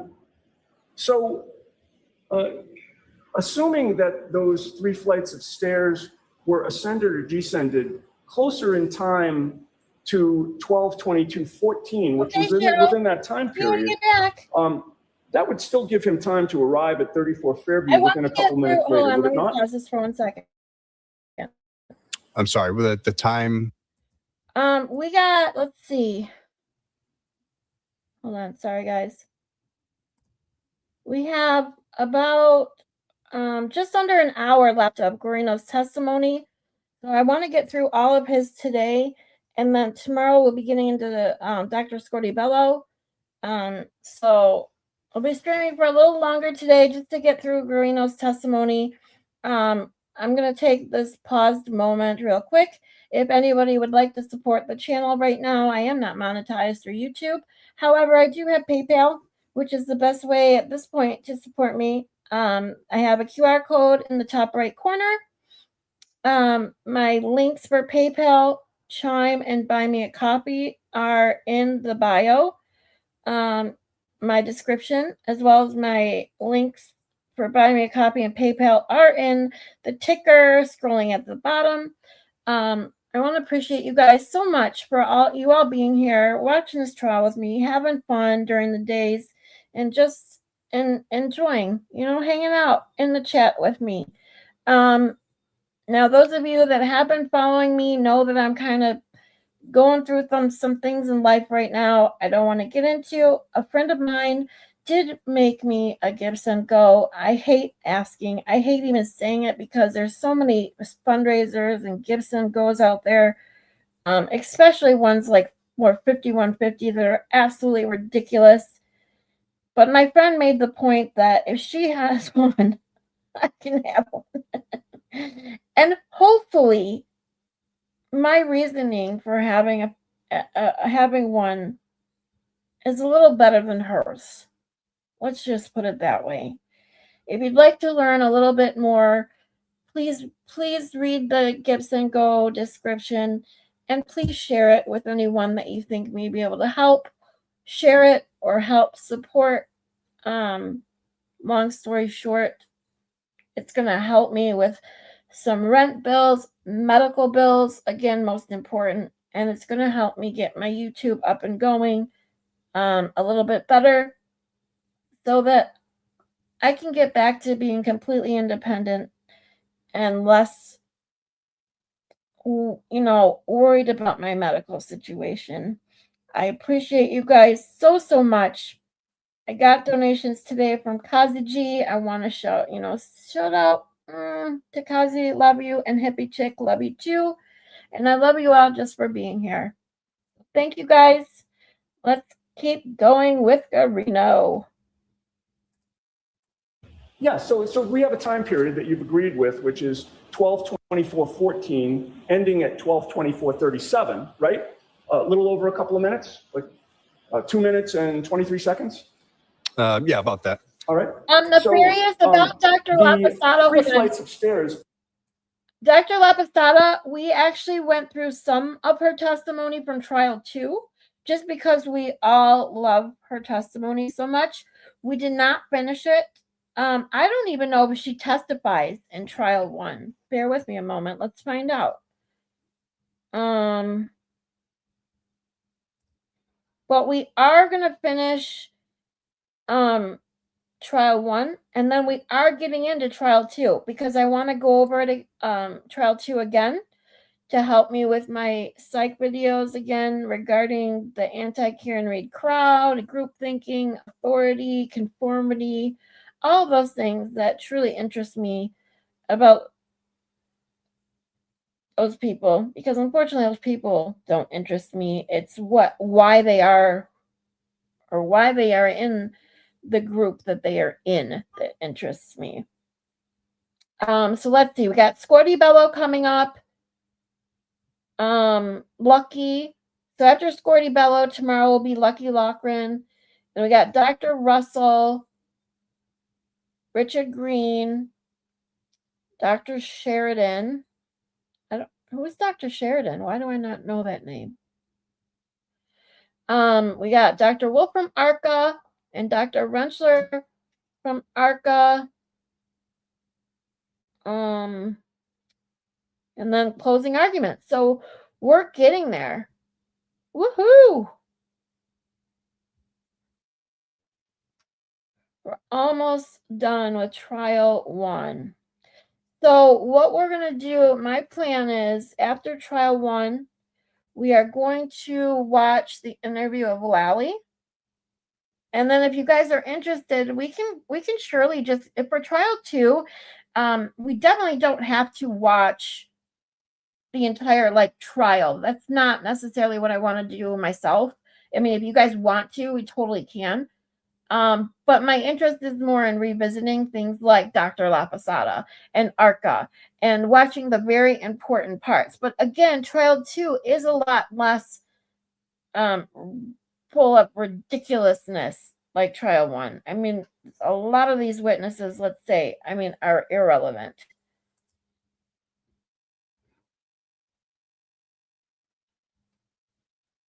So let's see. Dr. L didn't testify. I saw that now. So thank you. We will go over her though when we go over trial 2. You're welcome, Nefarious. Thanks for coming today, you guys. I love you guys all so much. You guys let me know how you want to do trial 2. I mean, because obviously trial 2 isn't as long and ridiculous with Lally's crap questioning and annoying questions about Snow and every freaking family member from the McAlberts being put on the stand. But we also have to deal with Spanky's voice, which I can tell you right now is very, very hard to deal with. For a long time. For me, anyway. Sheridan was another forensic pathologist. Okay, thank you. Which one is the one Bev had a crush on? Oh, that's Dr. Wolf from ARCA. The female doctor with the tattoos. Dr. Russell is also a favorite. Yeah, she's good too. Dr. Lavasada, though, when she hands Spinky's ass to him, like, it's the best.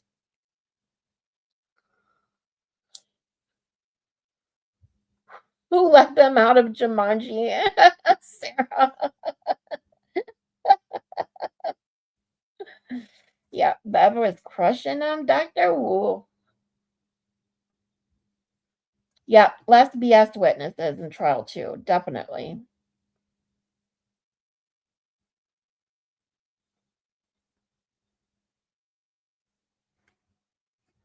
Sorry, guys, I gotta get back to. There we go. Full screen. All right, here we go. Again, just according to the data, could have been ascended or descended at the start of that time period, correct? No. I'm confused what you're trying to say. So you're saying that he's at the house already at I'm not asking 12:22? about the house, I'm asking about the data. No, I know, but I'm asking about when you're saying he arrives in that data range. No, I'm confused. I'm strictly asking you just to look at the data. Yeah. And you agree with me, whenever there's a time period and Apple Health returns either steps or stairs, you can't pinpoint just from the data when they occurred within that time period, correct? Objection. Your Honor, may be helpful if counsel could refer to which data he's talking about and not just keep saying I'm all I'm hearing is data. Data. I thought that was clear. Which data Ms. Dean he's referring to specifically? I'm slightly confused. I know you said that time frame that I wrote in my report for that 12:21 to 12:24. And then, as I stated before, Celebrate shows a specific time point of 12:22 and 14 seconds when the stairs are ascended, descended. So that's why I'm confused. We're going to get to that, but Okay. I'm not asking you about that. I'm asking you about the fact that there's a time period and you can't place where within that time period, just based on that data itself. Yeah, that's what's recorded and shown to me. So again, that's what it's shown. I can't say otherwise. Your conclusion was that John O'Keefe could not have been at 34 Fairview Road at 12:22 and 14 seconds because Waze put him on Oakdale Road about a half mile away, correct? 12, yes, correct. All right. And that caused you to disregard the Apple Health data or to attribute it not to steps or to stairs because he was a half mile away between that 12:22 and 12:24 time period, correct? Yes, I attribute it to movement. All right. So I want you to assume for a moment, Trooper, that John O'Keefe's phone location actually showed him on Oakdale Road 3 minutes earlier at 12:19 a.m. Okay? Do you have that in mind?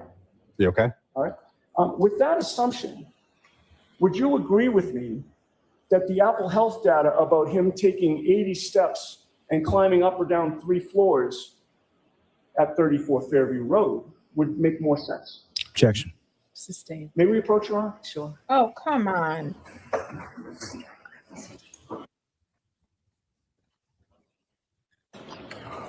Sir, are you aware that apps on an iPhone may pull data from 3 different clocks when they're timestamping location data?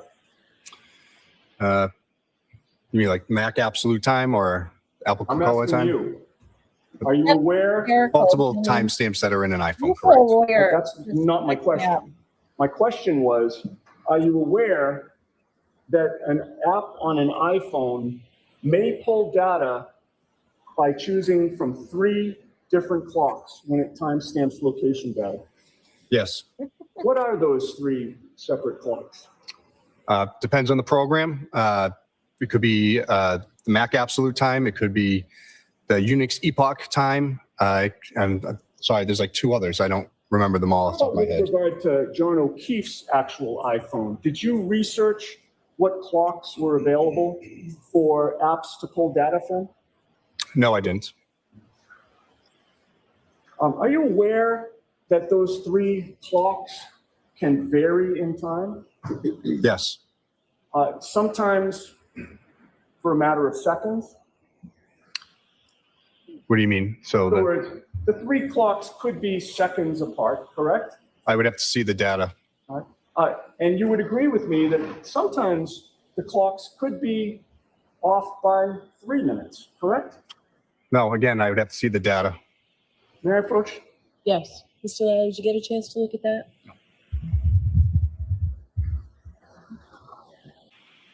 Okay, Trooper, I'm going to place this before you and ask you to review it, directing your attention specifically to what is marked process 3434. Okay. Okay. Do you see the process 3434 highlighted in blue on what I've placed before you? Yes, sir. And with regard to the right side of that exhibit, do you also see process 3434 with more information on the right side? Yes. And do you see the three different clocks that are listed on that printout? I do. What are those three different clocks? Sorry, it's a bit blurry. Monotonic date time, baseband date time, and then display date time. And looking at that, and by the way, do you recognize that as being information that was available from John O'Keefe's phone from the introduction? Yes. I would offer that as an exhibit, Your Honor. Any objection, Mr. Lally? No, Your Honor. What are we going to call that, Mr. Yannetti? How are we going to refer to that? It could be called, a printout regarding 3434. Yeah. Or printout from John O'Keefe's phone. Thank you. Thank you. Thank you. Now you have Exhibit 640 in front of you, sir. Looking at 640, is it clear to you that those three clocks were not in sync regarding that one process number? Yes. In fact, the monotonic clock regarding this particular Waze artifact from John O'Keefe's phone says 2:22 a.m., while the baseband and display clocks have timestamps 3 minutes earlier, correct? Yes. So if there's a 3-minute difference between the clocks, well, strike that. Do you know, with regard to that 2:22 a.m. location data on Waze, do you know which clock Waze was using for that? Or the iPhone was using with Waze? I don't. I didn't look through Axiom. I was using Cellbrite for that. Okay. But certainly that would have been available to you had you looked at it, correct? Well, but the artifact you show me is from the power log. It has nothing to do with the GPS, so it's not correct. You could have looked at that exhibit, right? Yes, the information in that exhibit to see the three different clocks, sir? Yes, but I can explain why this is incorrect. All right, maybe Mr. Lally will ask you. Sounds right? good. But you would agree with me if there's a 3-minute difference between the clocks and you don't know which clock was used to put John O'Keefe's phone on Oakdale Road at 2:22 a.m., that could explain. Let me just have a moment. It's not 2:22. No, I know what you meant. Mr. Jackson, thank you. I'm sure everybody else did. With regard to the 3-minute discrepancy between the clocks, and you've said you don't know which clock Waze was using to put John O'Keefe's phone on Oakdale Road at 12:22 a.m., that could explain the discrepancy between the Apple Health data and the Waze data, could it not? No. But as you sit here today, you don't know whether Waze was relying on the baseband, display, or monotonic clock, correct? Again, can't be used for that.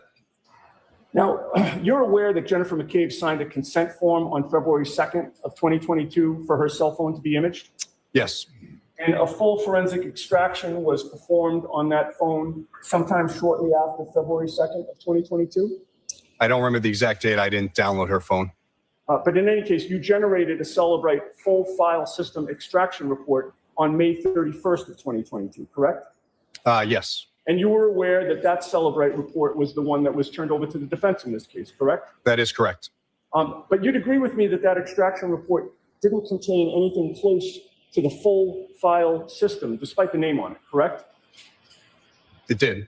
Well, that report was filtered to return only Jen McCabe's communications with Karen Reed, Kerry Roberts, John O'Keefe, and Kaylee Furbish, correct? That is not correct. Did Michael Proctor instruct you to pull only those communications? Objection. You didn't seek to obtain any of Jennifer McCabe's communications with her sister, Nicole Albert, did you? I didn't go through, like I said, didn't go through Jen McCabe's info. And you didn't seek to obtain any of her communications with her daughter, Allie Albert, did you? I'm sorry, Allie McCabe. Objection. May we approach? Sure. You would agree with me that the full forensic image of Jennifer McCabe's phone was not shared with the defense until it was requested by us in October of 2022, sir? That is not true. When you wrote your report on April 24th of 2023, in response to an affidavit provided by Rick Green, the defense forensic computer expert, it was in that report that you finally disclosed for the first time the existence of 3 Google searches by Jennifer McCabe, correct? Objection. All right, so ask that differently. Prior to April 24th of 2023, you had not reported in any formal manner with anything that was shared with the defense about the existence All right, of guys, hold on. 3 We're Google going to take another searches by quick Jennifer McCabe. break. Sarah just sent me a link. Bear with me. I want to watch this.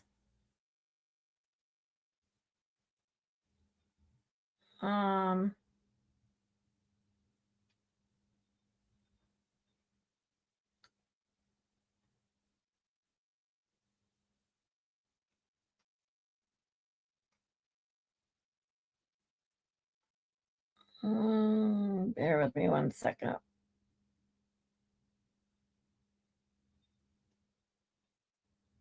Dang it.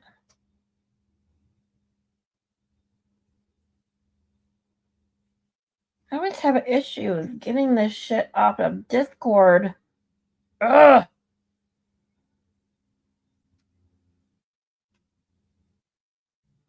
Let's see.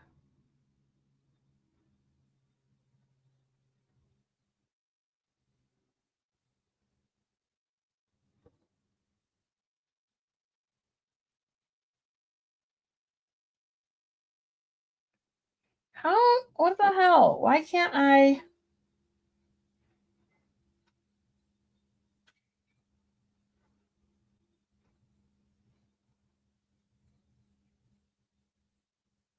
Sarah, are you there? Sarah, are you there? If you're there, can you send that link to my email? I always have issues trying to get it off my Discord. Thank you.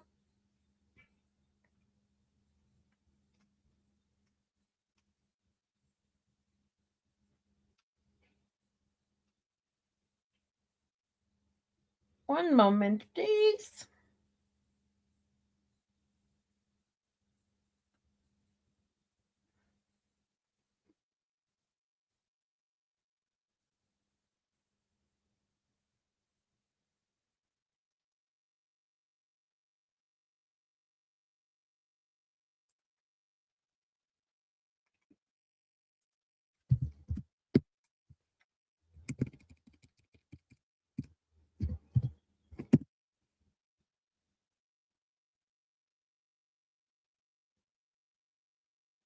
Oh, we got, let's see.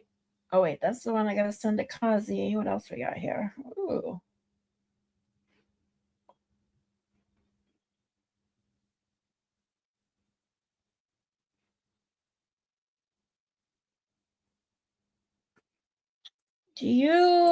Let's see, we got some, wait, what does it say? Miss it. The past where Bev falls in love. Oh, did I kiss it? Wait, what? Jeannie Lynn, what did you mean by this comment? I'm so confused. Did I kiss it? The past where Bev falls in love. Well, we haven't played Dr. Wolf's testimony yet.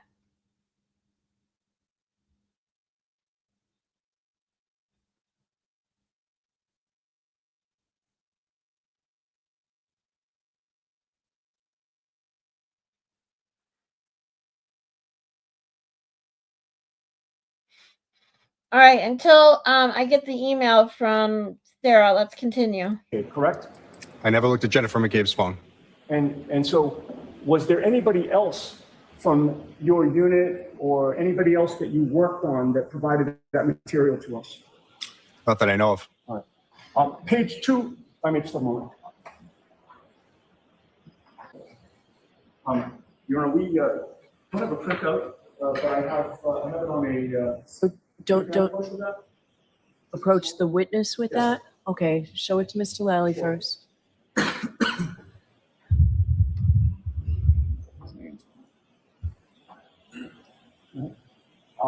So I'm gonna see if I can place this before you without destroying the computer. Yep. Sorry for that. You take a moment to familiarize yourself with that. Do you understand, or can you tell the jury what that is? Yep. This is you could put in a PDF. This isn't one I gave to you. This is a PDF version of I think so, UFED too. reader report that I gave. So I gave the portable does what I Cellbrite do. version to you. I got This is a back copy of it, and I from can't. fingers. I will not testify And that anything in this is correct constantly- because this could have been filtered. But your name is on there, is it not? Yes, it is. Autocorrect What's the date? me. May 31st, 2022. Thank you. Yep. Okay. You'd agree with me with regard to that April 24th of 2023 report. On page 2, you state, quote, in my initial Celebrate UFED reader report, and then you put version 7.53.0.29, that was created on May 4th of 2022, the search history for Jennifer McCabe's phone had 2 Google searches in Safari, correct? Yes. And you list out how long TI die in CIKD at 6:23:51 and Hoslong to die in cold at 6:24:37, correct? That is correct. And by the way, with regard to the timing of those 2 particular searches, you are aware, are you not, that Jennifer McCabe got it, placed the Sarah. call to Thank Brian you. Albert at 6:23 and 0 seconds? I don't have it in front of me. I don't.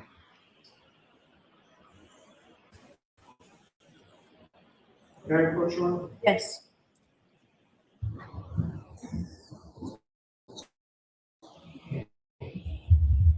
Okay, James. You'll be good. Thanks. Yes, sir, KDD, I we're placed still before you here. the We're about to watch document. something really Familiar- scary / funny. Hold on.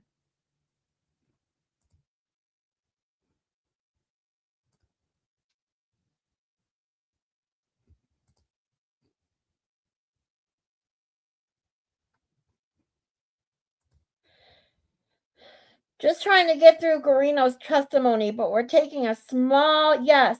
It's Counter protesters showed up who believe that Karen Reed is guilty. The 5-person group stormed through a crowd of pink, claiming to know John O'Keefe's family, but wouldn't say to what extent. They accused Karen Reed supporters of treating a murder trial like a party and making up lies about the O'Keefe family.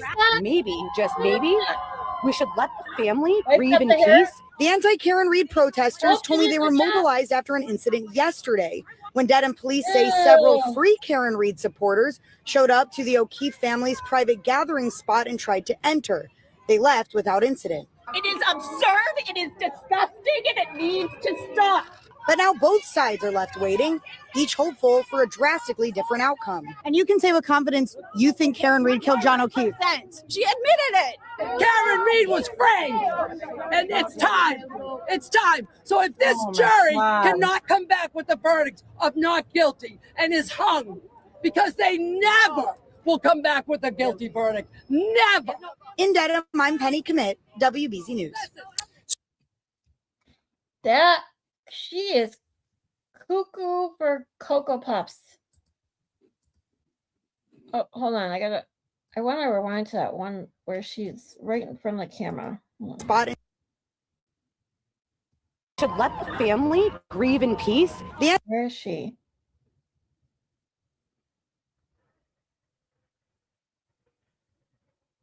"44 seconds. I forgot. Wait, I was going too far. Here we go. About an hour after the judge sent the jury back for more deliberations, something happened that we've never seen before in this trial. A group of counter-protesters showed up who believe that Karen Reed... Where is she? In this trial, a group of counter-protesters showed up who believe that Karen Reed is guilty. Oh. The 5-person group stormed through a crowd. Karen Reed is guilty. The 5-person group stormed through a crowd of pink, claiming to know John O'Keefe's family, but wouldn't say to what extent. They accused Karen. People. The group of 5. I mean, geez, oh, Pete, look. That is Crusty Panties? Right there in the black and white?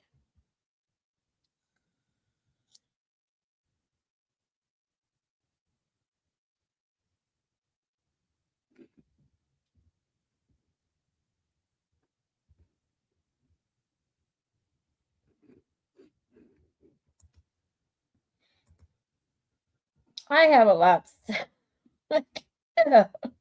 Yes, okay. Oh, Bad Dancer, hey, how are you? You know, you guys have seen her ridiculous pictures, right? That she filters or uses AI like Cryfart did to make himself look 100 times better. Ew. She looks nothing like those pictures.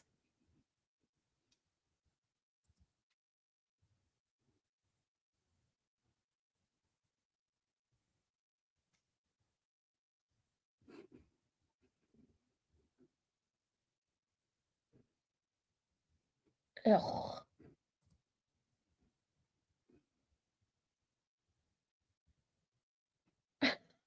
Sarah.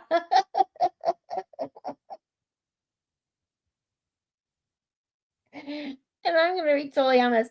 You know me, I'm not a big like pick on a person, especially the way they look. I mean, at my age and what I've been through with my surgeries, my hips and pain every day, I don't give a shit what I look like. But I also don't sit there and filter myself through 100 filters to make myself look nothing like me anymore. No. What Sam?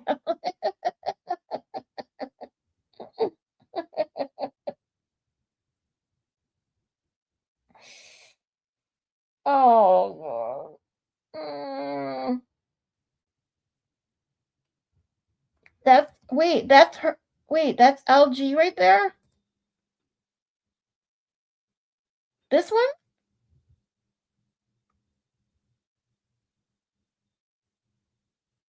Or this one? I didn't even realize that. She's just pissed she never got to ride the turtle.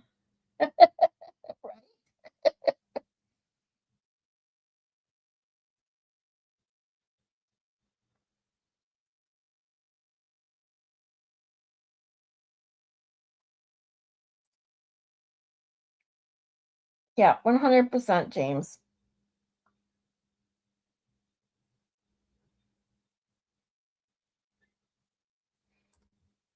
My ex wouldn't either. My son wouldn't even let me use clippers on his hair. I did one time and he was like, he just was not having it. So I just always took him to get his hair cut.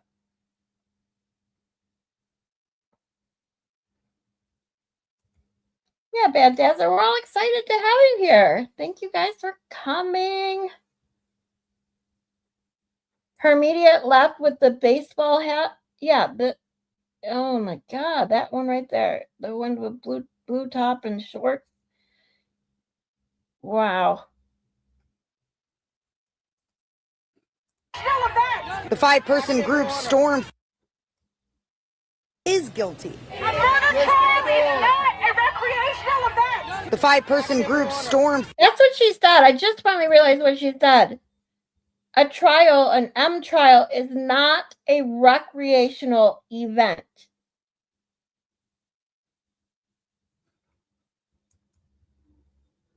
I don't think anyone there is treating it as a recreational event, you moron. A trial is also not where you use someone's name, a defendant's name, to make yourself money, which is what you did and what you continue to do with Turtle Boy and Karen Reed.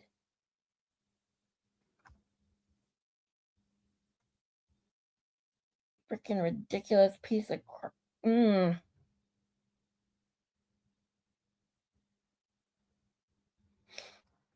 KDD, admit it. You're always excited to see me, says Bad Dancer.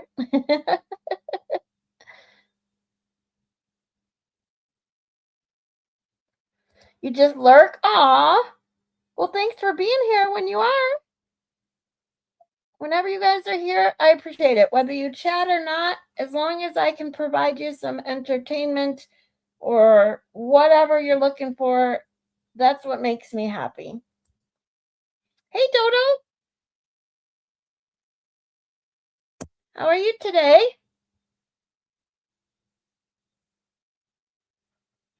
Oh, Skip's having tech issues. God, I can relate.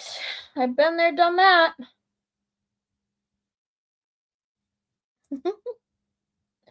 Bad Dazzler's in the bushes. Okay. Stop lurking, you weirdo.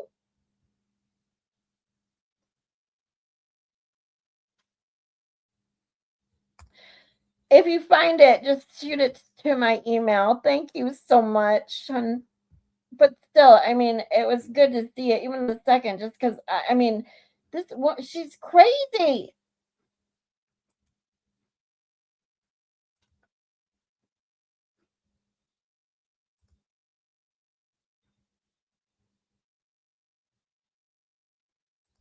They deserve it, Scarlet, so that's that. Yeah. Exactly. I'm doing okay today, Dodo. Thank you.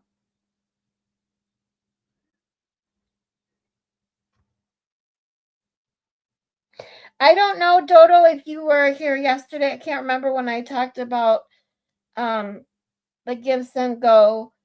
But right now, just with what I'm going through, a friend made that for me. Again, I'm only mentioning it more for if you guys can just share it wherever you guys can share it and spread it around, where maybe even someone like me can beat out 5150 and her ridiculous skip, send, go. That would be a bonus. It is pinned at the top of the chat. I mean, all I can ask for you guys is to share it around. It would mean the world to me. Thank you guys so much. Katoony. Katoony. It's so funny. Everyone I hear pronounce her last name says it differently. So I know CossyG calls her Katoony, and like the way Betero says it in court was like Guy Tawny. Like the way he says it is very enunciated.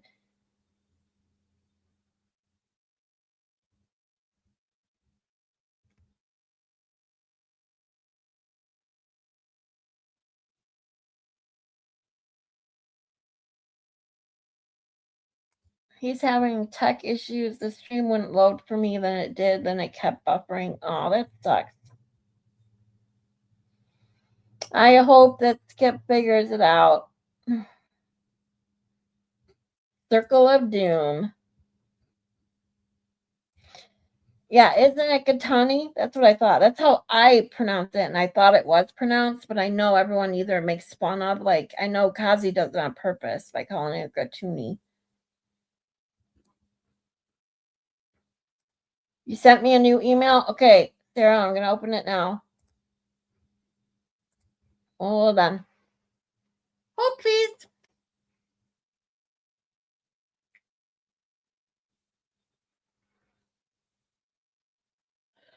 It's not crusty, but I've never seen this. Okay, well, I haven't either, obviously, so let's see it. What the hell? Hold on.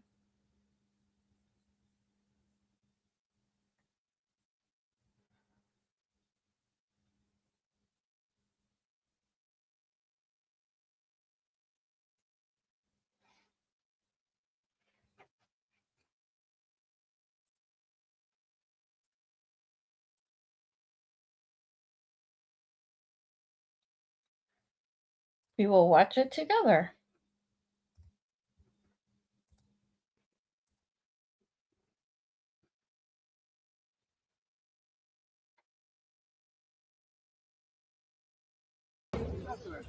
Katie. You'll excuse me. Yeah, okay. You get my face on it, you fucking see. Unfortunately, yeah, put it on me, you fucking jackass. What's it like having 19 or 18 charges or whatever? He was a police officer. And they murdered him. They left him outside to die. You guys are gonna be sadly surprised.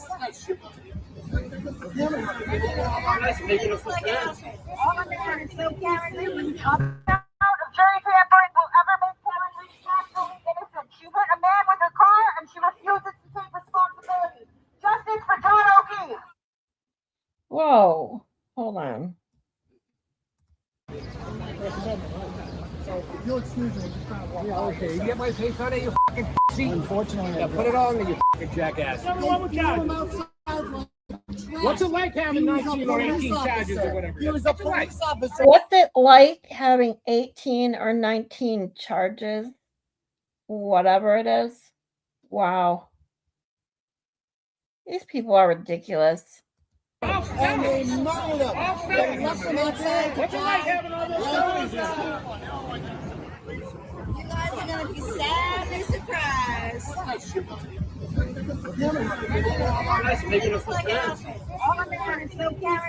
What does her sign say? See you what? See you at shit, hold on. Uncle Joe's house? Yeah, it won't pause. Amount of jury tampering will ever make Karen.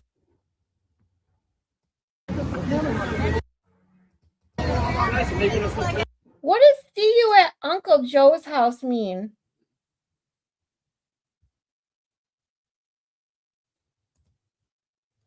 He does look good.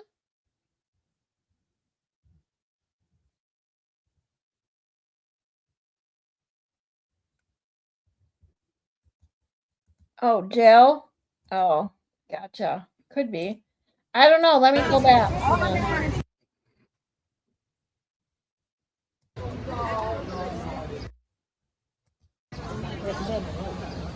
You'll excuse me. Yeah, okay. You get my face on it, you fucking see. Does anyone know who that is?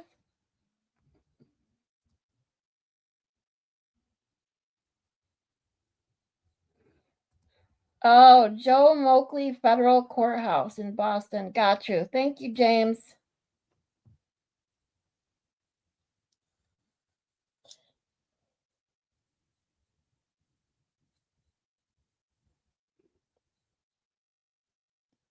Does anyone know who that is by any chance?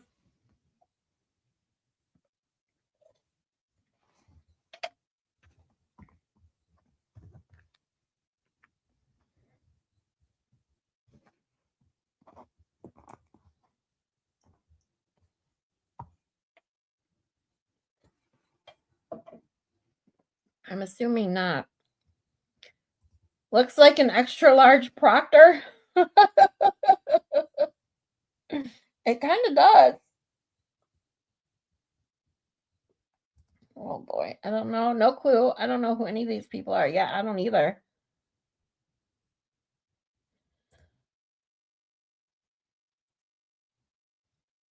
Yeah, I don't know. I unfortunately I don't know Aiden. And I'm not on the twit, so I mean I have an account, but I barely use it, so I wouldn't even know like how to send a message and find out because I am curious who this is. You think Krusty's in the end of the video? Okay, let's play it. The rest of it again. Hold on. Unfortunately, yeah, put it all in you fucking jackass. What's it like Oh, having 19 or 18 charges or whatever? That's the guy that said 18 charges or whatever right here. 19 or 18 charges. Damn it. Right there, this guy. What's it like having... Anyone know who that guy is?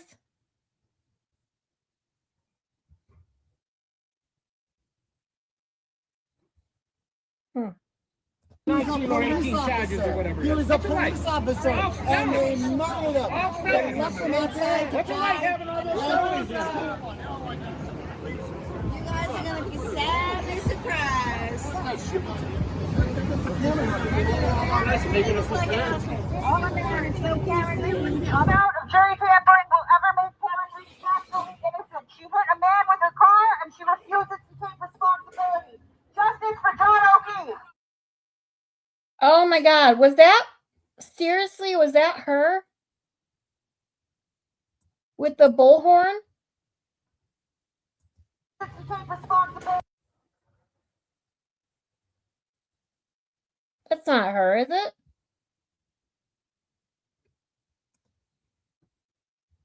It is her? Oh my God.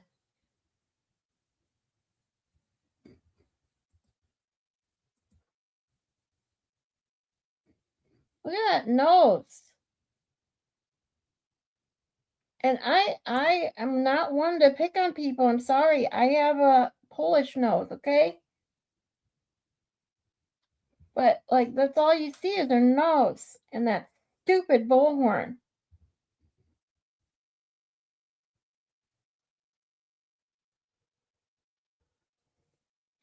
Guy looks like Matt McCabe's brother, but don't quote me on that. Yeah? Aha.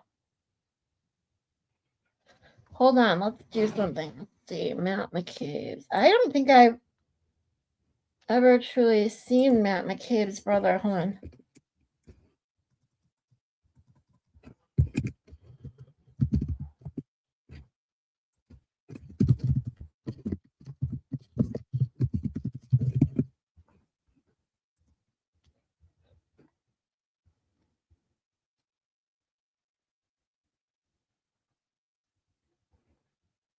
Oh, there's an Instagram reel from yesterday.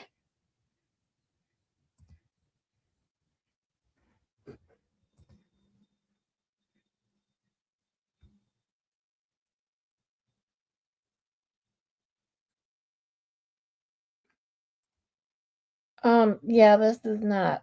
What the hell? This is not what I thought it was, obviously. Okay, never mind. All right.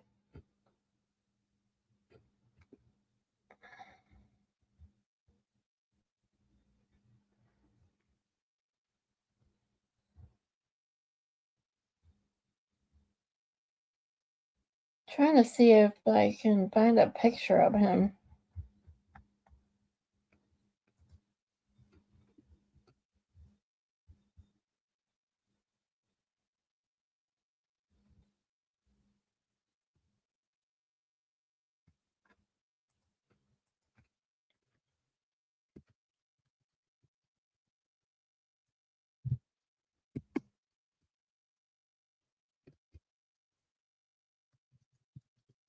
I don't think I spelled that right.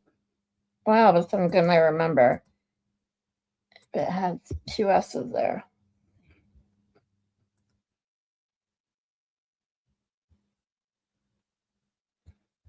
Canton Man helps partnership grow at the speed of cyberspace technology. What?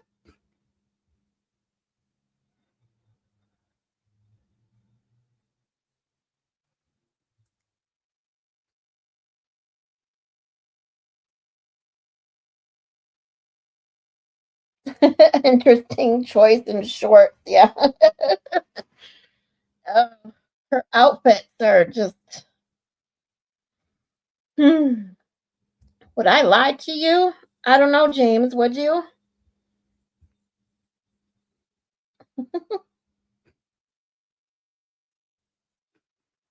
You don't remember Sean McCabe ever being, that's right, his name's Sean, hold on. I couldn't remember his name.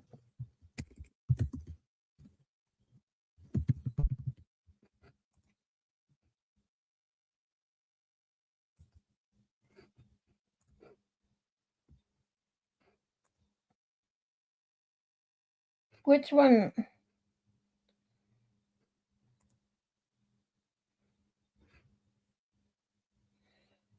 There's this many Sean McCabe's? Holy moly.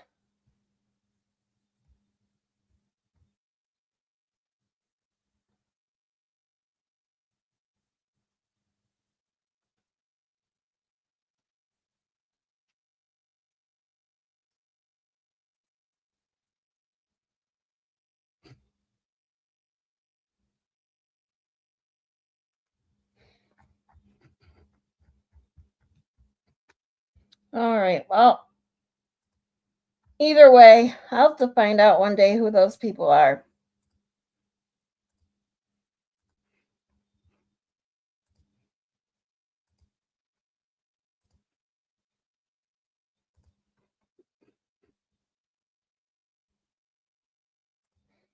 All right, Katie, now you're putting songs in my head like Moni G does. You're digging for the other crusty videos? Be right back. No problem, sweetie. We're gonna watch the last bit of Guarino's testimony. Turtle Boy has pictures of him in his blogs. Oh, okay. While we finish Guarino's testimony, I'll go check out his blogs. Familiarize yourself with that and then tell the jury if you recognize what it depicts. Have a call log that says 20888 with no name at 6:23. That's incomplete because there should be 3 other records accounting for this call. Okay, but that record itself reflects a call from Jennifer McCabe's phone at 6:23 and 0 seconds. I don't know. There's no number on here, so I can't tell. It just says it's a call log with one call that's not answered at 6:23 in the morning with doesn't say who it's from or who it's going to. Okay. It also is incomplete because there should be 2 other records with this. This is from the call history stored data wall marked as deleted. It's marked as deleted. Does it give a duration? It just says duration 0 seconds. Okay, and does it reflect that it was unanswered? It does. Okay. May I have that mark for identification, please? Okay. Thank you. Did you investigate whether a call was placed from Jennifer McCabe to Brian Albert at 6:23 in the morning and 0 seconds? I didn't look at any specific calls that morning. I created a cell by report. That's about it. Did you ask either Ian Whiffen or Jessica Hyde to look into that issue? Objection. Sustained. You would agree with me that that call and the record of that deletion of that call is nowhere in your April 24th report, correct? I believe it's in my May 9th report. All right, but I asked you about your April 24th report, sir? I didn't address anything regarding phone calls in my April 24th report. All right, now going back to when you began your examination around May 4th of 2022, you were looking for information on, did you look on Jennifer McCabe's phone back in May 4th of 2022? Did I physically open the phone or did it? Did you review the data at all? I'm confused, on the cell phone itself or from the report? Either way. No, her phone was returned to her and then we had the extraction. I did not utilize the extraction at all. You never included the 2 searches that we discussed, the, how long TI die in CIKD and how long to die in cold, in the full file system extraction that was turned over to the defense, did you? They were included. Well, page 6 of your April 24th, 2023 report goes on to state that when you switch to a new version of Celebrite, and sorry, that dropped out. Yeah, it was the phone call, the power log.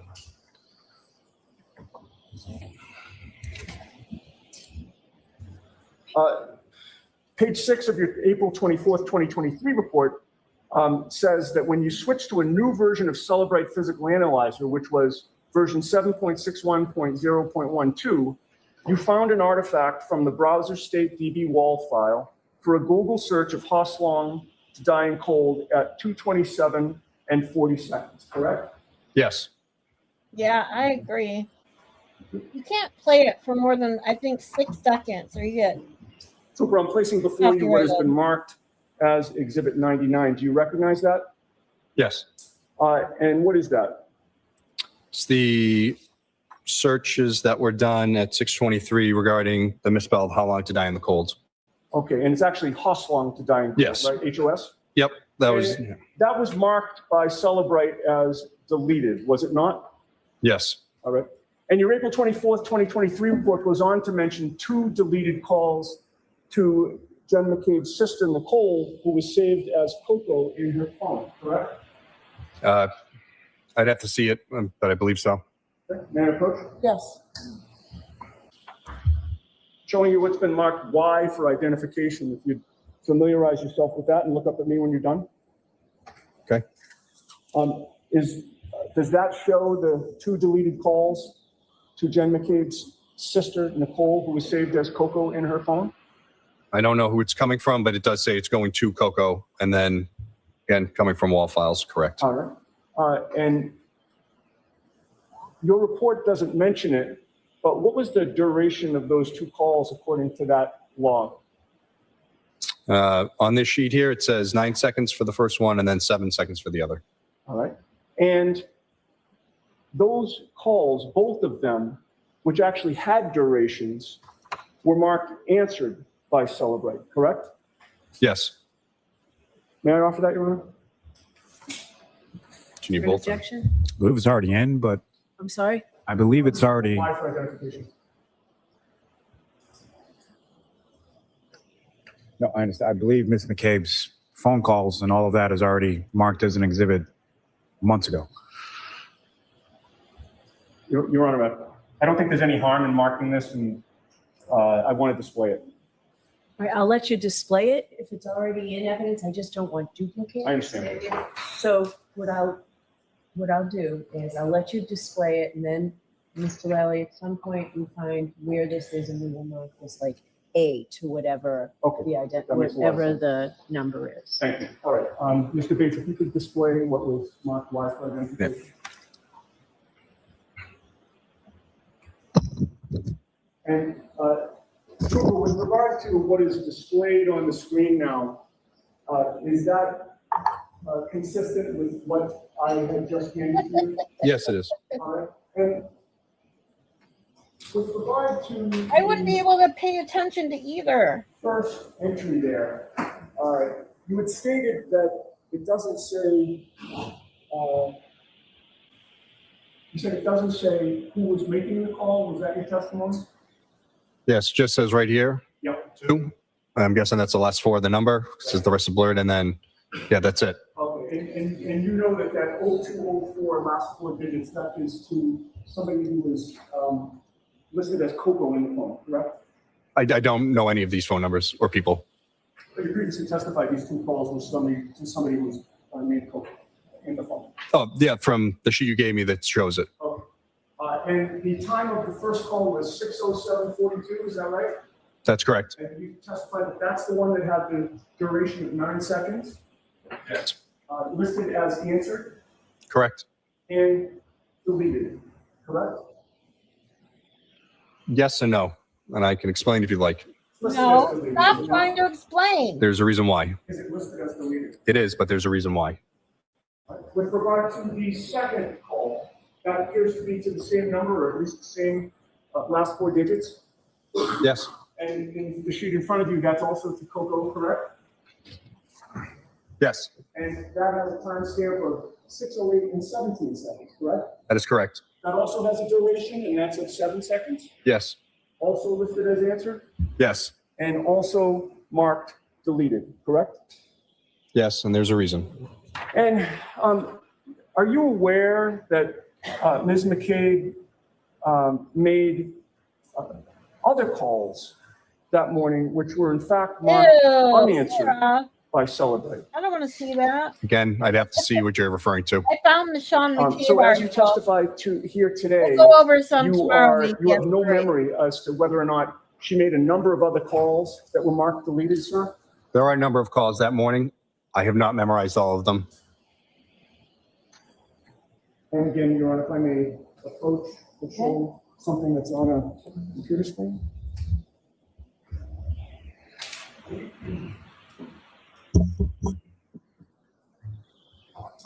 Thank you. I've placed before you what appears to be a PDF document on a computer screen. If you familiarize yourself with it and look up at me when you're done. Okay. What does that appear to be, sir?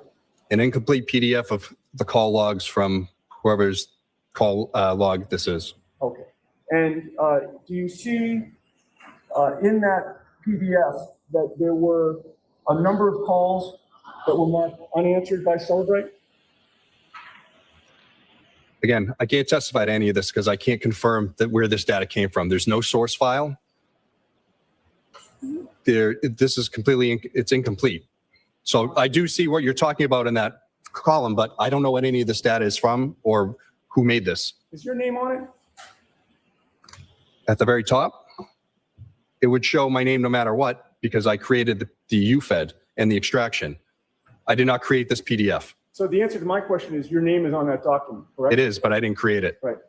And with regard to the calls that were marked unanswered, would you agree with me that Celebrate had them with durations of He's 0 trying to say that a seconds? document that Objection. is being used in court with his Can you name agree on with it. that? Can you Now he's answer saying, that well, I have question? my name Ken, on it. please answer it.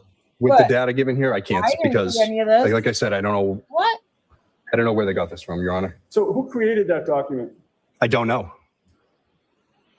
So are you testifying that nobody in law enforcement created that document, or nobody, no forensic expert for the Commonwealth created that document? I created the extraction and made a UFED reader report, which is basically a portable Celebrate version that I use at the office. I gave that to defense. I don't know who created this PDF version of data with specific things. I did not. Is it Michael Proctor? No. As I said, I was the only one that created any Celebrate related reports in this case.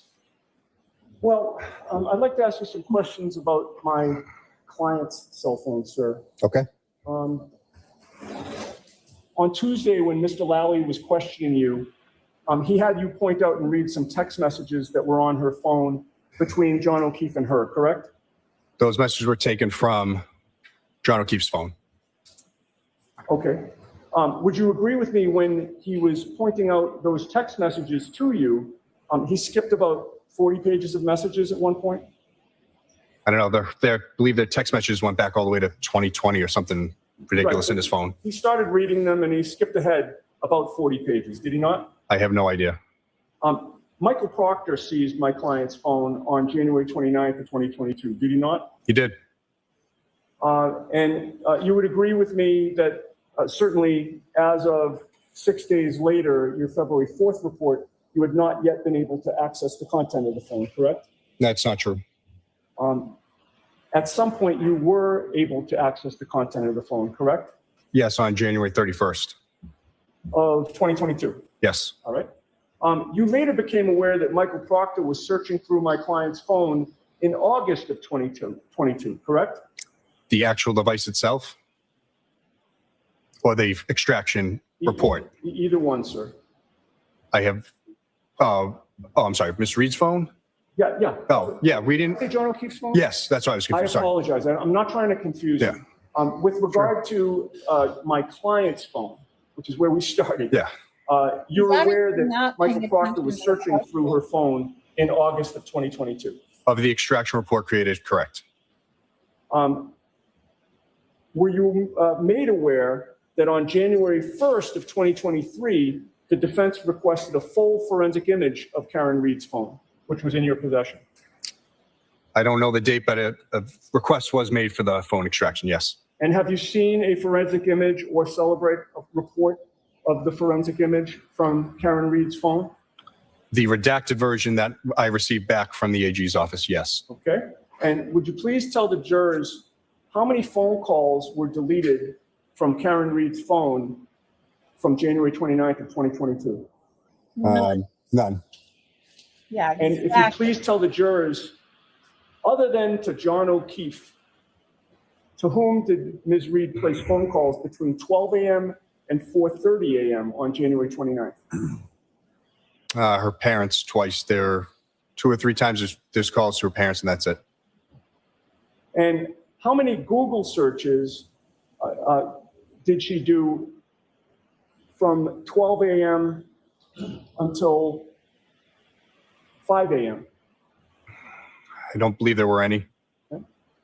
And how many Google searches were deleted by Ms. Reed at any point on January 29th of 2022? I can't speak to that because we got a redacted version of the report, so I don't know what was taken out by the AG's office. I don't know what files they went in to remove, so I only have what I was given. But leaving that aside, sir, with regard to all of the data that was provided to you, how many Google searches did you see or find that Karen Reed deleted from January 29th of 2022? None. A few. During what time period? The afternoon. But again, there was artifacts that I found that weren't date and time stamped, and there were some that were. I thought she didn't do with anything. corresponding timestamps, but I can't say for sure when that was done. Okay. But you saw no deleted calls, correct? No, not that I know of. All right. I may have a moment. Yes. Sorry. No further questions. Thank you. Yes. Trooper Guarino, you were asked about qualifications. KPD, as far as I know, certifications that you yes. I just received don't in know what prior time. trainings, correct? Yes. What are some of the areas that you received certifications in? Cell phone report creation, extraction, cell wouldn't phone trust them to repair, run a bath if I the Borough paid Motor Vehicle $12 Forensics, for 'em. advanced database, the class is called CASA, but it's a They Cellbrite tried- Me class that goes Oh, deeper into the man. database searching. I want to talk over him real quick. As far as what I saw earlier on Discord, was Danny planned on going live tonight and tomorrow? Tonight because TV's not going live, and tomorrow for pregame. But don't quote me on that because he either may change his mind and maybe I read it wrong. But I haven't seen anything posted for him going live yet. Oh, see? Rat House, 9:30. All right. Oh, KVD, there you go. Rat House is on at 9:30. And we'll be on here for another at least 20 some minutes. So hang out with me, and then it'll be Rat House time soon. SQLite programming to write code to do your own searches, things of that nature.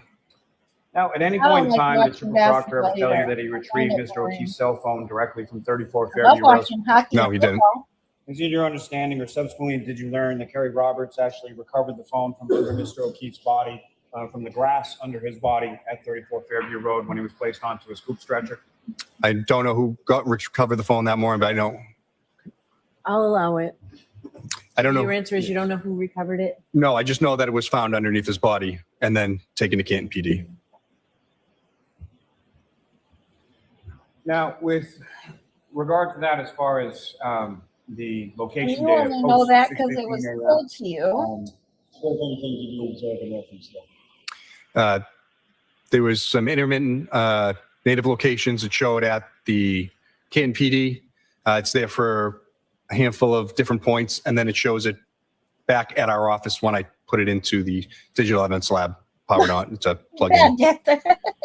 You received the phone from Trooper Proctor. Was that either in airplane mode or Faraday back? I don't remember offhand. Getting naughty in the chat. There were no locations or GPS locations that you observed from the phone from that approximately 11-something a.m. until you retrieved it or received it, excuse me, at 7:30 p.m. on the 29th? There's, like I said, there's only the handful that showed it at Canton PD, and then when it's back at the office that night. And then if it wasn't in airplane mode, there would have been something I would have done. So I don't remember if Proctor did it before he gave it to me or if I did it after. Now, the other troopers in your unit, in the detective unit with the Norfolk DA's office, are they as well versed on cell phone extractions and cell phone data as you are? That is always No. naughty. And so again, how many people within your specific unit actually perform data extractions or forensic analysis of cell phone? Myself, Trooper Connor Keefe, and everyone has been trained in how to use Cellbrite and to do these extractions. They all just sort of dump them on my desk and we say, all know do this about phone for the me. trainings. So Now, as far as what you provide to one of the investigating troopers, such as Trooper Proctor, can you explain to the jury sort of that process of how what if any differences there are between what you're looking at as far as the device when you're extracting the information and what you provide to them? Okay. So when I plug into Graykey or Cellbrite or whatever tool I'm using to extract the data, it creates that zip file, and then I open it up in Cellbrite or Axiom. The guys are only trained in Cellbrite, so that's what I open the extractions initially in for them. If there's something that we find that they don't understand and that I want to look more into, I'll load into Axiom as well. But that's normally how it would go.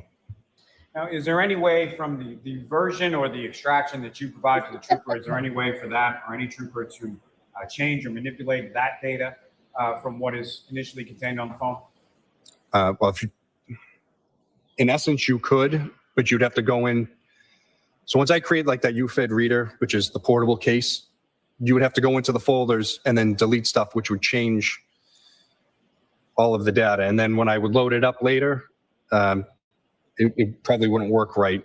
But that's why we save the encrypted extraction onto the server. So if anything ever messes up, we can go back and reload it, and I can create whatever reports I need with it. And so from your review of the data in the phones in this case, what, if anything, did you observe in regard to any You can manipulation create of data, whatever or evidence you want with it. from what you observed?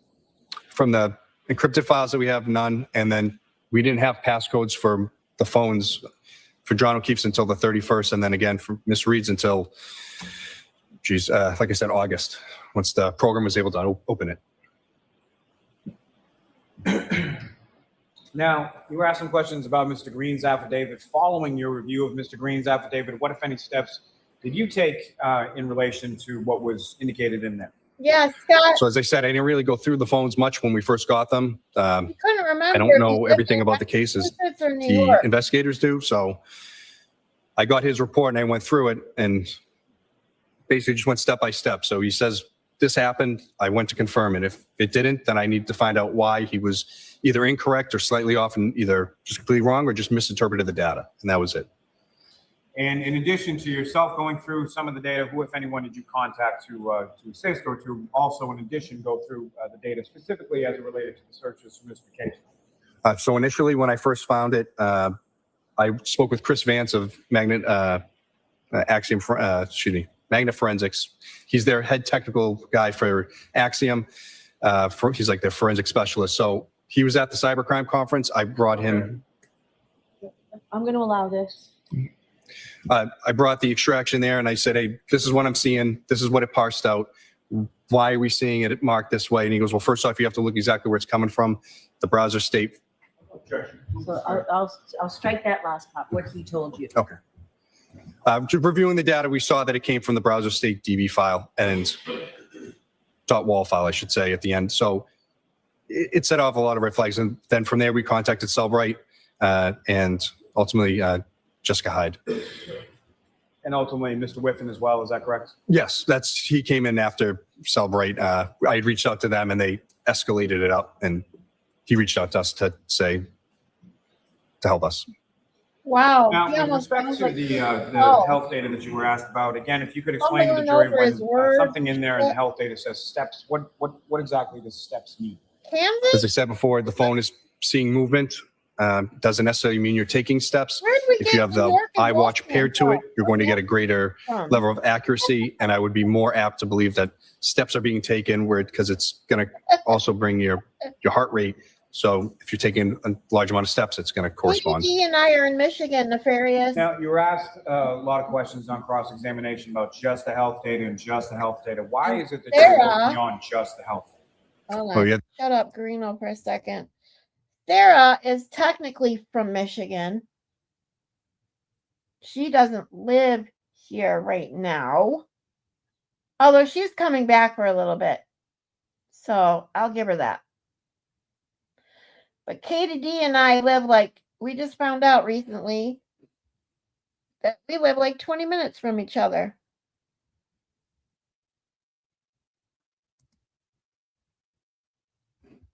Carry on, wayward son. The GPS points as well as health data.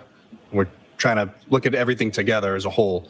You take one artifact and say, well, this means this, but you could have 5 others that disclaim it. So that's why we look at all of this stuff. That's why we Now, from that same information as far as the GPS data, that indicated that and why is it never an issue in any other trial? at 12:25 a.m. How come this stuff has yes. people away left and right? Now, as far as the clocks or the 3 different clocks that was presented to you, that's now been marked for identification, you indicated that those were not accurate. Is that correct? Well, the file that it's coming from is not accurate. So it came from a power log file. That's the database it pulled from. So that it's telling you the power of the phone. So when I looked at that, that also shows the battery level. And that's how I was able to show that, when you get or here. see, I should say, that John O'Keefe's phone never turned off. It dropped down to about 17% battery level. From being under his body, it was actually saved it from dying overnight. Leland woke up. Then it also shows the timestamps of when it gets plugged in and as it goes up. That has 3 different timestamps. That's what that is from. That is not when Waze is started. That is not when the address is put in. That is strictly for the power log. There's nothing to do with anything else. And so, just sort of to that point, what if any connection to those timestamps in the the document marked for identification Mr. Unetti showed you, what if any relationship does that have to the timestamps contained within either the Waze or GPS native locations or anything else that you were testifying about before? It's literally showing that Waze has been opened and that it's pulling power from the phone, and that is it. That is nothing else. Now, with regard to, you were asked some questions about Ms. McCabe signing a consent for extraction on February 2nd, 2022, correct? Yes. And Ms. Kerry Roberts, she did the same on the same date. Is that also correct? Yes, I believe so. Now, the entirety of those extractions from both Ms. McCabe's phone and Ms. Roberts' phones, those were both provided well in advance of the dates the council was indicating, correct? That is correct.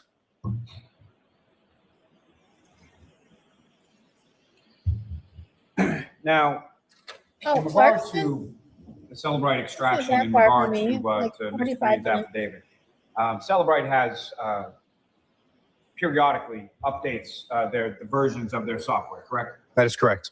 And if you could you speak a bit about sort of the update in those versions and how that pertains to this case and specifically Ms. McCabe's searches?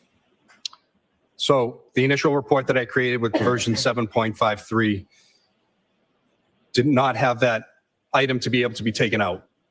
I was told by Celebrite that 7.55 was the version that was enabled. Back again. Mr. Green used version 7.61. So that's why it presented itself then. Can I just stop you there for 1 second? The version that Mr. Green used, was that available at the time that you did the initial extraction? No, it wasn't available for like a year later. It was like 10 upgrades later. Sorry, sir, continue. So again, he did the extraction. He looked at it, finds this artifact that's parsed out. And then Sarah's getting I had to go back in and scramble to say, well, why didn't I see it the first time when that report, why didn't it pull? So I reloaded the 7.53 version. It's not there. And then when I loaded into 7.61, it is. So there's just an issue with the software at the time. So, sir, with regard to those Google searches, what, if any, opinion do you have as to when those Google searches were conducted? When Ms. McCabe told us that it happened at 6:23 and 6:24. And then there was a third one later at 10:35 that, again, if she reopened that browser window, it's going to reload the search. And then that was it. Those are the 3 times that I saw in the phone extraction that were real searches. And why is it that it's your opinion that they occurred at 6:23 and 6:24 in the morning and not 2:27? well, it's physically impossible to search two things at once. Her phone, she's searching the daughter's basketball at 2:27, and then she's searching It's Raining Men and a few other things on her phone, Whoa. listening to music. And I think then she goes to bed a few hours later. So I was told. It's possible to search two things at once. How about just opening a new tab? You can search two things within seconds of each other.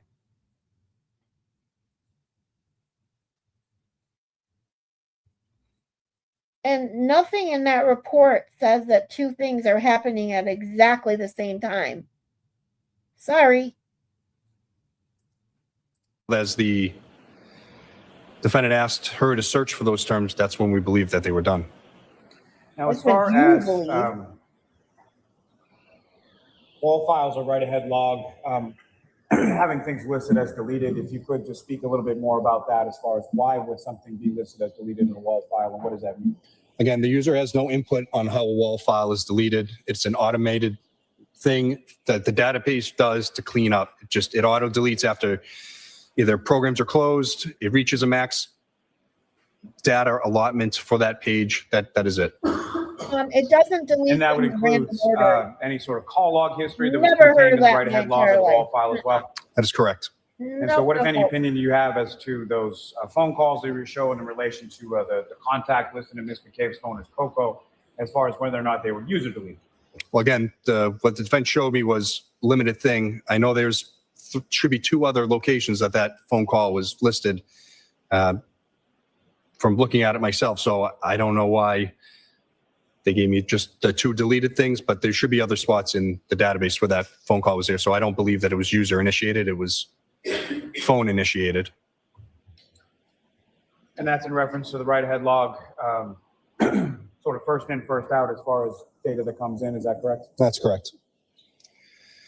Now, again, as far as your unit was concerned, you were the only one who created any Cellbrite reports in relation to any of the phones, in this case, with the exception of the defendant's phone that was created by the Attorney General's office following their said first extraction in, of first out. Sorry, privileged I'm material, trying to correct? grasp that. So objection is sustained as to the form. This seems a good place. They were to just stop. testifying that it was being deleted out of order. All right, Mr. Lally. Thank you, Your Honor. Good afternoon, sir. Good I afternoon. missed something So there. with reference to this case, this investigation, who, if anyone besides you, created any Cellbrite reports or extractions from any of the phones involved in this case? Other than the AG's office, it was just myself. And now you had mentioned that there was some deleted material from the defendant's phone from the afternoon of January 29th, 2022. Is that correct? Yes, that's correct. And what was that was deleted? There was some search items that were not there in the phone, but found cookies related to said searches and websites visited. So as far as search terms or Internship's web like history, a were those hour and a the half areas that for me. were deleted? Yes, that's correct. I have nothing further, Your Honor. Oh, okay. Yeah. Okay. So we brought you back for that, Trooper. Thank you very much. Thank you. All right. Thank you. Well, perfect timing then, Katie. Because Katie says Glare is live at 8 p.m., which is in 7 minutes. We just finished Guarino's testimony, which was another ridiculous bullshit testimony. So tomorrow we're starting with this Dr. Stonebridge, this neuropathologist, and then we're getting into Dr. Scorti-Bello. And we should be done watching the entire trial, I'm hoping by Tuesday, Wednesday at the latest. Definitely looking forward to working on some of my other psych videos Sunday night. You guys, tomorrow night, tomorrow we'll do trial. Won't be streaming too long tomorrow night because tomorrow night is psych night with Mary B. I know we promised you this twice now, and twice we've had to, well, I had to cancel Sunday night because of my power. The other night, Mary B. had a rough night, so it is what it is. We are going to be here tomorrow night at 10:30 p.m. for my Sunday night psych lesson. It is on projection. Number one example, car crew / hood boogers / fucktards, whatever you call them. So be here or be square. We're going to have a really good time. And then tomorrow during the day, of course, will probably be right around 1 o'clock. So thank you guys all so much for being here. Let me see, make sure I didn't miss anything. How many more? I know, right? Guinness Book of Records for the longest trial. We're almost there. We got, I think it's like 6 or 7 more witnesses, and that's it. Yes, Glare is coming on in 5 minutes. I will probably see you guys all in there in the chat. And Clown Car Crew, that's another good name. There you go. You guys can call them whatever you want. I end up calling them the fucktards because I think that encompasses them all. Watching on replay. Okay, that's okay. So we all have to Glare? I think so. I wish I could reroute you guys there. I cannot figure out how to reroute you. I think I have to be monetized to do that because the spot where it is to send you off to something else after we're done, what you guys are done and I sign off, that option isn't even there for me on YouTube. So maybe when I get monetized that'll show up. I don't know. I'm going to do some more research on it, you guys, but I will definitely keep up with that so I can send you guys off as soon as I can. Thank you, Nicola, for stopping in and visiting us today. Hope to see you again. I appreciate your company. Can someone give you a ride to the Glares? Like I said, I wish I could. I truly would give you all rides if if it would let me, but I don't have the stinking option. Write YouTube and tell them that we should all have options to do that after streaming live. For some reason, I do not. Now, I will find out why soon enough, and if it's because I'm not monetized, I'm hoping to get there soon, which leads me to please like, comment, and share. Most of all, getting me to 500 subscribers will get me monetized and hopefully get me to be able to reroute you guys.